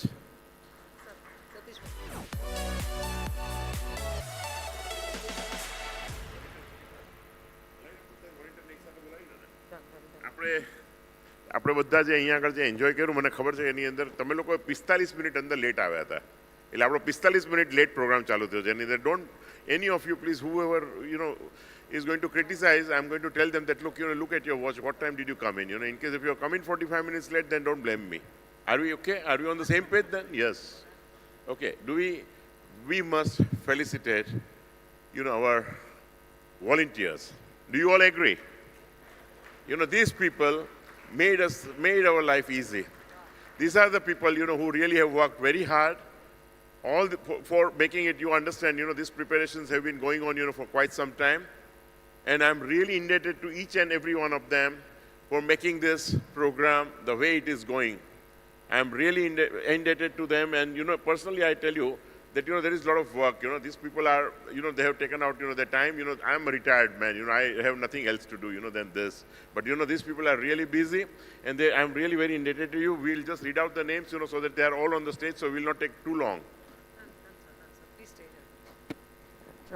First of all, to Sir, President Sir, Mr. Jasani ne khub abhinandan and thank you so much. Because of him, I can be clear here for my speech and all. Thank you so much, Mr. Shailesh Jasani, and requesting him to please be with us here on the stage. Mr. Jaideep Barai, હું અહીંયા તમામ જે volunteers છે એમના નામ બોલું છું. Please આપ મંચ પર આવશો. Mr. Jaideep Barai, Mr. Jankana Shah Kanabar, Bhavesh Raichura, Mr. Piyush, Mr. Sandeep Bhai Kanabar, Mr. Jaideep Karya, Mr. Hitesh Chag, Mr. Parth, Mr. Jignesh, Mr. Rakesh Jobanputra, Mr. Priyal Raichura, Mr. Devani, and Mr. Vaishali Vitlani, Ms. Shonal Thakkar, Mr. Chintan Vasani, Mr. Vaibhav Buddhadev, Ms. Hetvi Karya, Ms. Pratham Khanna, Ms. Yogesh Thakkar, and Ms. Purvin Daya. All the young leaders of LIBF, I can say that not volunteers, but the young leaders and the young future of LIBF, because of their hard work, we can get this successful event of GCC. Please. We have Subhash Bhai, Bimal Bhai, Pradeep Bhai, once more, please, either Rashmi Bhai, Dhiru Bhai Sangani, whoever, please, Samir Bhai, please come. Let us all felicitate, this wonderful people. Jitu Bhai, please do come. Janak Bhai, please come. Kunal Bhai, please come. Let us felicitate, this wonderful people, who have made this possible. Through Dviti Ben, please, आओ तमें शांति तमें बैठाना रहे, आओ तमें, please come up. Let us. Hasmukh Bhai, Radia, please come. Urmila Jasani also. Urmila, please come up. આપણે લોકોને એક જણને વિશ બી કરીએ અને વી ફેલિસિટેટ ધેમ. આપણે એકવાર આપણે બધા થાક્યા છે એની અંદર એકવાર ઊભા થઈને આ લોકો માટે જોરદાર તાળી પાડીએ એની અંદર for wonderful job they have done.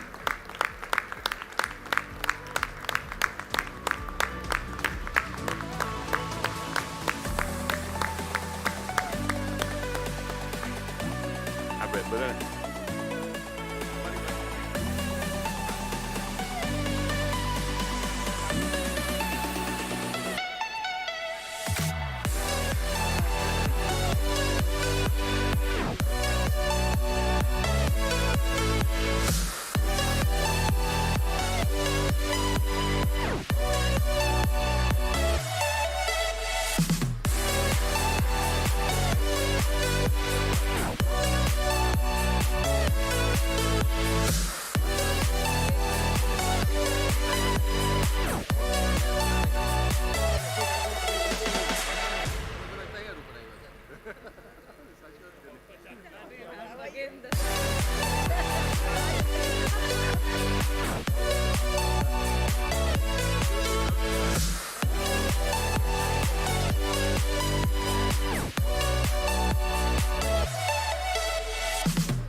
Vijaybhai ક્યાં છે? વિજયભાઈ કારિયા પેલા જતા રહ્યા એની અંદર એનો પગાર કાપી નાખો આજનો.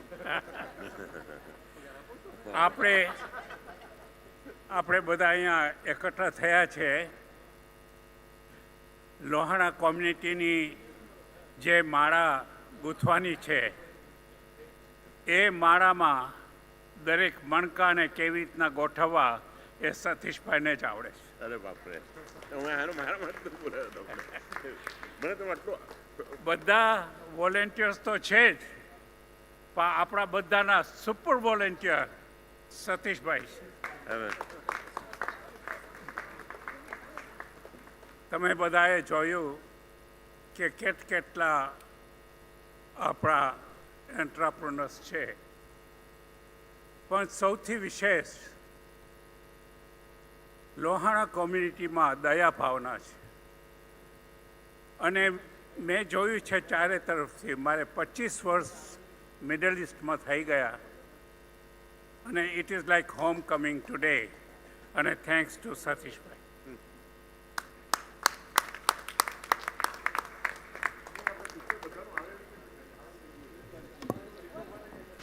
Also, Uncle, I think we had one of the most amazing hosts.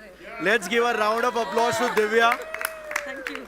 પણ આજે તમને થેન્ક યુ કહીને પછી પાછું કાલે તમને સાંજના કહેશો એની અંદર, સો દેટ તમે મયુરનું મધુર ન કરો એની. Thank you. હું બી લોહાણા જ છું સર, એવું કહી દો બધાને.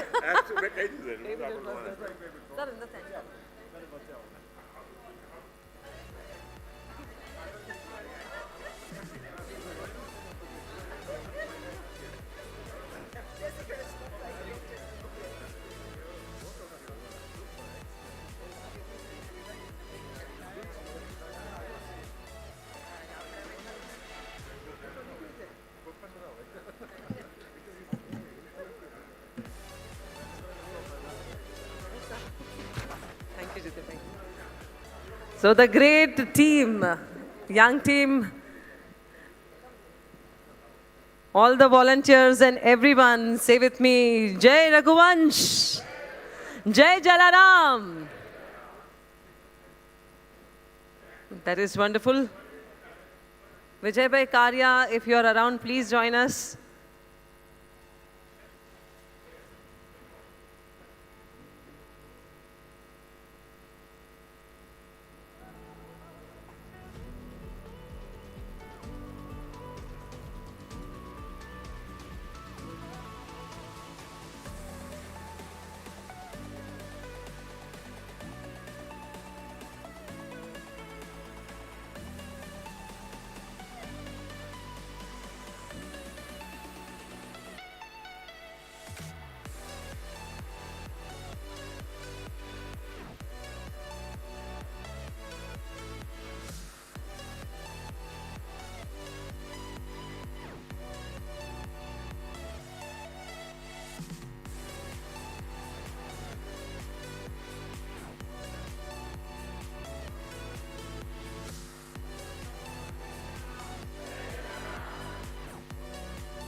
Little louder with the energy, everybody. Jai Jalaram. Jai Raghuvansh. And hip hip. That's wonderful. આખા દિવસની એક સુપર જે સેશન્સ આપણે અહીંયા એન્જોય કર્યા. હવે એક અરેબિક મ્યુઝિકલ ઇવનિંગ પણ આપણે એન્જોય કરવાના છીએ. સો stay tune with us. Thank you everyone.